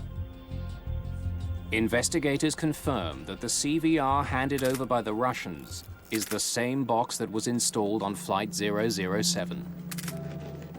They opened them and looked at them and validated the serial numbers, validated the model numbers. Now that they know they have the right boxes, investigators need to make sure they have not been tampered with. Suspicion soon arises. During the cleaning process, they noted that there had been some breaks in the tape and had been spliced by the Russians. It is not uncommon for a tape to break during the impact of a crash. But distrust of the former Soviet Union runs deep.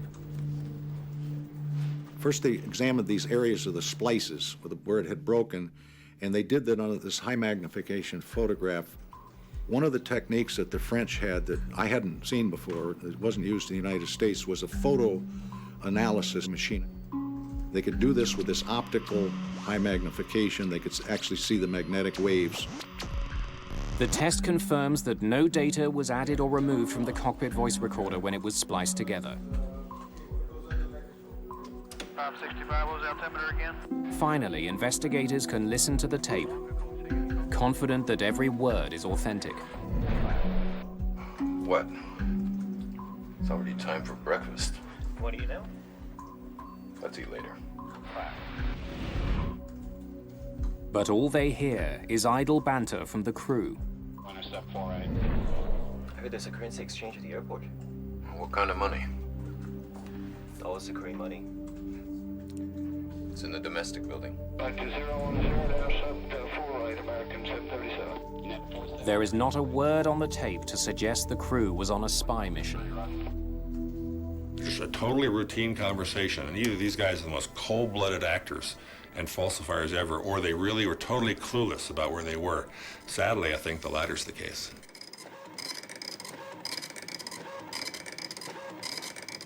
It seems unlikely that KAL-007 was on a spy mission. but it was caught flying over Soviet territory. Investigators have long suspected that the crew either misprogrammed their navigation system or left it in the wrong mode, set on constant magnetic heading. The flight data recorder finally provides the definitive answer.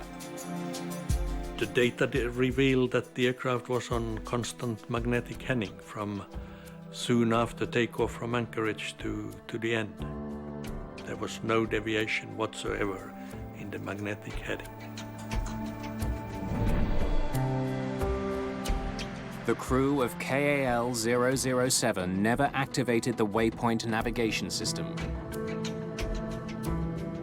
Gear up.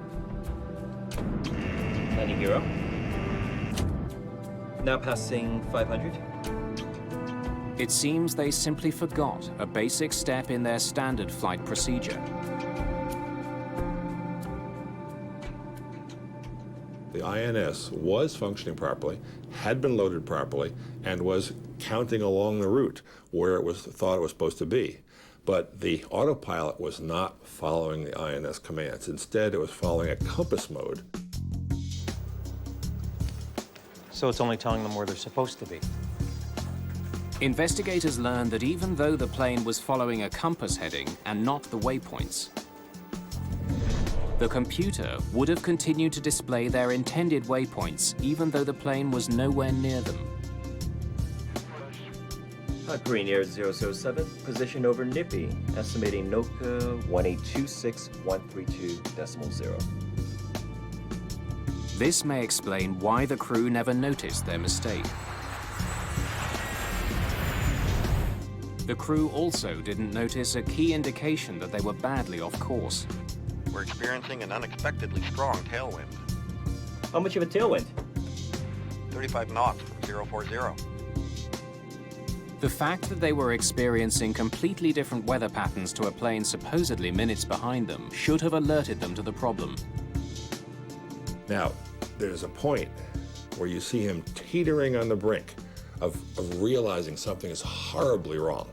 He's talking to the pilot behind him, and the winds are almost 180 degrees apart, and there's a pause, and Chun is somewhere in his mind, as he's a pilot, and he has the instinct, this is odd.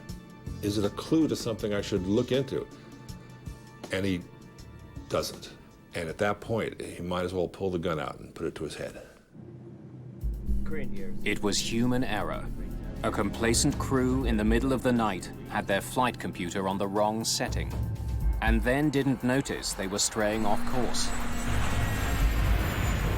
Everybody makes mistakes sooner or later. Good pilots make mistakes. Not so good pilot makes mistakes. We're all making mistakes.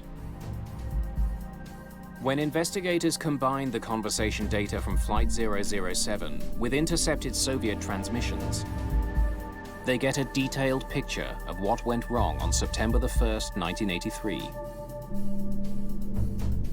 The pilots believed they were on course.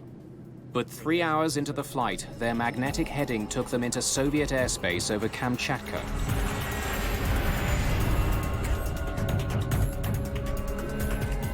The Soviet military had been tracking a US reconnaissance plane. There was a real American spy plane. It was there. There were two planes that looked alike. When KAL penetrated the border, the perception was that this was the plane. As the passengers sleep through their long journey, the Soviets scramble fighters to intercept the plane. The identity of the plane was just not known. The clues that it was a lost civilian airliner, well, might have been there. The clues that it was a 135 didn't add up, but the Soviets involved didn't have time to think it through. Target traveling at high speed and approaching border. But the fighters are not fast enough. The plane leaves Soviet airspace and continues along its heading to Seoul.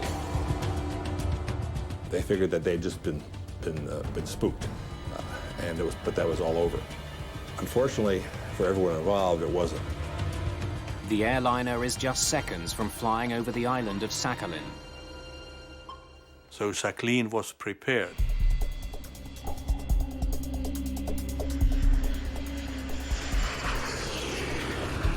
KAL Flight 007 enters Soviet airspace for the second time.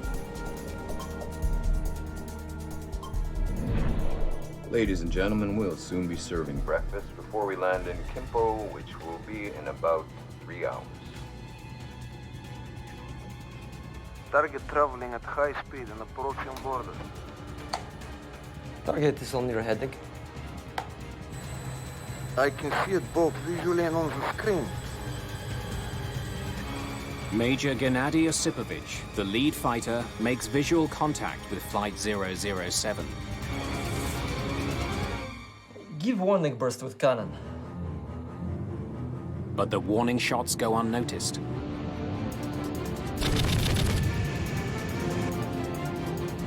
Take up position for attack.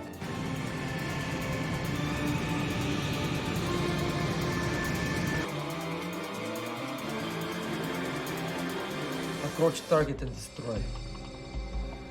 Roger, locked on already. Executed launch.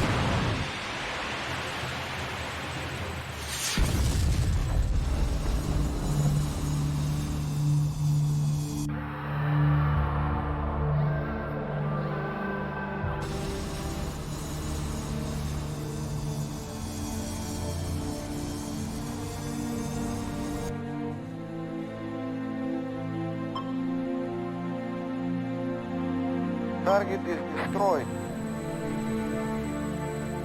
The fighter pilot believed the 747 was an enemy spy plane.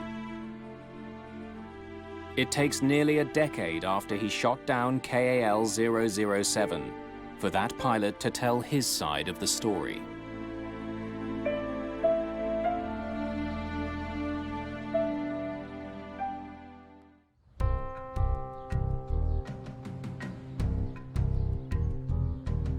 Investigators have long wondered what Major Gennady Osipovich saw and did after he was ordered to intercept an intruding aircraft in 1983. After nearly 10 years and the collapse of the communist regime, he finally tells his side of the story. I saw the plane. It did look like a civilian plane because there was a flashing light on its tail and one on the top. But you can disguise any plane like this. You can put a flashing light on and you've got a civilian plane. So I did not have any thoughts about this. Give warning burst with cannon.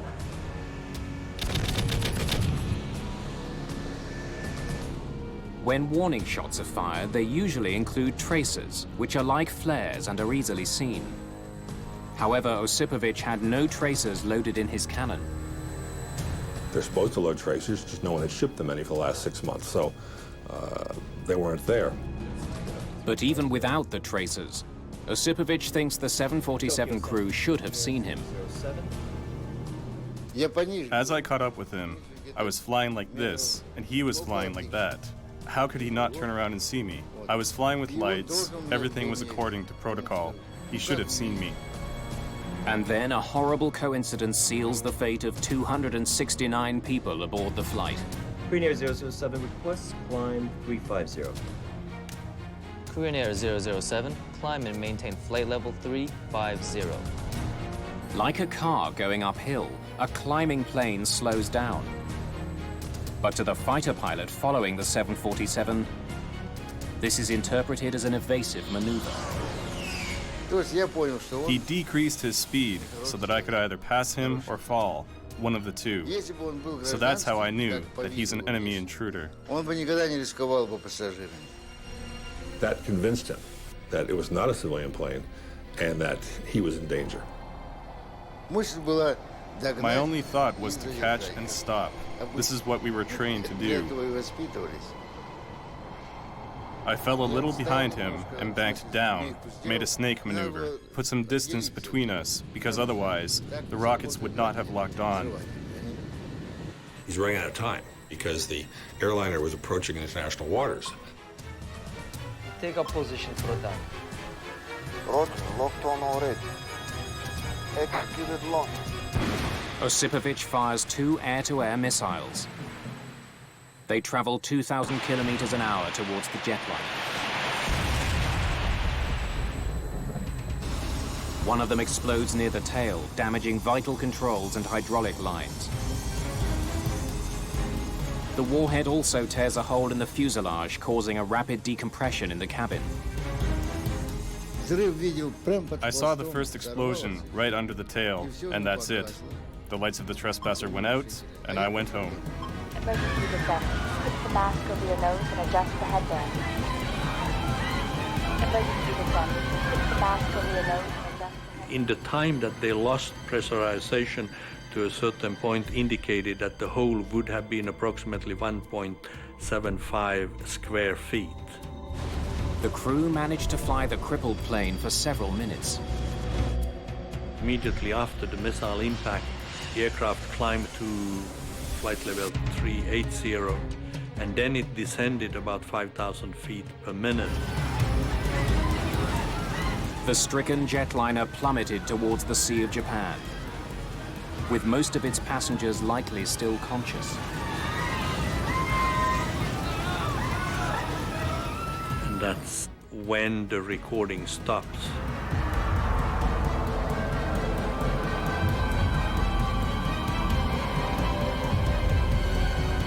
Our determination was that the airframe probably broke up at that point.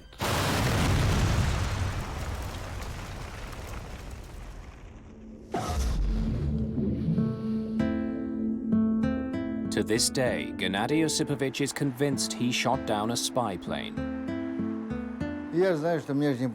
I knew they wouldn't order me to intercept if it was a civilian plane or cargo plane. Only if it was a trespasser.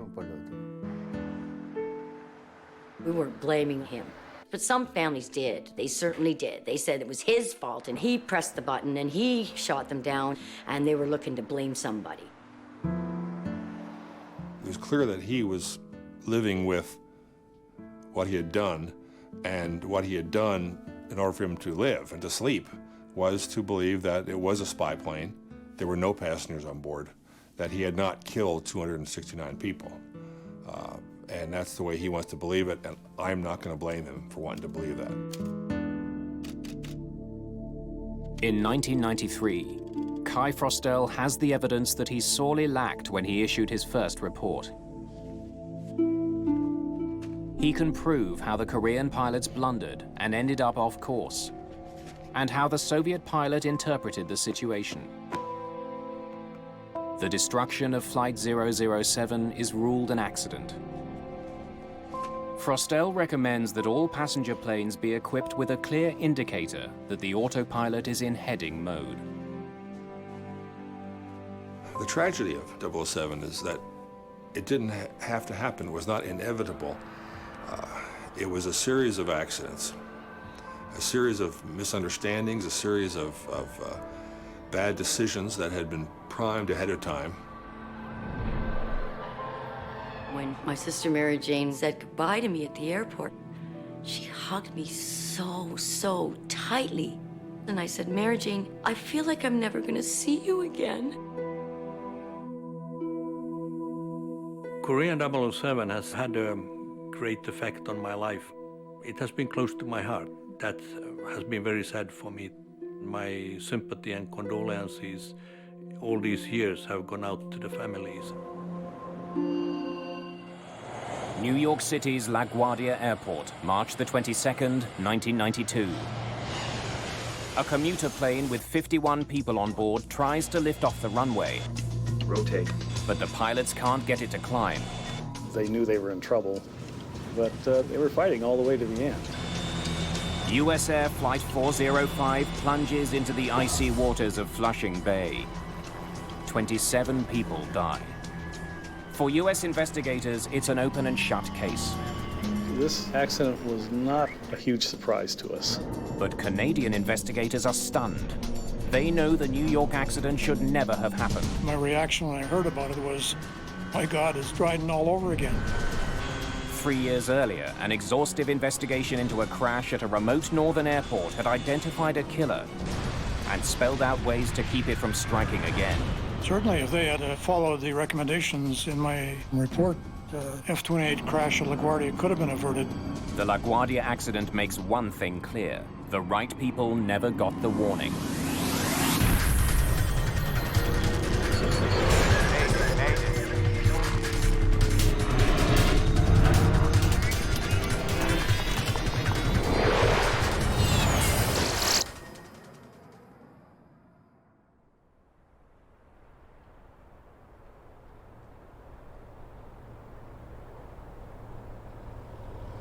March the 10th, 1989.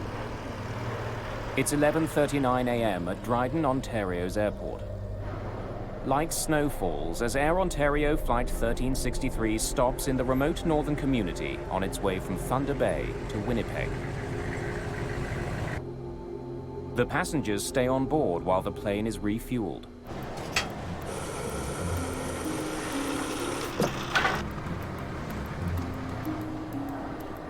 For flight attendant Sonia Hartwick and the crew aboard the Fokker F-28, it's been a frustrating day of delays. Big, fluffy, white snowflakes at this time were falling gently to the ground, and it was very, very gray. And I thought, I guess this means we're going to be delayed again. I can't see us making it to Winnipeg on time. It's Friday, the beginning of March break. Already an hour behind schedule, another delay could jeopardize the vacation plans of many of the 69 passengers and crew. There was a lot of families traveling on board with plans. Most of them were going skiing, and so they were very concerned about meeting their connections in Winnipeg. Kenora Dryden, it's Ontario 363. Ontario 363, Kenora. We've got quite a... As First Officer Keith Mills checks on weather conditions, Captain George Morwood returns from making a phone call inside the airport. It's getting worse. What's the latest? And it won't clear till late afternoon. Check that. Quite heavy snow. Looks like it's going to be a bad one. It's still within our takeoff limits. Well, that's good. We got a lot of people who want to make their connectors. Let's hope it holds. Temperatures hover around freezing. Visibility is decreasing. If the flight doesn't leave soon, it could be grounded indefinitely. Dryden is a very small city.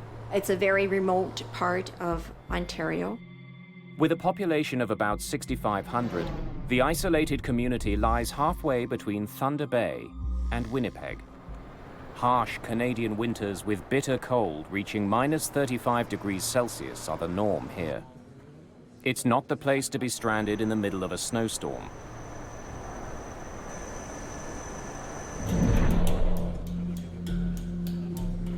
Royal Canadian Mounted Police Officer Don Crawshaw and his partner are escorting a prisoner to Winnipeg. When we did a criminal check on the prisoner before we left, he came up as a violent person. So two of us had to go with him. He was wanted in Banff on a fraud charge, and that's what he was being brought back to Alberta for. Hey, no smoking and seatbelts. On. Instruments. Syncs. Cross-check. Captain Morwood uses the power of engine number 2, already running, to fire engine number 1. Morwood and Mills are both highly experienced pilots. However, they've each flown fewer than 100 hours in the Fokker F-28. The multi-million-dollar aircraft is the first Air Ontario jet to serve the remote Northern Ontario region. 24 minutes after landing in Dryden, Flight 1363 is ready to leave. Inform Kenora, we're rolling. We're fired up, taxiing for departure, requesting airways to Winnipeg. Hang on a sec, guys. Is there a chance that plane can hold? We're having some bad weather up here. An approaching aircraft's urgent request to land Unbelievable. gives Captain Morwood little choice. He delays takeoff. Okay, 363 is holding short of the active. We are going to be a few moments until a small plane lands safely. We're sorry, folks. This just isn't our day. In the 2 years that I had flown with Air Ontario, I'd never come across anything like this before.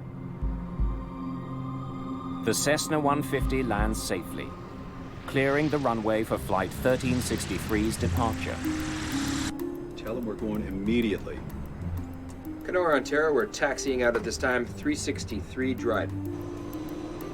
Finally, an hour behind schedule, the plane taxis to runway 29. As we're going down the runway to position for takeoff, a blanket of snow was falling and I couldn't see the tree line anymore. It was like looking through a sheer. Folks, we're sorry for the delay. Flight attendants, please be seated for takeoff. At 12:09 p.m., Flight 1363 is ready for takeoff. Advise Kenora, we're ready to proceed. And Kenora, Dryden, Ontario, 363 is about to roll 29 at Dryden. Ontario 363, Kenora, roger. Captain Morwood performs a brief engine run-up, heating the engines to rid them of any accumulated snow and ice. Then he begins his roll down the runway. When we're taking off, I'm usually very quiet and focused, meticulously going through a checklist in my own mind. What would I do in the case of an emergency? E1. The F-28 reaches its takeoff speed. Rotate. 80 knots.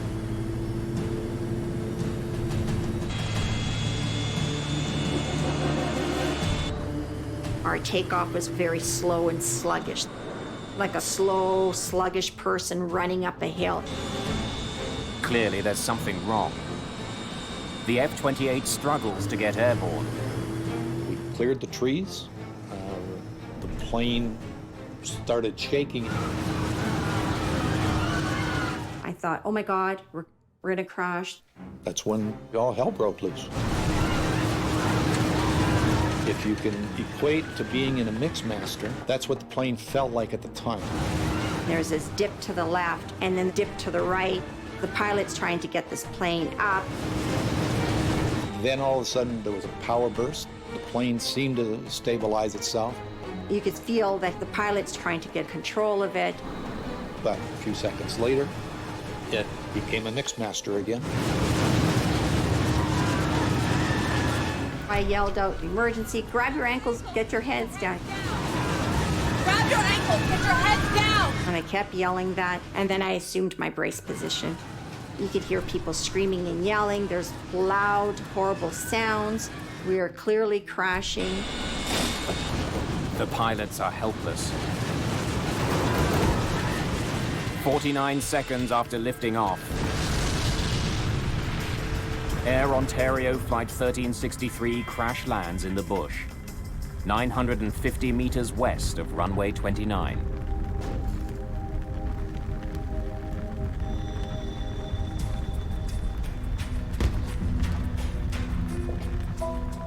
There was carnage of the aircraft all over the place.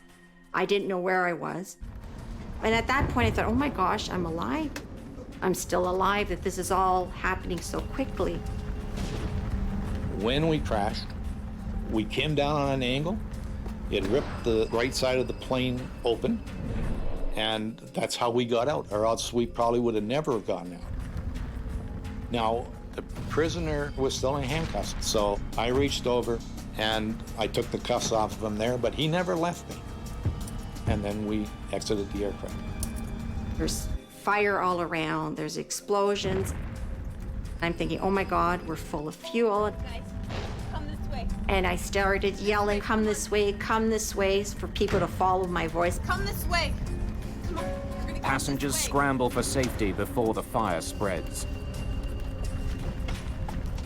45 people survived the accident, but 24 people do not, including Captain Morwood and First Officer Mills.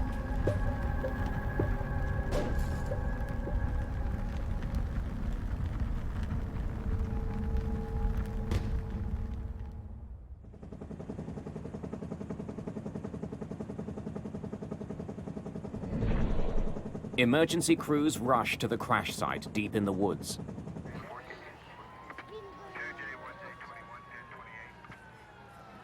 The injured are taken to hospital in Dryden. I was very concerned because I kept looking at the wing all the time. I thought it was a lot of snow. Well, I didn't notice anything wrong going down the runway. Like I said, it was just when we started hitting the trees, I knew there was something wrong.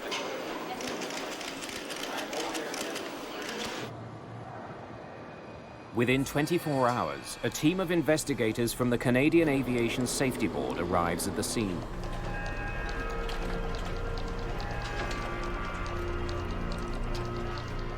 You're going there, hopefully with the idea that you can find out what happened, why it happened, and how do you prevent it from happening in the future. We walked the entire path of the airplane to the threshold of the runway, and then we walked the flight path of the airplane right to the crash site. That was the first thing that I did. I wanted to document what I was seeing by photographing. When you walk in on an accident site like that, there are two things that overwhelm you. The smell of aviation jet fuel and the smell of death.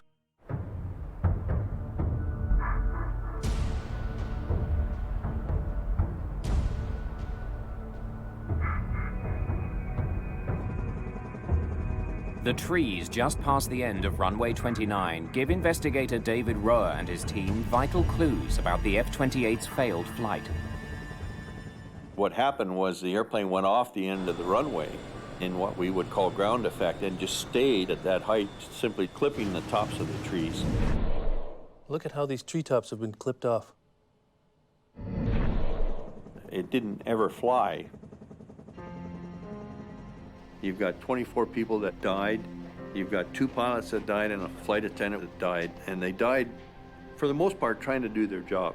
So you really want to do them justice, but you also have to be fair.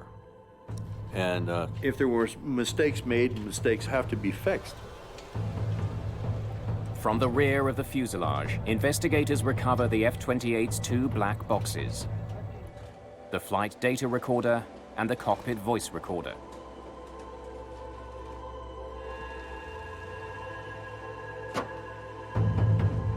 The devices are designed to withstand temperatures of 1100 degrees Celsius for up to 30 minutes.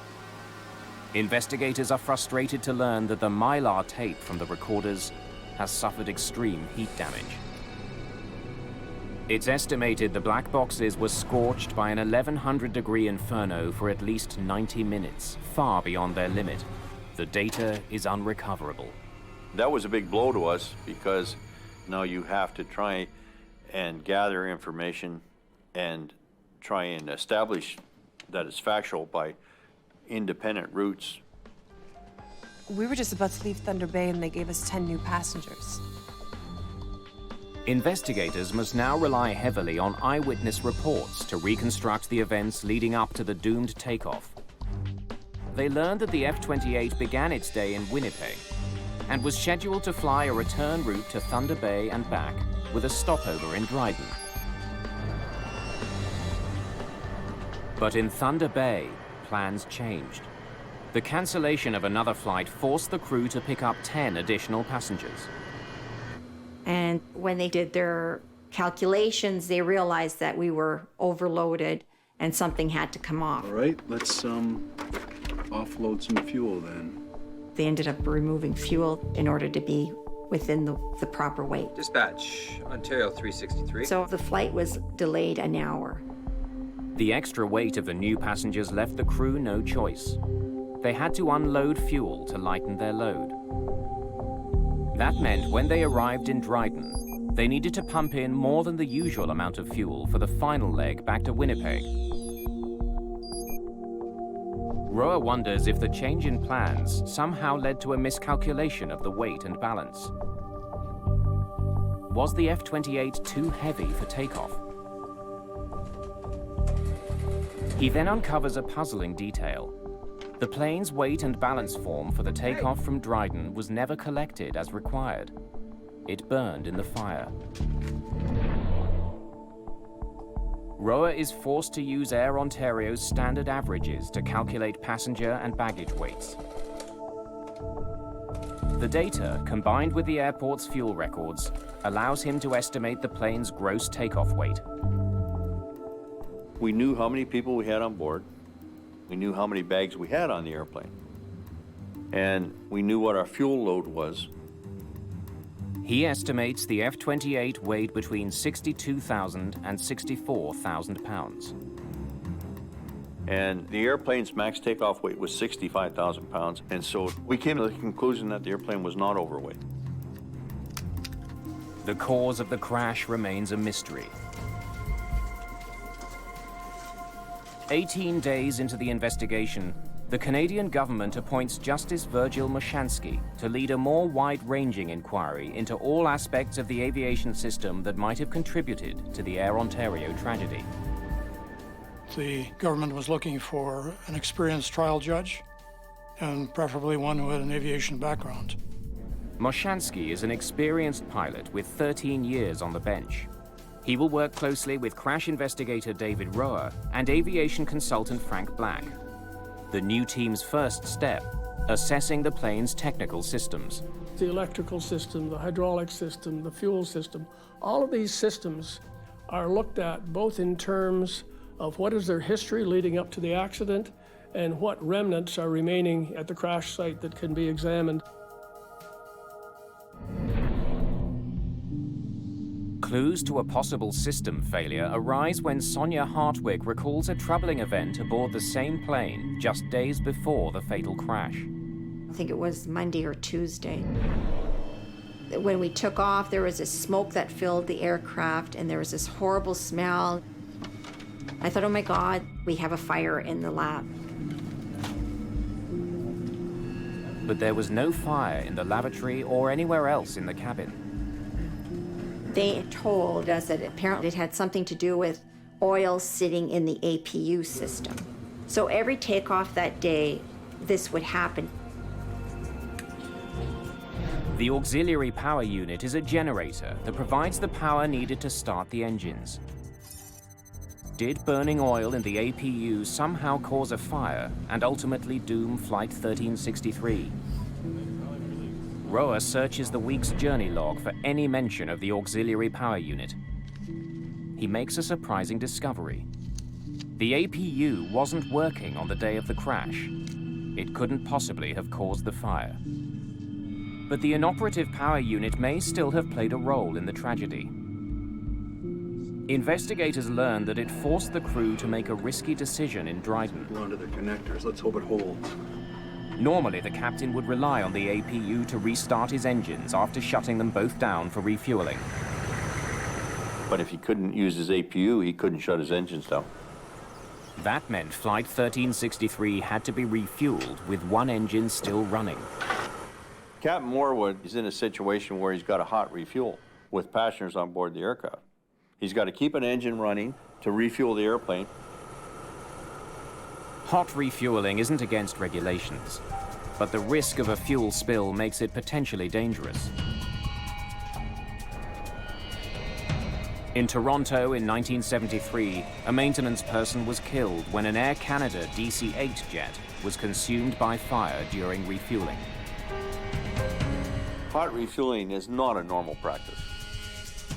Could the hot refueling have caused some kind of damage to the engines?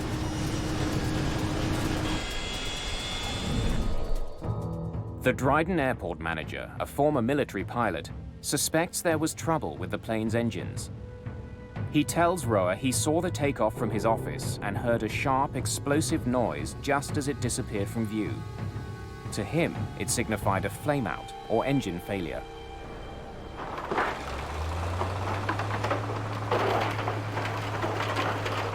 I thought, this is going to be a high-profile and potentially controversial investigation.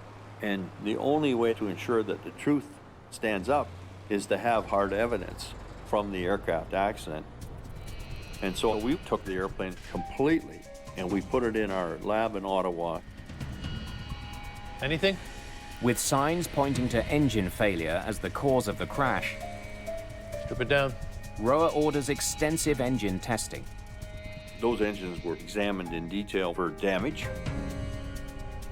Roa finds the F-28's two Rolls-Royce engines suffered only minor structural damage. There's no evidence of an engine fire, nothing at all to suggest the engines had failed.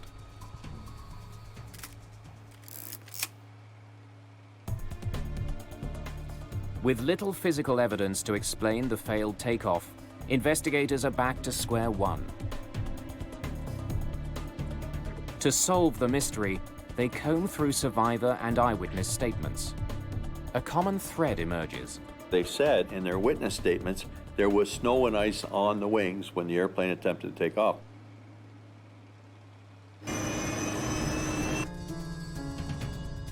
ROA studies weather charts for clues. We had very good meteorological information. The charts show that during the half hour the F-28 was on the ground at Dryden Airport, visibility shrank from 4 kilometers to less than 1 kilometer because of the snowstorm.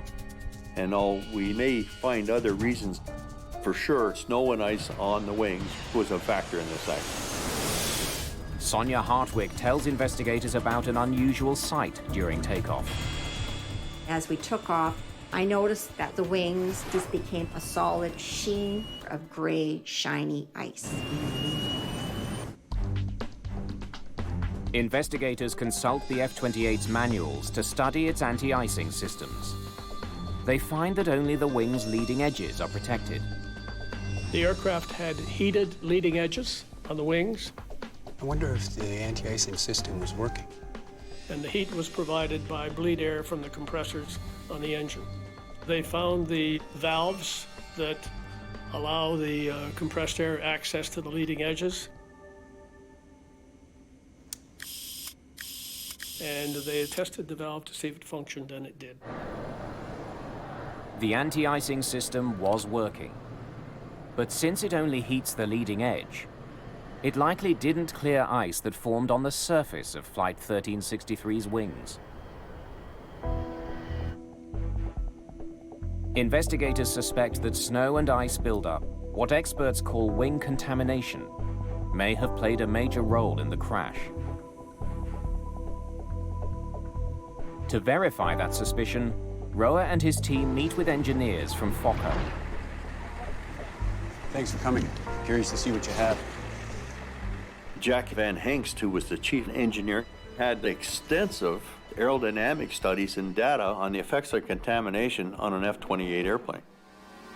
Fokker engineers have run simulations of the crash. They were able to get some very good data in terms of the performance of the airplane, simulating the type of loads, temperatures, etc., that the Dryden aircraft would have been exposed to. Investigators make a crucial discovery about the design of the F-28. Because of the angle of the wings, a very small amount of ice makes the plane susceptible to stalling. They concluded that even the most minute bit of contamination on the wing would disrupt the airflow and cause a loss of lift. Well, that answers a lot of questions. The simulations support what witnesses saw. It just barely got airborne, dropping wings, losing lift, and then hitting trees, decelerating to the point where it broke up. Investigators are now certain that contaminated wings caused the crash. But what's still unclear is why the plane was not de-iced before takeoff. Almost all airports in cold climates, including Dryden, are equipped with the technology to remove ice from a plane.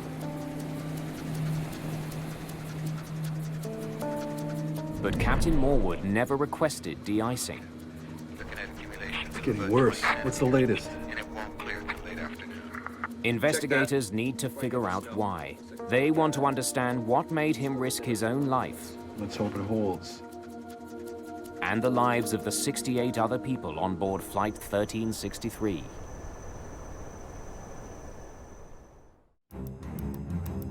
Investigators dig through Captain George Morwood's flight records and work history. They interview crew members, searching for clues to his behavior. Captain Morwood was a very professional, very old-school pilot. He had his view on how things should be done properly and what his definition of proper and professional would be.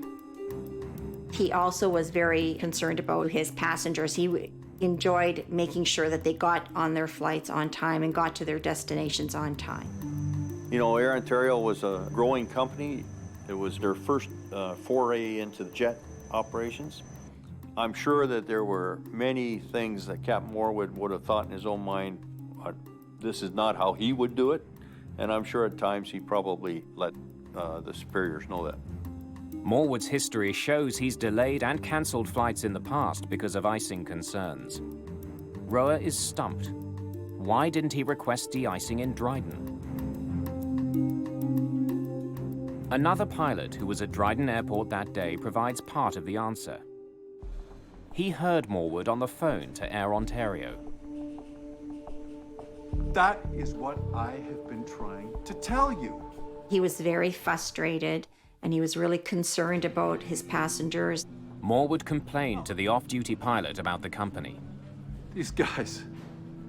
You want to guess my weight before I left Thunder Bay? 66 and change. I had to offload fuel. Now that... Right. So now what am I supposed to do? No. You figure it out. When he left the terminal, he was observed by witnesses to appear to be very upset and very angry. Investigators wonder what set Morwood off. They try to piece together the pilot's day on March the 10th. This was the 5th day of a very long week for Captain Morwood. And he was the next day leaving with his family on a ski vacation. Before his first flight of the day, he'd learned the plane's APU still wasn't working. And then, once in Thunder Bay, more bad news. After refueling, the dispatcher forces Morwood to take on 10 extra passengers. Now he must offload fuel and lose more time. There goes the schedule. Let's, offload some fuel then. This meant Morwood would leave Thunder Bay behind schedule. Dispatch, Ontario 363. And Captain Morwood is the type of captain who didn't want to be late. Now en route to Dryden, and an hour behind schedule, the weather forecast the crew was given of light rain and fog is no longer accurate. And Captain Morwood didn't get the forecast of freezing rain coming into Dryden, which he should have had. As Flight 1363 lands in Dryden, the weather was getting worse by the minute. The plane sat there for half an hour while snow built up on the wings. I gotta talk to somebody about this. Investigators may never know how concerned Morwood was about the weather. But there is evidence that it was on his mind. When Roa questions the fueling agent, he learns that Morwood did ask about de-icing moments before takeoff. Is there de-icing available? The fueling agent says he pointed out the de-icing ground crew to Morwood. The agent then offers a compelling reason that could explain why the captain didn't de-ice. Air Ontario had a policy prohibiting him from de-icing with an engine running.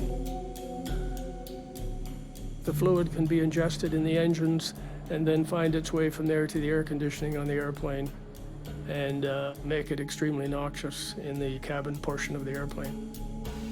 But if Morwood had shut down both engines, he wouldn't have been able to restart his plane. Now, the only other way to start the airplane on the ground is with a ground-based air cart that can provide the compressed air. And Dryden did not have the capability to start the airplane. The equipment would have had to be flown in from Winnipeg. It would have been a costly decision. If he shut it down, he would ground the aircraft there effectively, requiring the billeting of passengers and hotels and at an expense to the airline for which he would be answerable. Right. So now what? So he was under a great deal of pressure. No. You figure it out.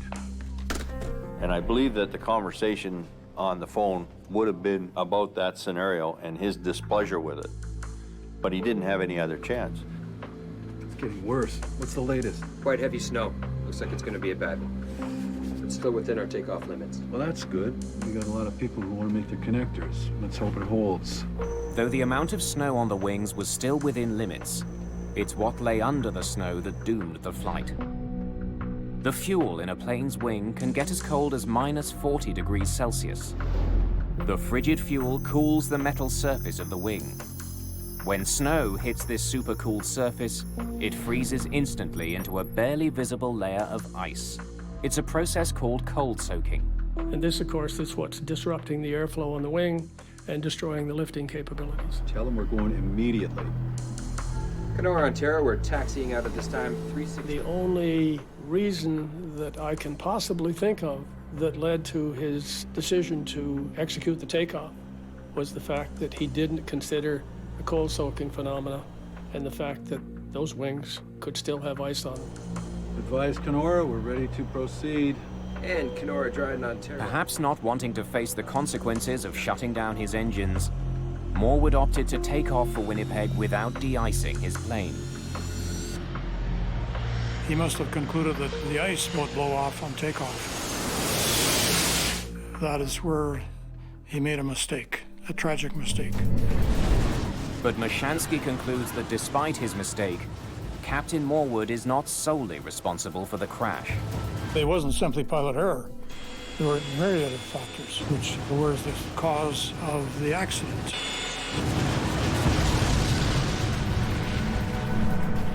One of the most important factors, Air Ontario's decision to let the plane fly with a broken APU. They were deferring a lot of the maintenance that should have been done because of a shortage of parts.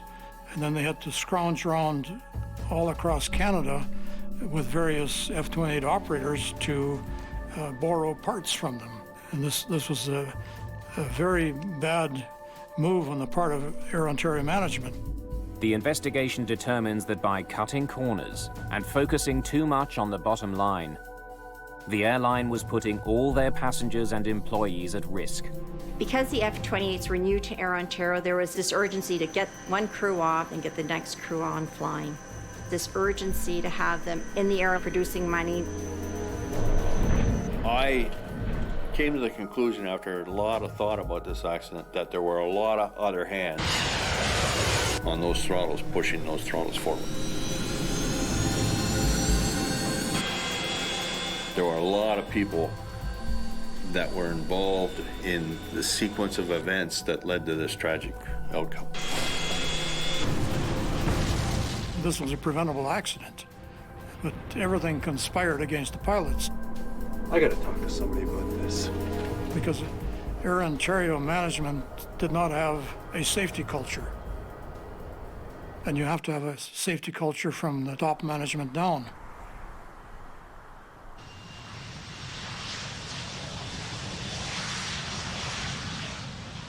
Knowing there are dozens of Fokker F-28s flying around the world, Justice Mashansky takes an unusual step. He releases a report well before his inquiry concludes. Good afternoon. It warns of the plane's vulnerability to ice buildup and stresses the need for frequent de-icing in winter conditions. Even a small amount of icing would be disastrous on an F-28.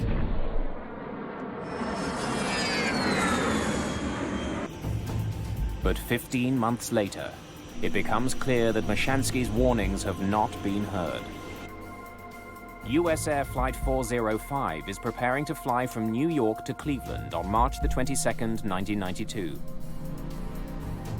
The plane is a Fokker F-28, and it's snowing. It's 1 degree below freezing. At 9 p.m., the jet is being de-iced for a second time since its arrival from Florida. In the past hour, an inch of snow has fallen and shows no signs of stopping. US Air 405, clear to taxi runway 13. The crew prepares for takeoff. Flight 405 is an hour and 45 minutes behind schedule when Captain Wallace Majeur starts taxiing to runway 13. Then, unexpectedly, US Air 405, turn left and hold short of Echo. Left on the inner to hold short of Echo. At 9:07 p.m., Flight 405 is forced to wait on the taxiway near runway 13. another 23 minutes pass. First Officer John Rashuba turns on a light that illuminates his wings. He checks the right wing for ice. He sees none. Looks pretty good to me as far as I can see. US Air 405, runway 13, clear for takeoff. Even though it's now been 35 minutes since their last de-icing, the crew does not request another. Takeoff thrusts set. Temps okay. Everything proceeds as it should, until... V1. Rotate. Just after the F-28 begins its rotation. The aircraft had enough flying speed to lift off, barely lift off. The wings just could not support the airplane. They knew they were in trouble. 13 seconds after lifting off, Flight 405 crashes on the shore of Flushing Bay.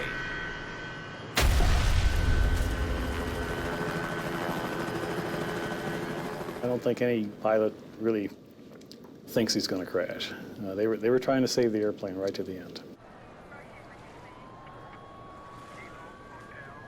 27 of the 51 people on board are killed. Another Fokker F-28 has crashed, with tragic consequences. My reaction when I heard about it was, my God, it's Dryden all over again. Within days, investigator in charge Robert Benson suspects that ice on the wings was the major cause. It would be very, very difficult for either of the pilots to really detect ice on the wings, looking backwards over their shoulders through the side windows of the airplane. Looks pretty good to me as far as I can see. So the captain was faced with quite a problem. If he wanted to be de-iced a third time, he would have had to get out on the lines, taxi all the way back into the parking area, and meet up with a de-icing truck again. Takeoff thrusts. That would have put him very, very late, and it may have even caused the cancellation of the flight. After all of this work, after all of the efforts, to see it happen again was extremely frustrating.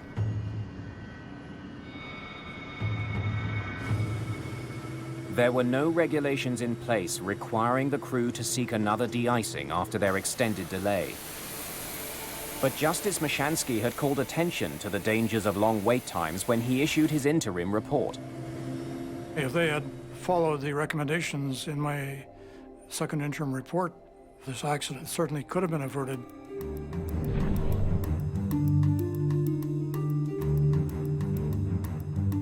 He also had drawn attention to the limitations of the de-icing fluid being used at the time. Called Type 1 fluid, it's a mixture of antifreeze and water.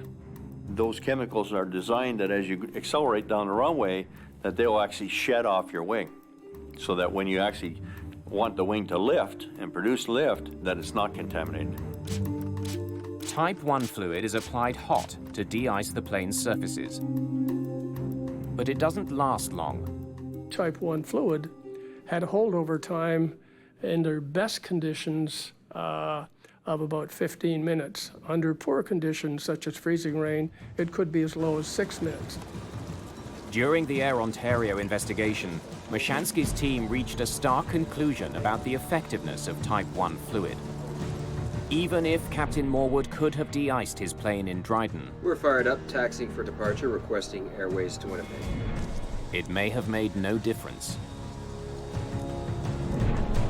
Hang on a sec, guys. Is there a chance that plane can hold? We're having some bad weather up here. Unbelievable. Flight 1363 had to wait for the troubled Cessna 150 to land. By the time he waited for this 150 aircraft and pilot to land, and then they backtracked and got into position, now they're in a serious snowstorm, and they are getting contaminated. Even if Morwood had de-iced during his 30 minutes on the ground, Rotate. the delay may have been enough for the fluid to stop working. The plane's wings may once again have become coated in ice.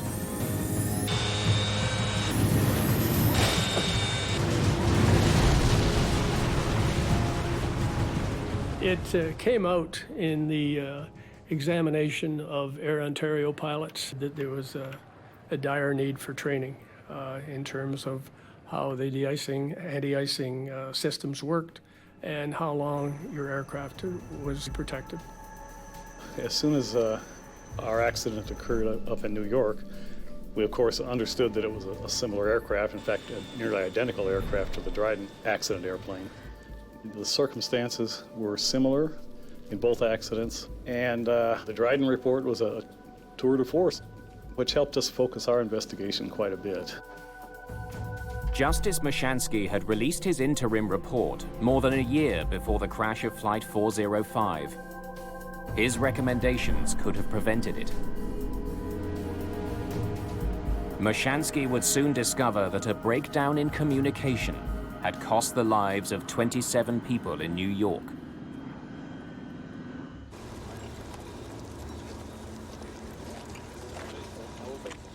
During his inquiry, Justice Mashansky learned that there was another type of de-icing fluid available to the airline industry.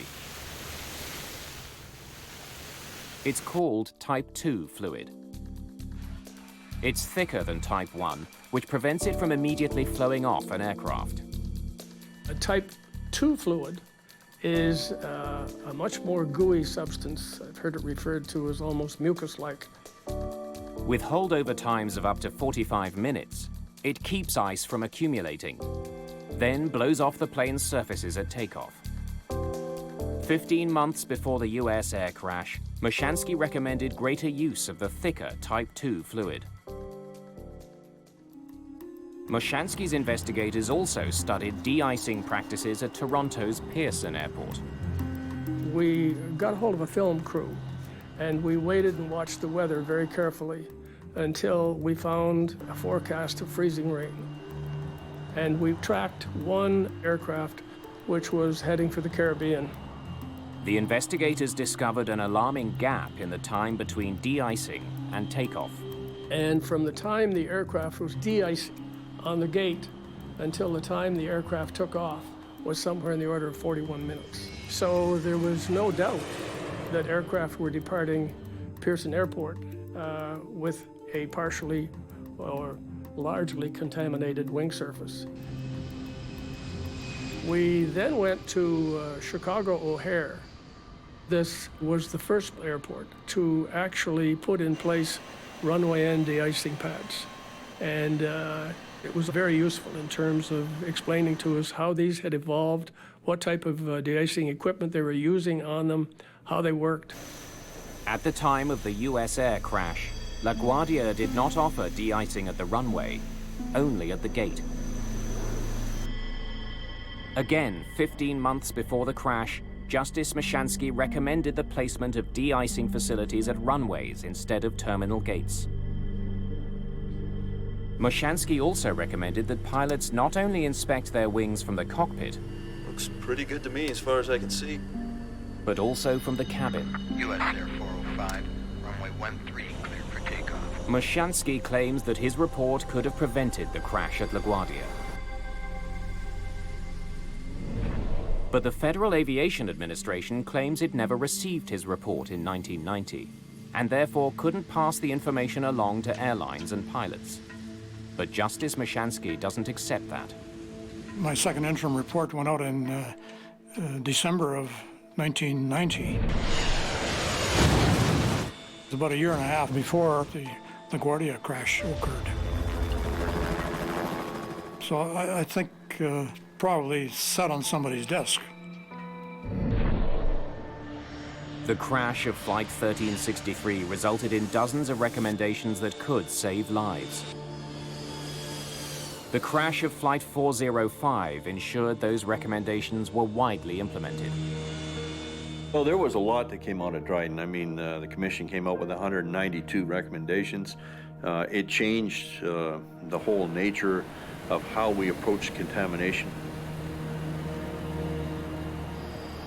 We now have runway end de-icing pads, so they can get a final de-icing before they take off. This was something directly the result of the Dryden Commission inquiry. Today, most airlines use a new type of de-icing fluid. Type 4 de-icing fluid lasts longer. It will stick to a wing for up to 2 hours. As well, air traffic controllers must now be able to tell flight crews how long they will be delayed at the runway after being de-iced.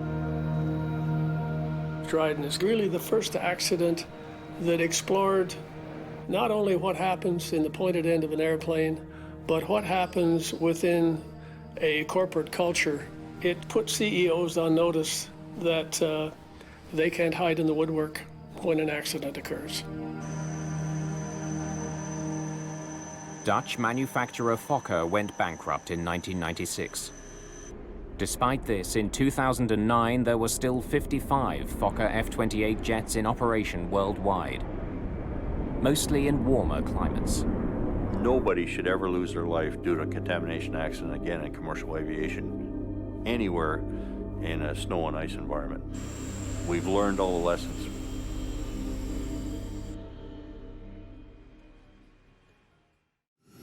Just minutes from Strasbourg Airport, an Airbus A320 slams into a mountaintop.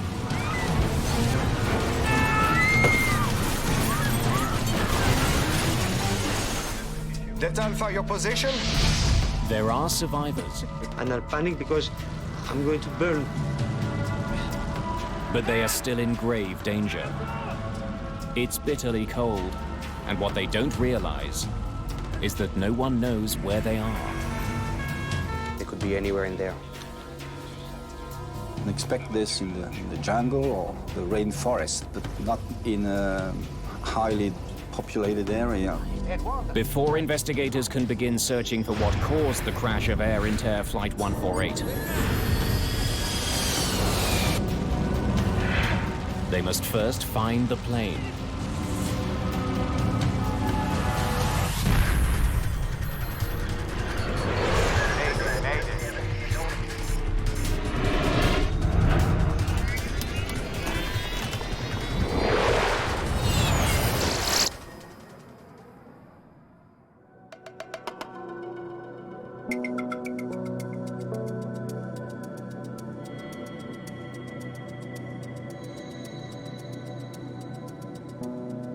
January the 20th, 1992. Air Inter Flight 148 has departed from Lyon, France. 124.905, thank you. Captain Christian Hequet and First Officer Joël Charubin are experienced pilots with over 12,000 hours of flying time between them.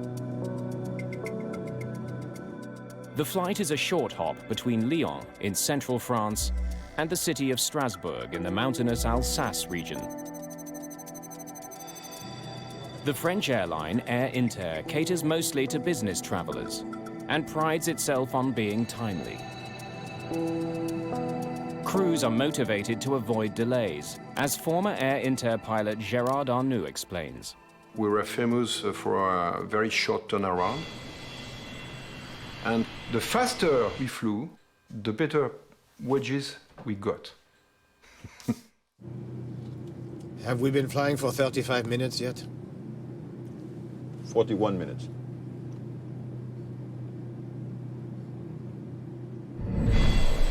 The crew is flying an Airbus A320, one of the most technologically advanced commercial airplanes in the world.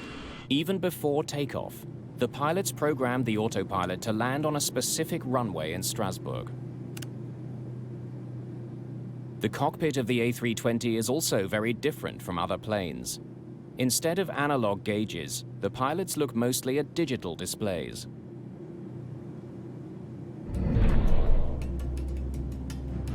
Strasbourg, good evening. Runway News 05. Transition level 50. Wind 040 at 18 knots. Visibility 10 kilometers. A recording from Strasbourg Airport informs the crew of a change in plan. Due to high winds and poor winter weather, they'll have to land on an alternate runway. 05 in service. Not the one programmed into the autopilot. 05. What sort of wind are they giving us? 18 knots. 18 knots. Captain Hequet doesn't like the idea of changing runways. No chance. He was hoping to use runway 23, an approach that provides the autopilot with a precise navigational fix. The new runway, runway 05, is surrounded by mountainous terrain that can interrupt radio signals sent to the autopilot. You know, if we go with the runway 05 procedure, we... Oh, no. Captain Hake suggests a compromise. I'm putting back runway 23. Otherwise, I couldn't make the ILS interception. He'll program the autopilot to fly towards runway 23. But near the airport, the captain will take over the controls and make a visual landing on runway 05. You're taking 23 then? Yes!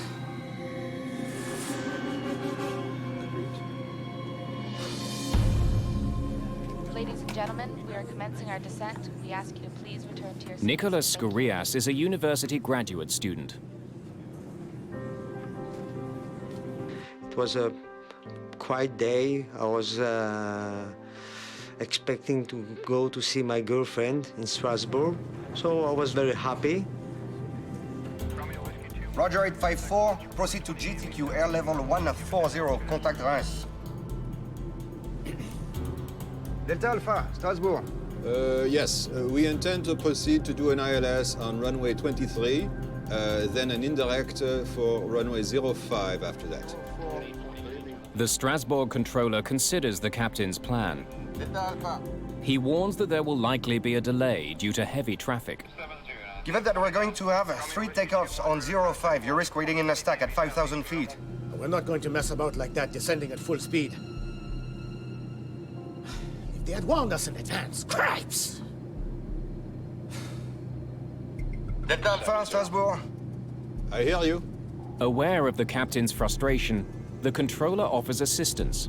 If you want, I can take you with the radar to lead you to Andlo at 5,000. Andlo is a navigational point on the approach to runway 05. It helps pilots align the plane for landing. Yeah, that's good. Oh, yeah. Okay, then, turn left to heading 230 degrees. 148. Turn left to heading 230 degrees.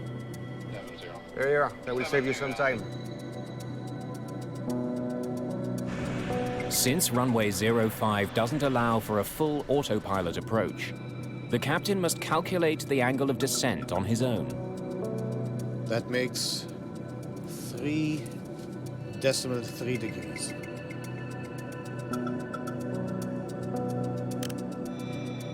Donc 3,3, c'est tout à fait normal, oui. 3.3 degrees is a normal flight angle that provides a good slope for landing. Doucement, la bonne pente, voilà. Ladies and gentlemen, we are continuing our descent. The flight from Lyon to Strasbourg was quite short. I think 50 or 45 minutes. Nothing special. It was very natural and very ordinary. Thank you. Turn left, steer 90. 090 degrees, Delta Alpha. The controller talks Flight 148 through the last turn to align the plane with the runway, now 25 kilometers away. Then, First Officer Cherubin notices the plane is slightly off course. We're headed inside. You're inside there. You should have started with 070. Yeah. At least that much. The controller also notices that the plane is off course. Delta Alpha. It has missed aligning itself with Andlo, the runway's electronic guidepost. Delta Alpha, you're passing to the right of Andlo. Nevertheless, he authorizes the landing. Authorized for final approach 05. Delta Alpha. The captain initiates the landing sequence. Flaps towards 2. Flaps towards 2. Flaps at 2. Gear down.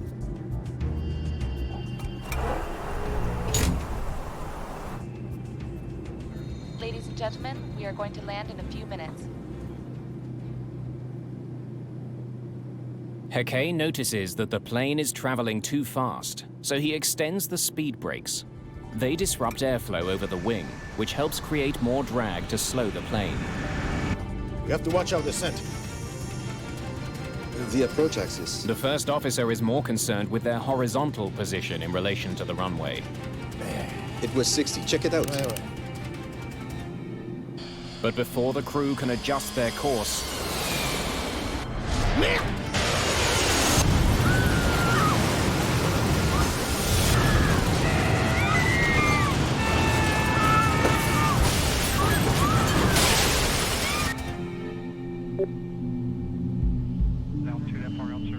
Delta Alpha, your position? Air Inter, Delta Alpha, Strasbourg.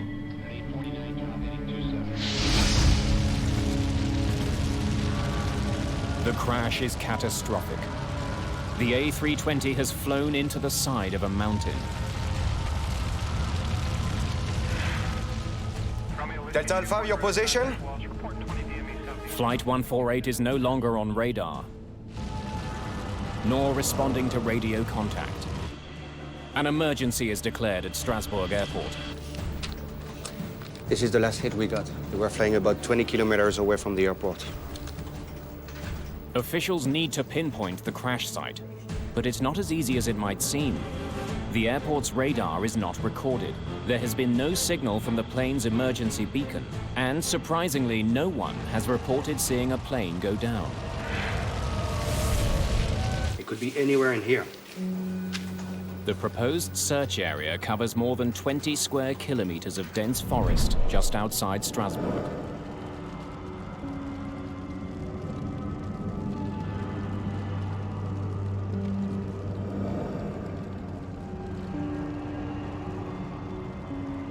Nicolas Scoria survives the crash of Air Inter Flight 148 with only minor injuries. I took off my seatbelt, I get up, I tried to find my suitcase in the lockers, but there wasn't any lockers. I realized that I was alive. It was a crash. I saw a fire in front of me, and I panicked because I said to myself, I'm going to burn. I went to the back of the plane, of what remained of the plane. I found some other survivors. Come on! It's gonna blow! I was afraid of the explosion. I was panic. With the smell of leaking jet fuel in the air, the survivors move away from the burning plane.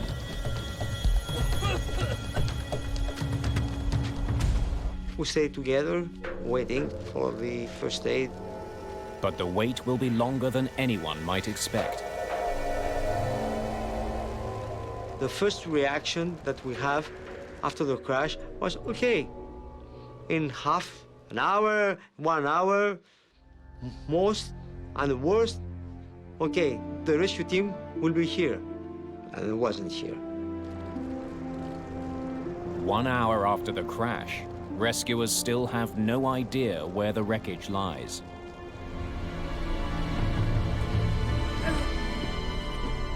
Skouries and the others now face a new ordeal. Surviving sub-zero temperatures in a dark and isolated forest. 2.5 hours after Flight 148 disappeared from radar near Strasbourg Airport, the missing plane has still not been located. Amidst growing tension, the French Aviation Bureau, the BEA, sends in its lead investigator, Jean Paries. I immediately called my two main investigators, and we organized the GO team, and we got prepared to rush to the site as soon as this site was located somewhere. The delay feels like an eternity. A little bit surprisingly long. We can expect this in the jungle or the rainforest, but not exactly in a highly dense populated area like the Strasbourg area. With no help in sight, Skouras returns to the wreckage to look for more survivors. I think that some people that die could have survived if the first aid come sooner.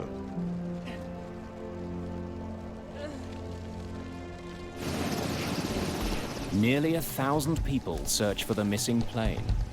But 3 hours after the crash, there's still no sign of it. Frustrated, Skouras goes looking for help. He stumbles into a TV crew trying to find the crash. But with no wreckage in sight, they react with skepticism. They didn't expect survivors from an airplane crash.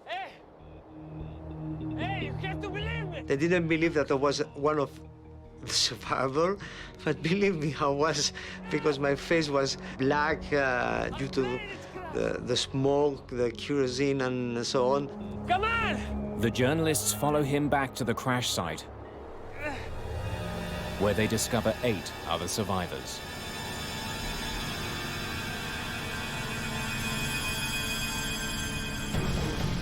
Finally, the first rescuers arrive. The crash site is located near the top of the 2,500-foot Mont Saint-Odile, 19 kilometers from the runway. They found us after 4 hours and 30 minutes. So it was a mess. I was very, very disappointed that at 20 kilometers from Strasbourg, and they couldn't find us. A total of 87 passengers and crew have died, including the pilot and co-pilot. The survivors begin to tell their stories, but no one reports anything that might explain why the plane crashed. I don't know what happened. We were landing. I lost all consciousness. We must have hit the trees.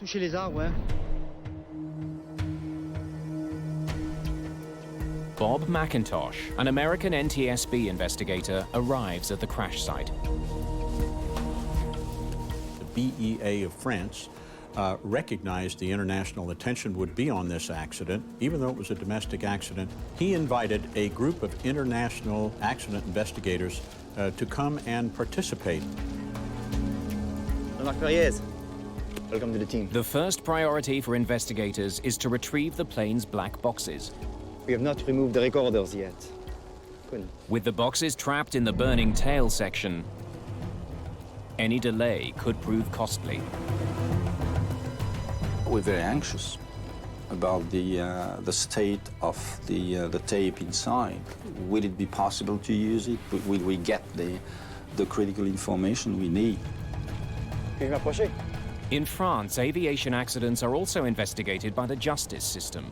Paris and his team are not allowed access to the site until judicial officials secure the black boxes. I had a visual picture of the gendarme, Ariane, transport police standing around keeping us away from the wreckage for a while. And we're very suspicious of these international observers. Maybe we should wait.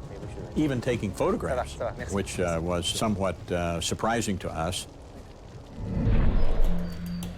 In a previous crash, the crash of Air France Flight 296 in 1988, investigators waited 10 days before turning the black boxes over to police. Rumors persisted that these boxes had been tampered with. This time, police are keeping investigators at bay. I can recall seeing the glowing embers and seeing the flight recorder sitting there and not being able to intervene and say, get that thing cooled down as soon as you can. After midnight, the boxes are retrieved from the plane and sent for analysis. Investigators can only hope it's not too late. They was extremely hot. They looked damaged. They looked burned.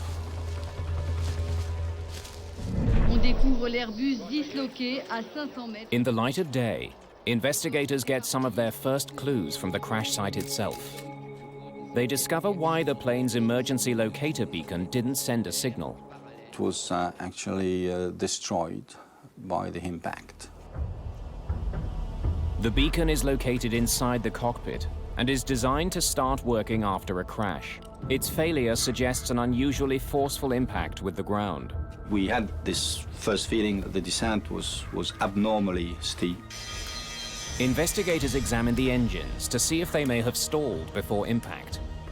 If you find the blades curved and a lot of wood sucked inside the engines, then you understand that the engines were working properly. And that's exactly what they find. The plane clearly had power, yet it plowed steeply into a mountainside without ever sending out a distress signal. Investigators are puzzled. They hope that the box which recorded the plane's flight data will help them solve the mystery. Those particular recorders had the best survival record of any recorders. They were the top of the line as far as survivability is concerned. The black box is designed to survive temperatures up to 1100 degrees Celsius for half an hour. The tape recorder inside is protected by a capsule filled with water.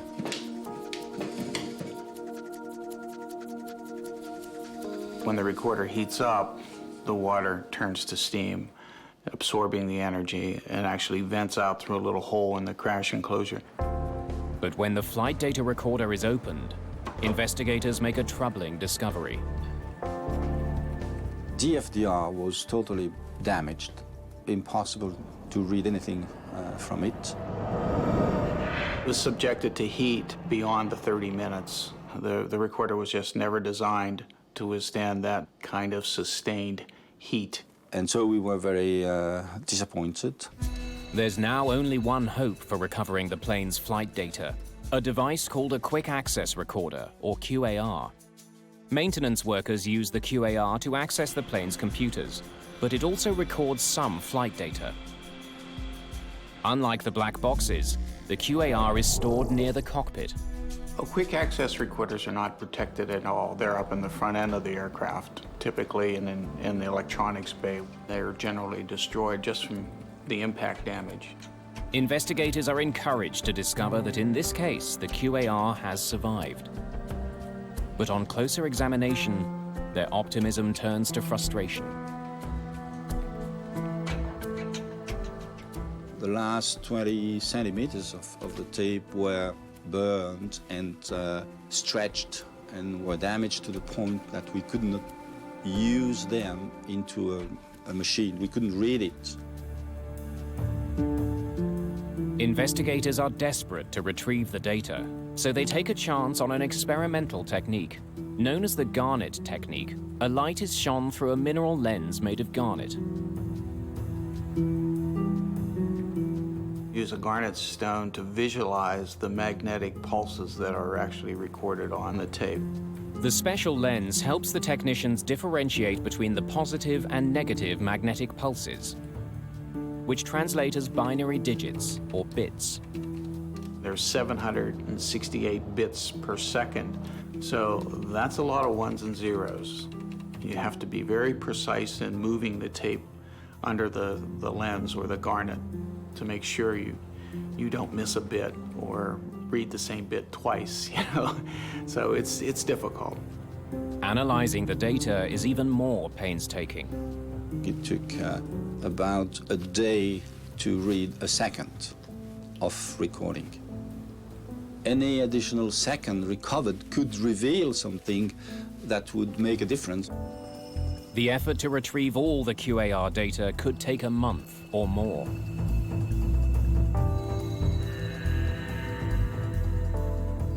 In the meantime, the focus of the investigation shifts to the cockpit voice recorder.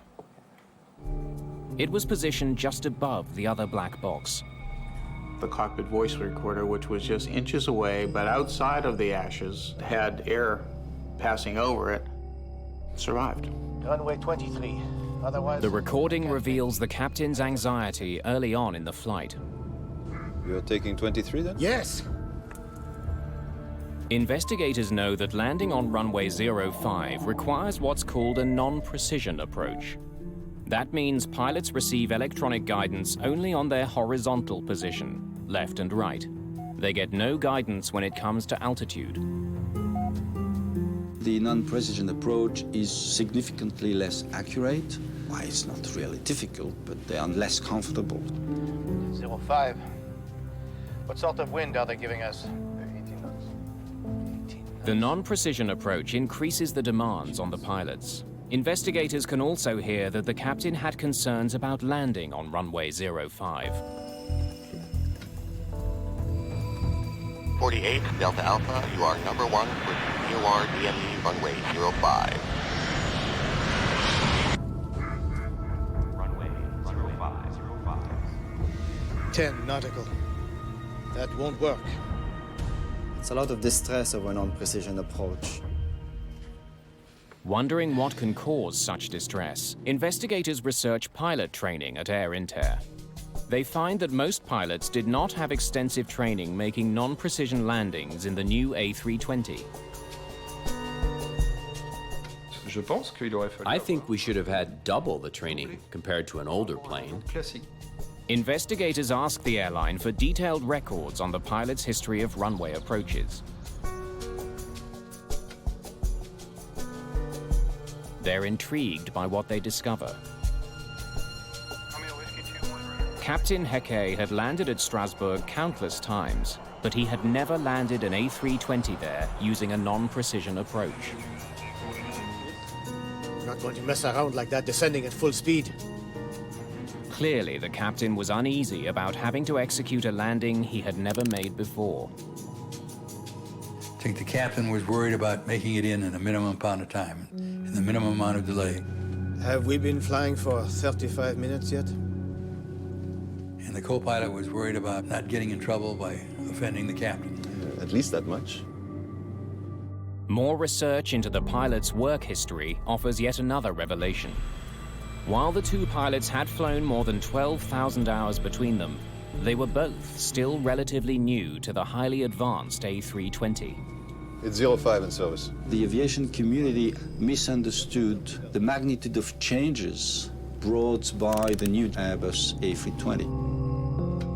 The captain had only 162 hours in the A320, and the co-pilot even less, just 61 hours. Behind this accident scenario, there's an issue of confidence of the crew in themselves, in the aircraft. 18 knots. No chance. They were not prepared, really, to fly in this kind of condition. If they had warned us in advance, cripes! Investigators conclude that the crew's training was insufficient. But that alone does not explain the crash. Merde!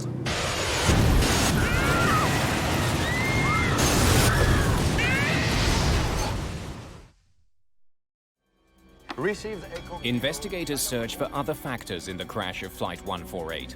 They review the conversations between the crew and air traffic controllers. If you want, I can give you radar headings and take you to Anlo at 5,000. Yeah, that's good. The radar vector makes flying easier. The captain was happy because it was reducing his workload. Turn left, steer 90. With the controller's assistance, this landing should have been very simple. But when investigators reconstruct the plane's trajectory using radar information from various stations around the airport, they discover a shocking error.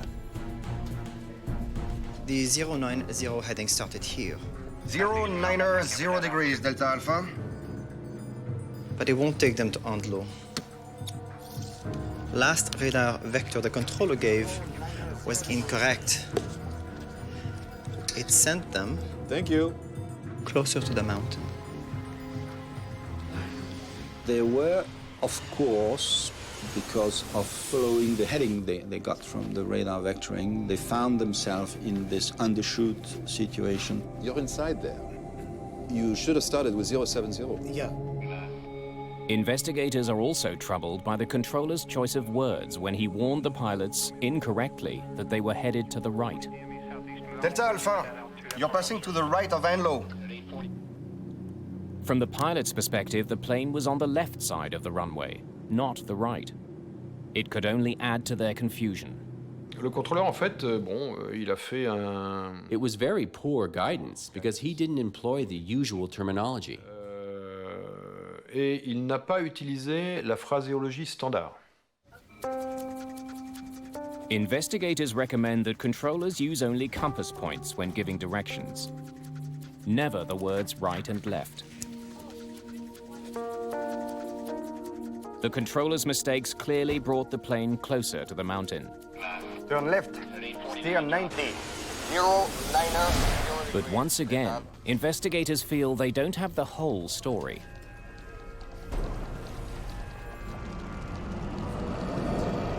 It's not something totally abnormal to start a descent from this situation. Flaps towards 2. Flaps towards 2. It's not what you expected to do every day, but it's not outside the tolerance of the concept of this approach. Gear down. When investigators study the plane's reconstructed flight path, they discover something more alarming than the plane's horizontal misdirection. As it circled the mountain, the plane inexplicably entered a dangerously steep and rapid descent. Perhaps 2.5 times the normal rate of descent. That's lethal at that altitude. Without the steep descent, they would have cleared the mountain. If the vertical trajectory had been correct, they would have no problem at all. Finding the cause of that sudden descent is now key to understanding why 87 people died in one of the most advanced passenger planes on Earth.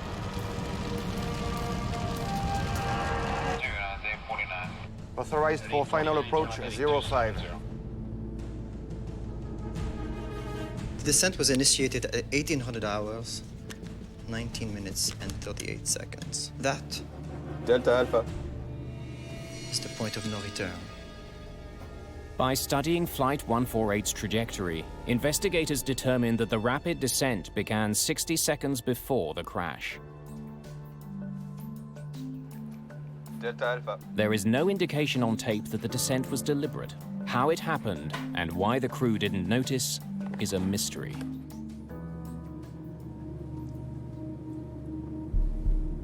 It should be a no-brainer. Keep track of the altitude. The cockpit altimeter gives pilots a constant readout of their altitude. Altimeter, that's a very precise instrument. They become very reliable. They're accurate to within 5 or 10 feet. Ignoring it would be a major error in flying protocol. Flaps towards 2. The recording reveals just one single remark from the crew about their descent. We have to watch our descent. It occurred 16 seconds before the crash. The captain had just extended the speed brakes. The aircraft was accelerating abnormally. The captain started to realize there was something wrong with the descent rate. But the first officer changed the subject. The approach axis. We're hitting the axis a half point off. There. It was 60. Check it out. He refocused the captain's attention on the lateral situation rather than the vertical situation, which was the main problem, of course. And they both failed to recognize this situation. I think they were planning that we're going to break out of the clouds so they'd be able to see the runway, and they wouldn't need to do the full instrument approach. It was 60. Check it But the plane never left the clouds. There's an old adage in aviation. Rocks have been known to hide out in those clouds. It now seems clear that the crew was not monitoring their altitude closely enough. But a bigger mystery remains. We can only guess why. What caused that deadly descent?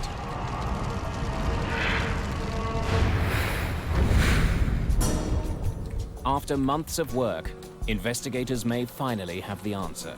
All the available flight data from the damaged quick access recorder has been recovered.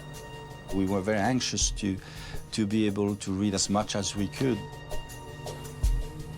The data confirms that just before the crash, the plane was speeding towards the ground at an extremely high rate. 3,300 feet per minute. It also confirms that the angle of descent was dangerously steep, much greater than the 3.3 degrees selected by the captain. 3.3 degrees. That's quite a difference. Investigators now wonder, did the autopilot malfunction? Did it somehow fail to obey the captain's safe descent angle and send the plane into a deadly nosedive? But what state was it in before the accident? Unfortunately, the flight control unit which houses the autopilot is too badly damaged to provide any definitive answers. We could never demonstrate that this FCU on this aircraft during this flight functioned properly or not. But then, when he returns to studying the flight data, Paris discovers something that may finally reveal the cause of the crash. He notices a similarity between two key numbers: the plane's vertical speed, 3,300 feet per minute, and the intended flight path angle, 3.3 degrees. Coincidence? Paris uses a flight simulator to test a new theory. Can you show me a descent of 3,300 feet per minute? He believes that the similarity is no mere coincidence. On the autopilot, there are two descent modes: flight path angle and vertical speed. But they are both displayed on the same window. So 3,300 is abbreviated to 33. Now, show me a flight angle of minus 3.3 degrees. The problem on this aircraft was that the two values were visible on the same window and controlled by the same knob. 3.3 degrees. Minus 3.3 degrees. Paris strongly suspects that the confusing display tripped up Captain Hecquet. So it wouldn't be hard to make that mistake, would it? The confusion is quite easy between the two modes if you don't do it carefully. If the captain failed to push the mode selector knob, then entering 33 would not have initiated a safe 3.3 degree angle of descent. Instead, it would have put the plane into a deadly rate of descent of 3,300 feet per minute.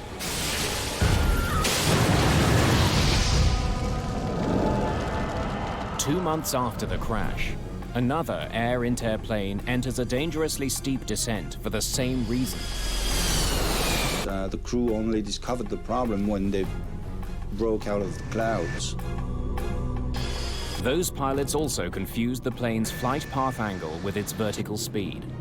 They were lucky enough to have a much higher cloud base so they could correct the problem.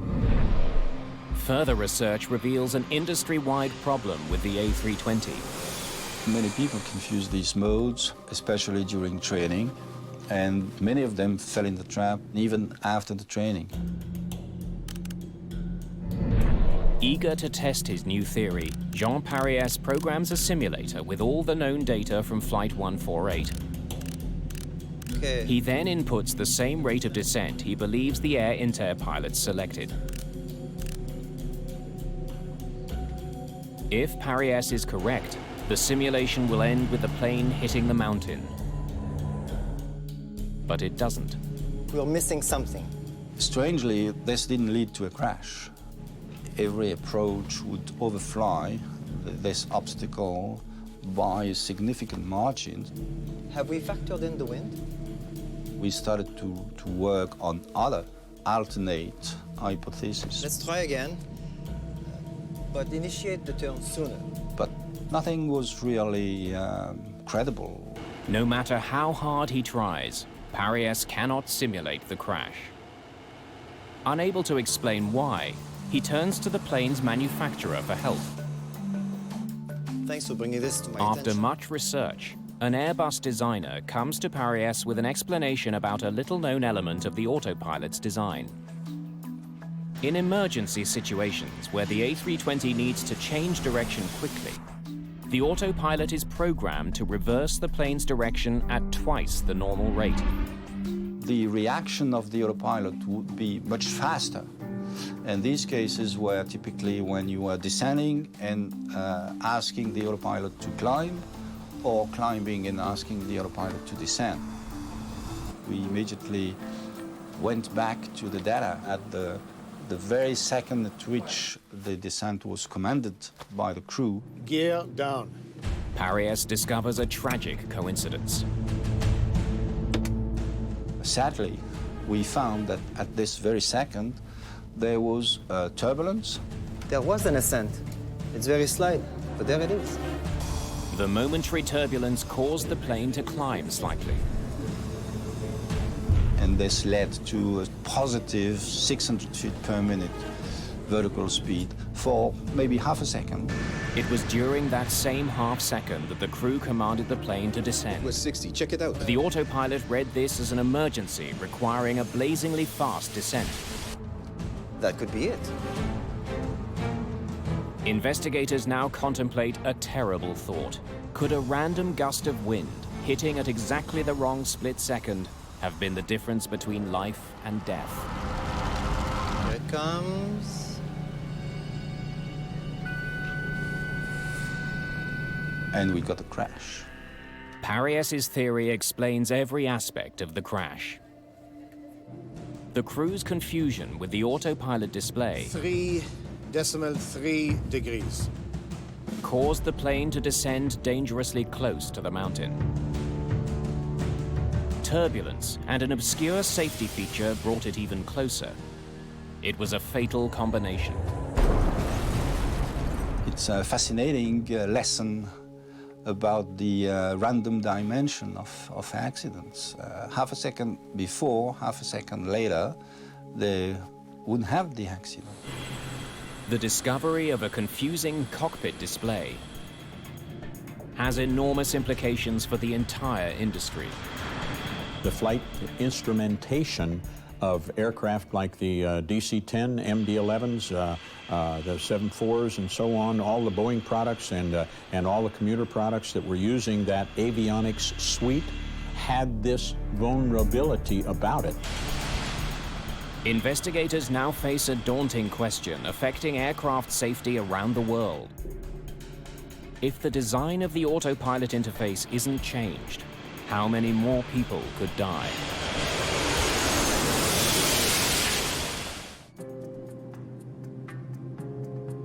There's mounting evidence that the design of the autopilot interface on Airbus A320s led the Air Inter pilots to accidentally dial in a dangerous rate of descent. 3.3 degrees.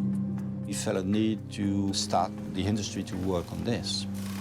The plane's manufacturer, Airbus, responds immediately. The main change, which was very quickly made, was to change the display window. With the new design, if a pilot selects a vertical speed of 3,300, the entire 4-digit number is displayed. So the confusion between an angle and a vertical speed was no longer possible. For investigators, only one mystery remains. All Airbus A320 jets are designed to be equipped with a safety device known as a Ground Proximity Warning System, or GPWS. Which is a downward-looking single-purpose radar that tells you how high you are above the ground directly beneath the airplane. And if it gets to be too low, it'll set off a warning. Pull up, terrain. Pull up. But Captain Hake We have to watch our descent. never received a warning for one very simple reason. His A320 didn't have that alarm.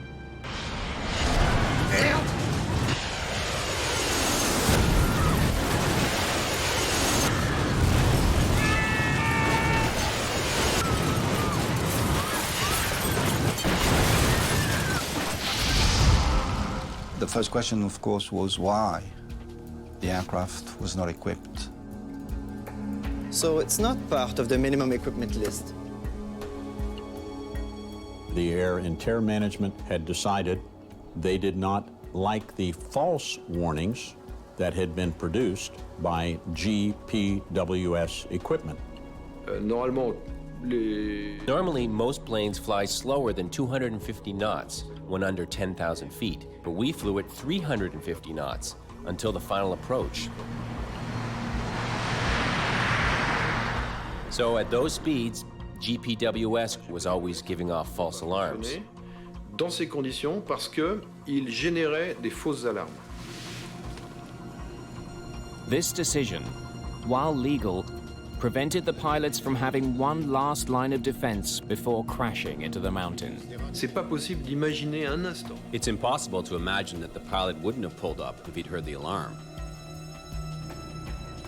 We should have a GPWS on commercial flights in any case, yes. That's an obvious conclusion.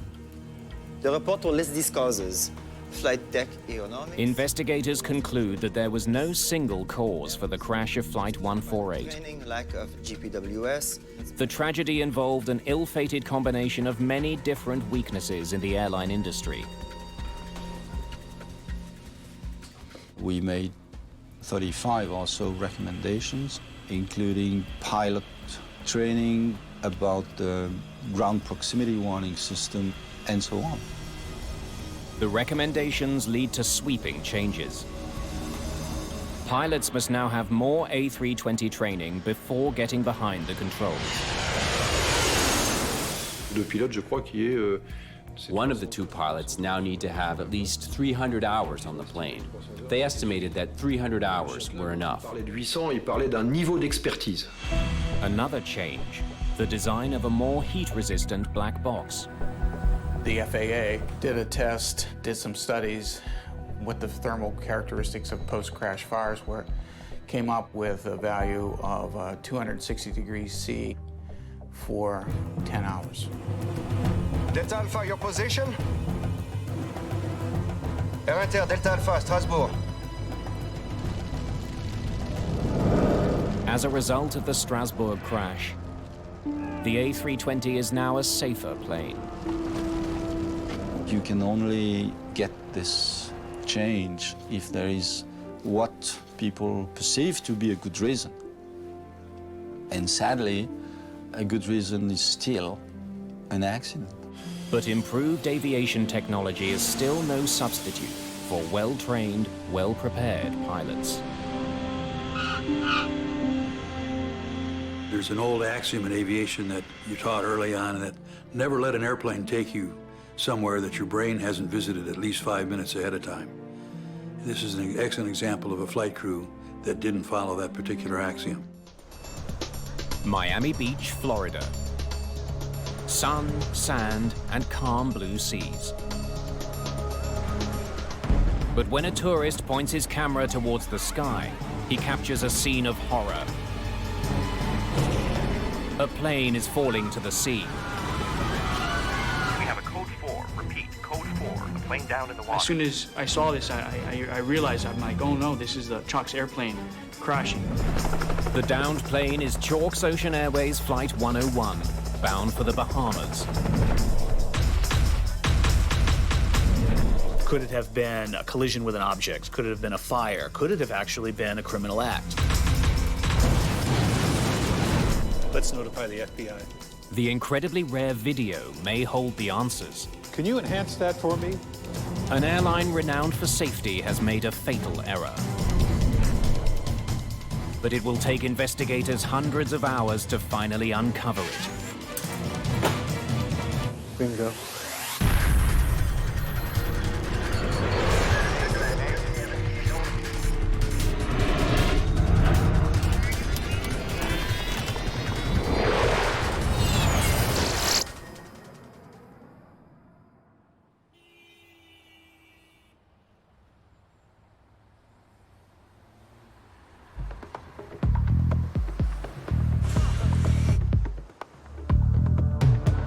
The Port of Miami, December the 19th, 2005.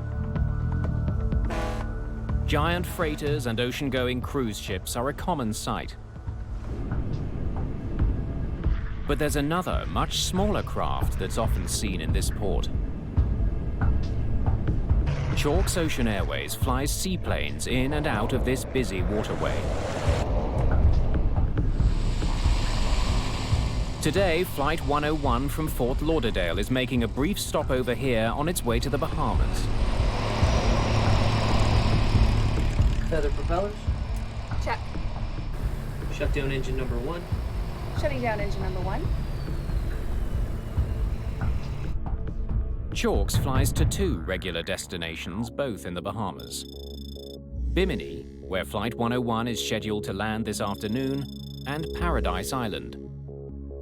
Ladies and gentlemen, this is your captain speaking. We're just making a short stopover here in Miami to pick up a couple passengers. We apologize for the delay. We'll be on our way again soon. How many are we picking up? Just 2, but they're VIPs.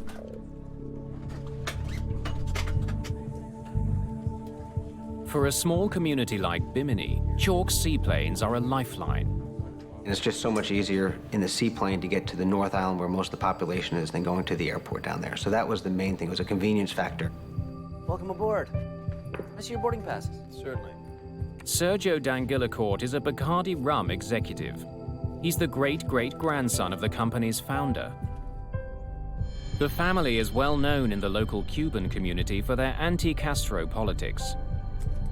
He and his wife are flying to the Bahamas to buy a yacht. Passengers settled in? We're all set. Good afternoon, folks. We'd like to welcome you aboard Chalks Ocean Airways Flight 101 to Bimini. Our travel time to Bimini will be 25 minutes. Hope you enjoy the flight. Let's have the startup checklist, please. Roger. Michelle Marks is in command of today's flight.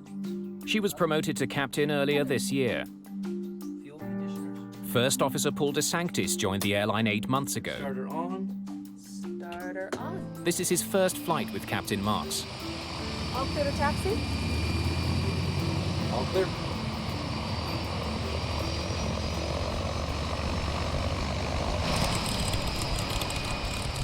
The Grumman Mallard is a twin turboprop design. It has a V-shaped hull and underwing pontoons.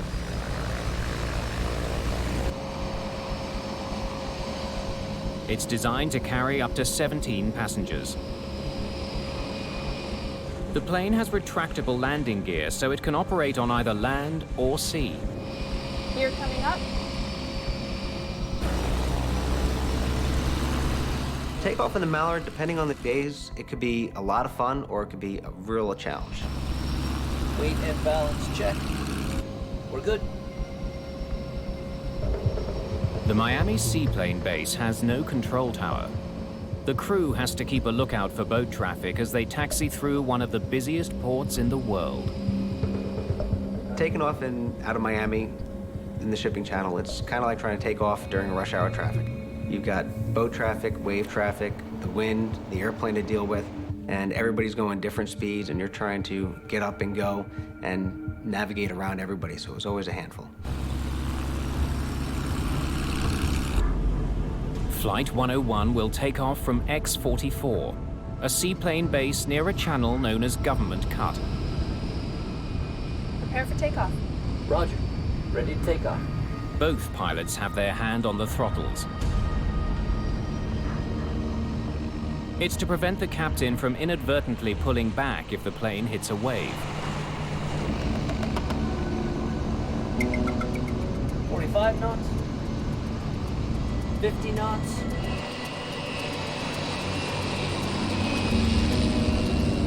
This is the moment most passengers are paying for, the takeoff. Half speedboat, half plane. It's a unique thrill. 75 knots. 80 knots. For the pilots, accelerating through the waves is often the most difficult part of the flight. The airplane itself was really hard to fly as far as on the water, getting onto the step, which was what we call getting on plane. And in rough sea conditions and in rough wave conditions, it could be a real challenge.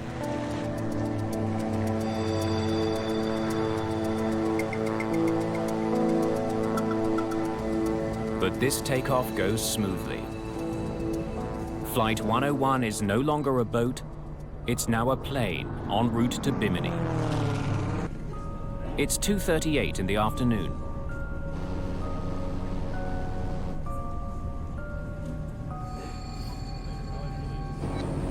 The plane's flight path takes it past South Beach, where sunbathers and surfers are out in force.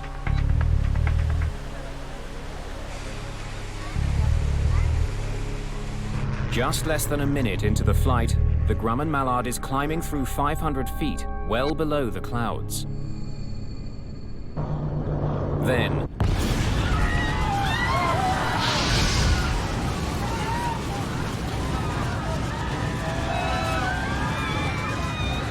the plane rolls violently and dives.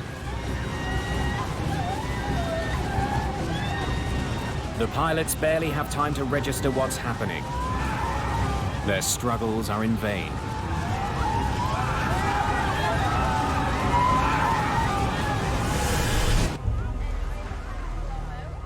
By chance, a tourist from New York catches Flight 101's final moments on his camera. 60 seconds after takeoff, the plane slams into the ocean.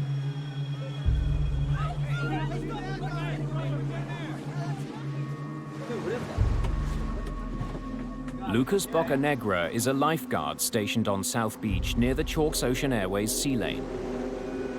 As soon as I saw this, I realized, I'm like, oh no, this is the Chalks airplane crashing. We have a code 4. Repeat, code 4. The plane down in the water. This is Lucas. We're launching the jet ski. The two lifeguards are the first rescuers to go looking for the plane.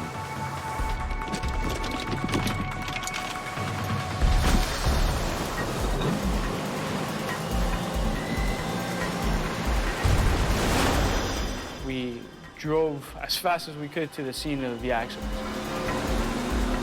There was a lot of things coming through my head. I was nervous, scared. I was kind of full of adrenaline. We wanted to go in and try to rescue as many people as we could, but at the same time, we've never trained for a situation like this. As soon as we turned government cut, those jetty rocks, we noticed that it was very calm, very quiet. It wasn't like the ocean side where it was very rough. There was no waves. It was very, kind of very eerie.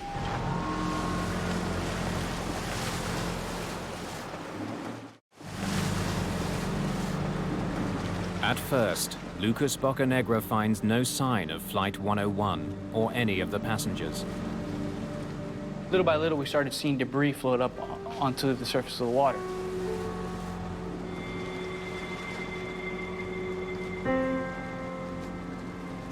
And we saw some chairs, some luggage here and there, and suddenly we noticed it was a body in the water. As soon as we put the body on our jet ski, we realized that from his injuries that there was nothing we could do. From there, it was just try to recover as many bodies, you know, bring them back for their families.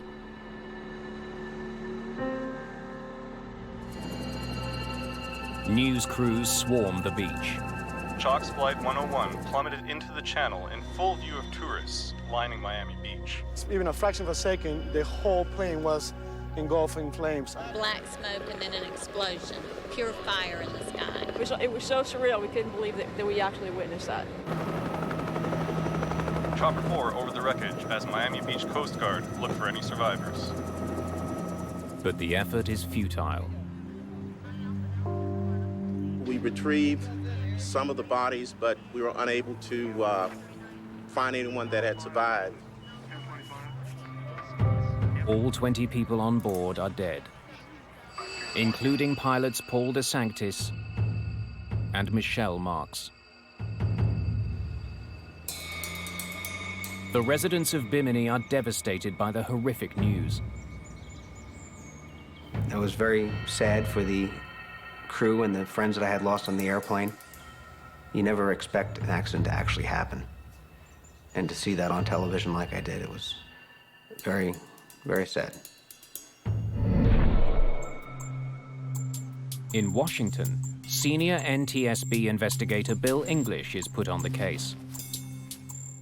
I was just in my office doing some routine paperwork for something else, and the director stuck his head around the corner and said, "Oh, there's been an accident." And I said, "Well, what is it?" And he mentioned a Grumman Mallard. So I immediately knew it had to be Chalks. Within hours, investigators are at the crash site, where 19 bodies have been recovered. One is still missing. I was very familiar with Chalk's Airways. I'm a seaplane-rated pilot myself, and there is the reputation, the legend of Chalk's Airways, the oldest continuously operating airline. Chalk's has a long and rich history. The airline was founded in 1917. During the Prohibition era, passenger lists included notorious rum runners and later Hollywood movie stars. Chalk's planes even patrolled for German U-boats during World War II.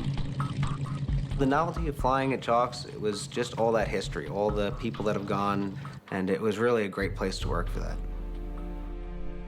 The Grumman Mallard flying boat that crashed was built in 1947.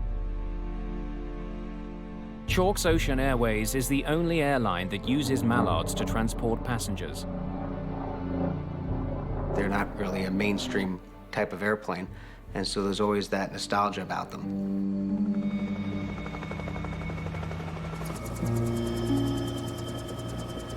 Salvage crews find the plane's black box. Investigators send it to the NTSB in Washington. The box promises to reveal critical information about what the pilots were doing in the seconds leading up to the tragic mid-air disaster.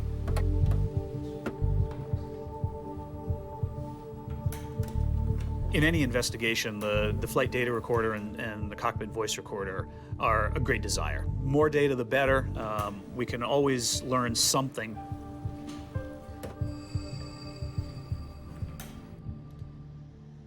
But Bill English knows he isn't going to get all the data he wants. Okay, thanks. The only recorder on board the Mallard was a cockpit voice recorder, or CVR. Most airline aircraft have two flight recorders. The flight data recorder, depending on the aircraft, will record all sorts of parameters of the flight: altitude, airspeed, control positions, and so on. The Chalk's airplane was not equipped with a flight data recorder. It did have a cockpit voice recorder. Though the lack of flight data is a big disappointment, media coverage of the crash gives investigators a very rare piece of evidence. Authorities revealed that the final seconds of Flight 101 were captured on amateur video. The dramatic footage was shot by a tourist on South Beach. Let's get a copy of that video.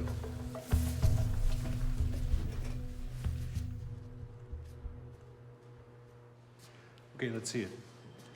The video only captured the final seconds of the plane crash, but it confirms eyewitness reports that a wing ripped off in midair. Can you enhance that for me? The video showed the wing just after separation from the aircraft, the main part of the aircraft fuselage rolling off in the other direction, and the fire and smoke starting from that. It was quite startling that the wing would fall off in this plane. It was a beautiful day. The water wasn't rough on the takeoff, and all of a sudden this wing just dropped off. It must have been absolutely devastating.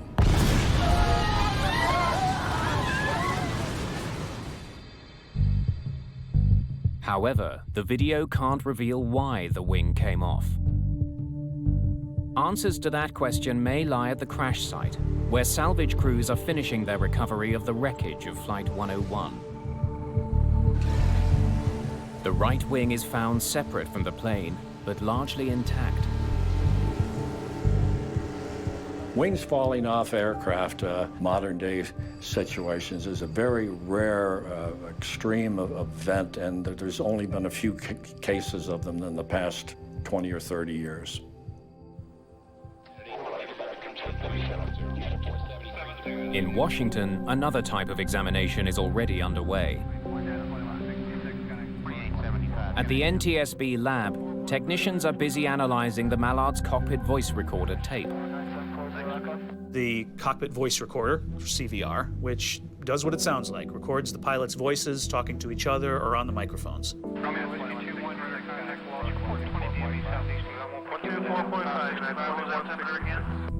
But the tape is a jumble of voices and sounds. technicians can't retrieve any useful information.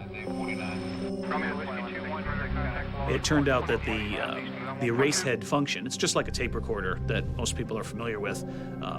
It didn't erase the old stuff, so every subsequent flight kept getting recorded over and over and over again and just became a muddled sound, and it wasn't audible to us or useful. It's another setback.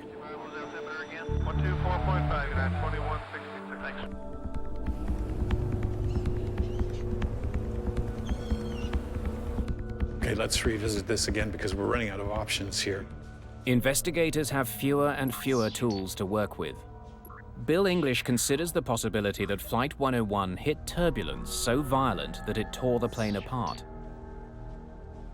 But the weather on the day of the crash doesn't support that theory. There were no storms that could have caused such severe turbulence. Clearly, something else had torn this plane apart. There's a possibility the Mallard collided with something in the water before takeoff. Seaplanes don't take off of a conventional runway.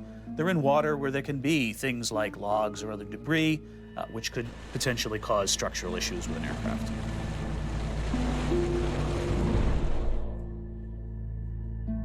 But before they can reach a conclusion on that theory, investigators consider some other intriguing evidence. It's an urgent advisory issued by the Federal Aviation Administration, or FAA. It warns that due to a faulty part, the propellers on the Mallard could come off during flight. You're kidding me. Something such as a blade separation, losing part of the propeller, could cause a great structural load on the aircraft. English now has a solid lead, but his team is still missing the evidence they need to prove their case.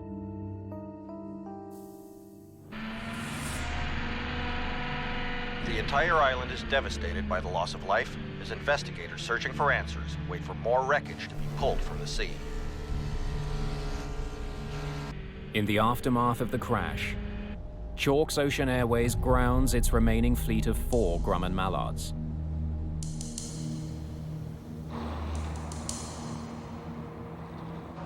At the NTSB's Miami command post, they're working to identify various plane fragments and other debris from the crash.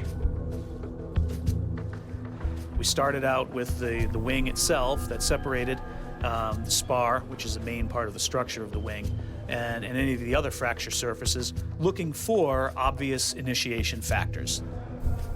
They carefully examine the propellers, looking for evidence that might confirm suspicions raised by the FAA advisory. But it's another dead end. We're able to determine all the blades were attached, and the bending that we saw was the expected pattern from proper operation when those blades hit the water. Once again, they're back to square one. There's the damn color. This is what I want you to look at. Investigators focus their attention on the fractured wing. They've noticed sooting on parts of it. It's evidence of a very rapid fire. We want to find anything that could be the initiating factor for the wing separation. Could it have been a collision with an object? Could it have been a fire? Could it have actually been a criminal act? The burn marks raise a sinister possibility. An explosion. A bomb.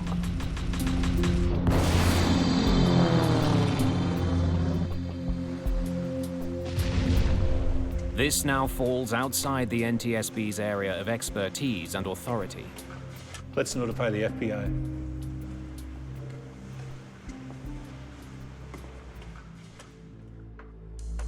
The FBI helps us in many of our investigations, and we will utilize some of their experts to rule out terrorism or a criminal act. If it was a bomb that brought down Flight 101, a likely target would have been one of the 18 passengers. Thanks for coming in. We're going to need your help on this. One name stands out on the passenger manifest: Sergio D'Angelicourt.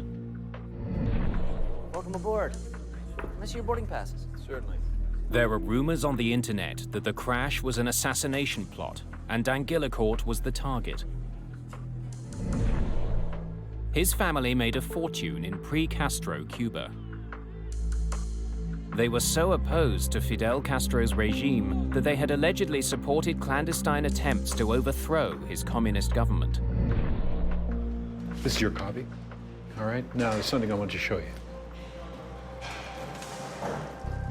We can't tell if it's just soot or it's explosive residue. A bomb will leave chemical traces and distinctive patterns in the torn metal. FBI technicians are specially trained to detect them.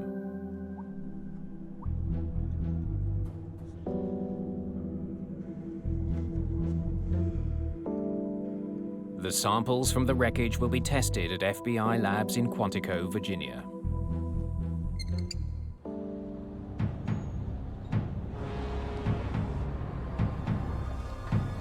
Four days after the accident, salvage crews are still bringing in wing fragments found at the crash site.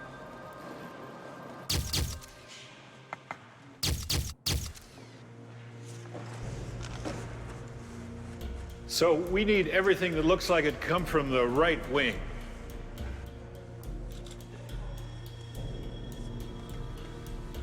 Can we get some light over here?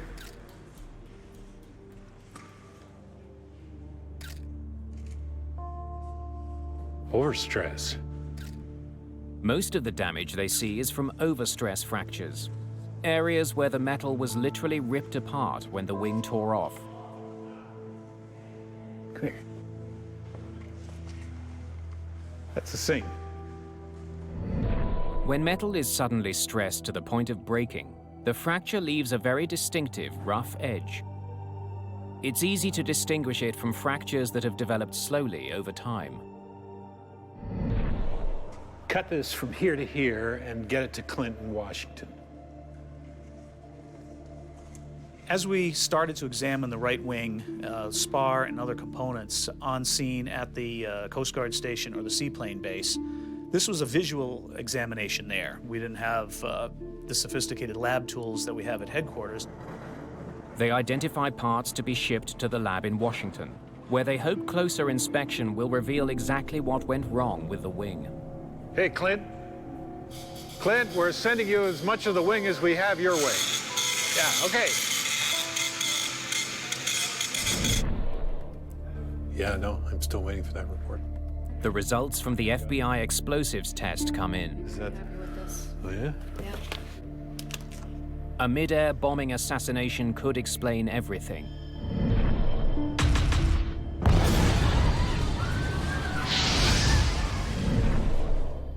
But there is no explosive residue on the wreckage. Okay, so that rules that out.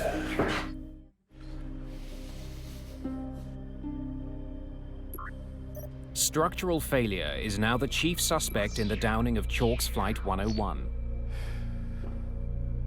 Well, that's all that's left. That's tomorrow. It was obvious the airplane had a catastrophic structural failure. So we needed to find out the cause, the initiating factor of that structural failure. He needs to know more about the long history of this particular Grumman Mallard.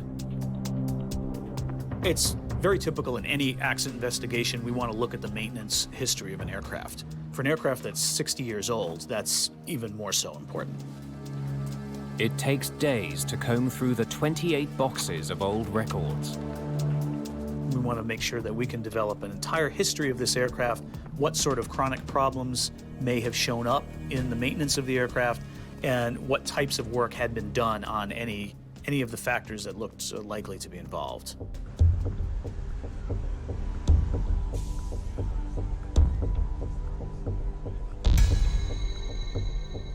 Clint Cruikshanks is a structures investigator for the NTSB. When we go into an investigation, we try to go in with a very open mind and look at the wreckage and let it tell the story for what happened. We wanted to look at every piece that broke on the right wing to determine if this was a age-related failure or if it was something that was caused by a structural overload. As with most aircraft, the Mallard's wings are built from aluminium alloy. The spars run the length of each wing. In between the spars are stringers that give added support. Together, these parts make up the wing box, which also doubles as a fuel tank. And then the skin is over top of all of that structure to kind of give a smooth aerodynamic look to the wing. All of these together work to carry the flight loads that the wing is designed to carry. Once you compromise one piece of that structure, the ability to carry the normal flight loads has been compromised. Thanks. Over the years, the wing box had been repaired many times. Chalk's mechanics had patched up areas damaged by corrosion, which is not unusual for an aging aircraft, especially a seaplane.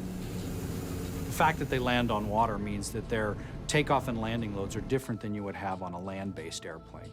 Also, they're always in water, and the corrosive effects of water are going to happen more readily on those airplanes. But when investigators examine the rest of the Chalk's fleet, they find that the Mallards are in far worse shape than they imagined. Corrosion repairs. Corrosion. Corrosion. Corrosion. Corrosion. Corrosion repairs. Lots of them. The accident airplane and the other airplanes in Chalk's fleet were rife with maintenance issues. Corrosion was rampant on all the airplanes. There was evidence of shoddy maintenance practices on all of their other airplanes. Many of the repairs exhibited extremely poor workmanship in quality, double, triple drilling of holes, excessive grinding of corrosion, scars on the material. And this involved the structural repairs that were made to the aircraft over the past few years. Cruikshank's attention is drawn to a section of the lower right wing. There is a metal patch called a doubler on the surface of the wing's skin. A doubler is simply a sheet of metal that goes over top of the skin, and it acts as a load transfer. It acts as a second piece of skin to patch the crack. It's kind of like the patch on a pair of jeans. This is a big repair job. You sure we don't have anything on this? It's an intriguing discovery. The patch is located exactly where the wing broke off from the rest of the plane. When he takes a closer look at this section of the wing, Cruikshanks notices the edges are smooth and shiny, totally unlike the rough edges he's been seeing on other debris. We gotta see what's under this. This crack is not from overstress. Instead, Cruikshanks suspects it developed over many years as the result of metal fatigue. Metal fatigue is a process by which any piece of metal, a wing spar or anything, is repetitively loaded and unloaded. You can think of it as bending a paperclip back and forth, and everyone's done this, and after a while, it eventually breaks. Metal fatigue in the wings is caused by the stress of flight over the lifetime of the aircraft. In the case of this aircraft, every time it took off, the wing is loaded. That's lift that gets the airplane up into the air. Every time it lands, the wing is now unloaded, and there's no more stress on the wing structure anymore. That's just like bending that paperclip back and forth. Cruikshanks is eager to find out what's underneath the metal patch.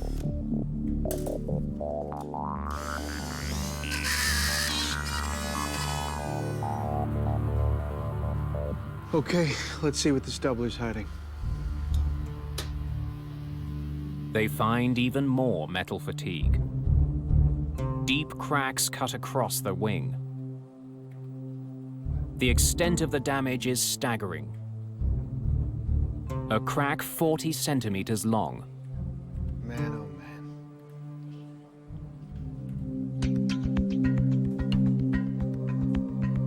Investigating further, Cruikshanks makes another disturbing find. 3 machined holes in the skin forward of the leading edge. All 3 appear to be stop drill holes. The holes indicate that Chalk's mechanics had been trying to stop the crack from spreading further. Years earlier, a mechanic had spotted the crack on the lower surface of the wing.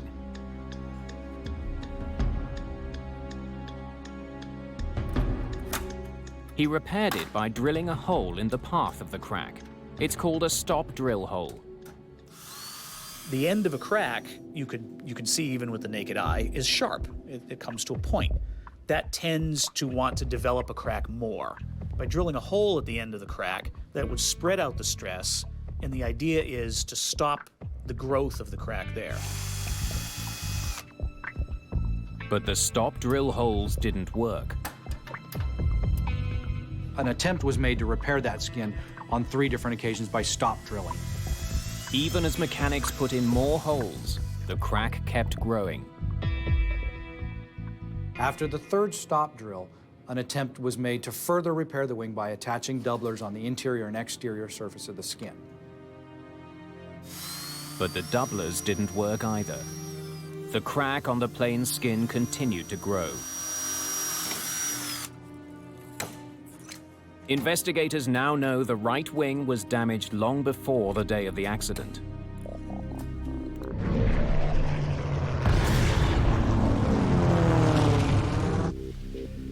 What they don't understand is why the crack could not be stopped. Approved. But a glimmer of an answer comes when they learn the plane was sending out warning signs of a deeper, more serious problem. The Chalk's airplane involved in the accident were showing evidence of chronic fuel leaks for a long period of time, for many years. According to the log, fuel leaks from the right wing were repaired again and again, but they kept happening.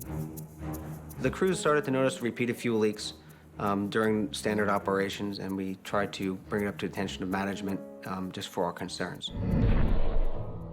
Just 2 days before the crash, it happened again.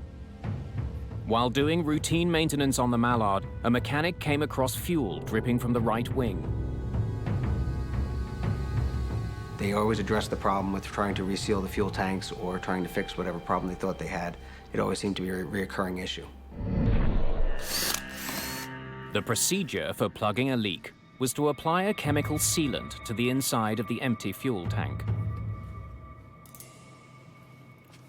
The sealant would take a day to dry. Then the plane could be refueled and returned to service. The leaks should have been a clue that the crack in the wing skin was just the tip of the iceberg. That there was a much more dangerous problem with the wing's interior structure. Fuel leaks in this particular aircraft are indicative of a problem with the wing structure. In fact, Grumman put out a service bulletin back in 1963 that warned mechanics chronic fuel leaks are an indicator of a structural issue with the aircraft. Okay, let's see what we got here. Cruikshanks examines the pieces that make up the right fuel tank. Some kind of sealant. He wonders why the fuel leaks persisted in spite of the constant efforts to repair them. Hand me that scraper, please. Thank you. Beneath the layers of sealant, he finds his answer. Bingo. Cracks in a critical support beam called a Z-stringer. It's the piece that the plane's skin was directly attached to. All right, will you finish cleaning this off and then get some pictures, okay? Thank you.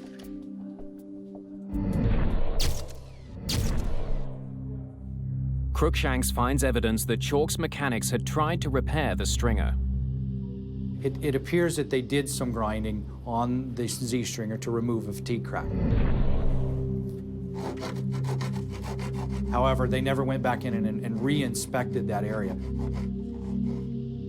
Instead, they only applied chemical sealant to the area to make it leak-proof, and in the process concealed the damage. Chalk's made repeated attempts to repair the airplane by stop drilling the wing skin cracks, adding doublers over top of the cracks. But they never addressed the root of the problem, which is the cracked Z-stringer. The reason they couldn't address the Z-stringer is it was covered in fuel tank sealant. The broken Z-stringer weakened the entire wing. Now, with every takeoff and landing, the plane's skin was absorbing the forces. Over time, the skin began to crack as well. The final outcome was inevitable. The fatigue cracking reached critical length and the wing separated from the airplane.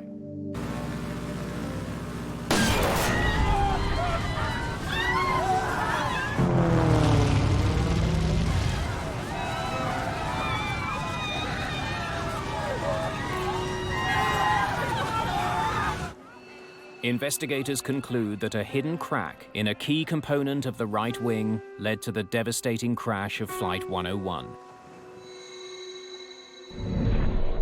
Go all the way up and down. Chalk's failure to identify such a serious problem now forces investigators to re-examine the airline's long history. Chalk's Ocean Airways had an image as one of the safest airlines in the world. Despite the age of their fleet, the airline had an outstanding record of safety dating back almost 90 years. Chalk's safety record was great. They had never lost a passenger in all the years of operation. Chalk was an old, established company, but it seems to me that somewhere along the line, the management and the quality of the work done had slipped quite a bit from in the past years. What have you got on the financial state of this company? Investigators are beginning to suspect that the company's reputation for safety may have been undermined in recent years by money problems. Financial issues in an airline, especially a small carrier like this, can manifest themselves in many ways. Personnel are sometimes one of the first things to go. A search of Chalk's financial history uncovers some trouble. In the 1980s, Chalk's went through a string of owners before going bankrupt in 1999. The airline was revived by a Miami businessman, but it kept losing money. Just a few months before the crash, the last attempt to sell the business fell through. Not doing so well. It wasn't a secret that we were having financial difficulty. The pilots had taken pay cuts and the captains had taken concessions, and we downsized a lot as far as personnel. It wasn't just personnel that felt the pinch. It was difficult for Chalk's to find spare parts and to do some of their repairs. Chalk's had a number of other unflyable aircraft that they owned that they would cannibalize for spare parts. There were maybe only 50 or 55 aircraft ever built. In that case, the original manufacturer, Grumman, was no longer in production of that aircraft. They no longer supplied parts. The airline's deteriorating health and the shortage of spare parts had a direct impact on safety. There's so much regulation and there's so much just necessity to make the airplane fly. It's hard to skimp on maintenance and not impact reliability. And if you don't have reliability, then you're just spiraling downhill. But no matter how tight the finances were, as a commercial airline, Chalk's should have been closely monitored by the Federal Aviation Administration. In fact, the FAA did assign an inspector to work closely with Chalk's. The FAA inspector, which is called the Principal Maintenance Inspector, was responsible for the oversight of the maintenance program as carried out by Chalk. The inspector was aware the plane was suffering from chronic fuel leaks. And yet, inexplicably, he gave Chalk's a clean bill of health just 2 months before the crash.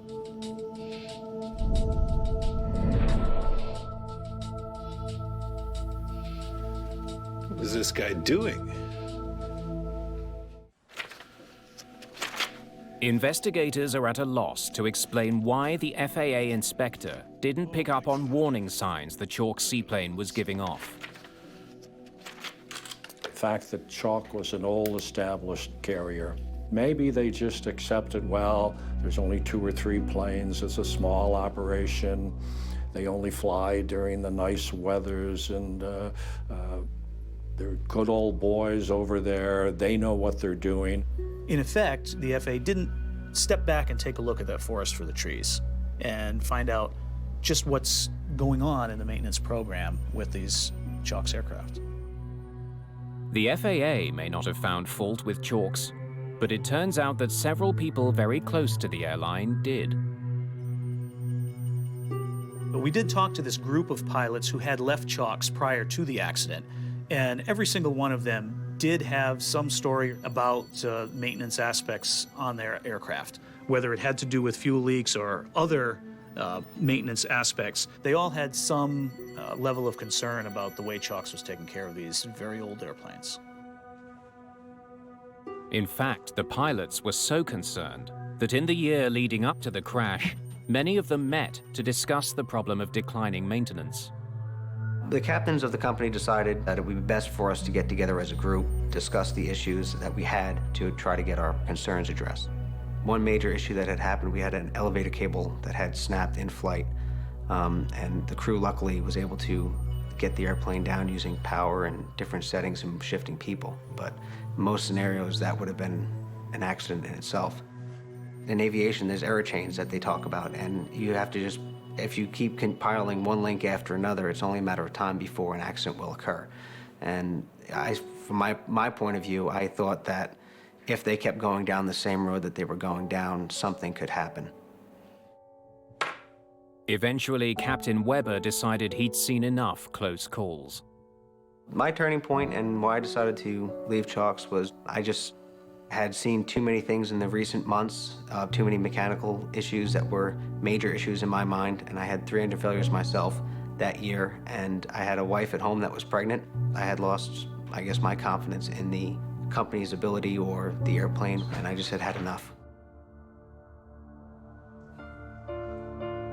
The NTSB's report on the crash of Flight 101 harshly criticizes the FAA for not detecting growing maintenance and financial problems at Chalk's.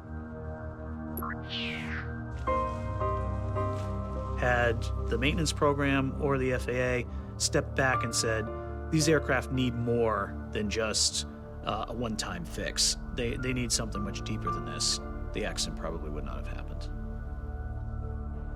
It also uncovers a loophole in the FAA's aging aircraft regulations, which require extra inspections for older planes.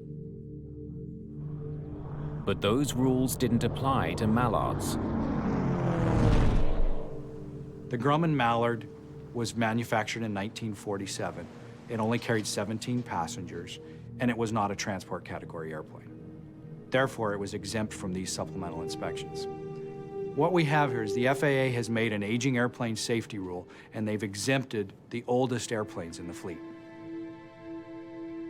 The NTSB recommends that the FAA expand its oversight of aging planes.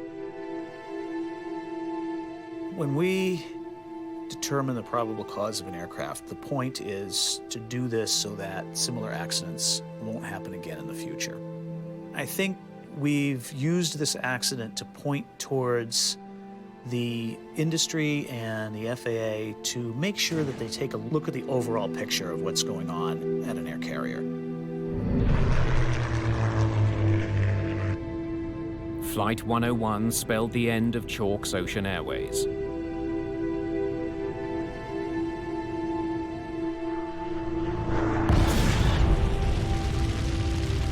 A few months after the report was released, the airline shut down. There was a lot of history and a lot of family community involved with the passengers as well as the people in the airline. So to see the whole airline and everything else kind of go down with the airplane is additionally, emotional for everybody that ever worked there or ever loved the airplanes.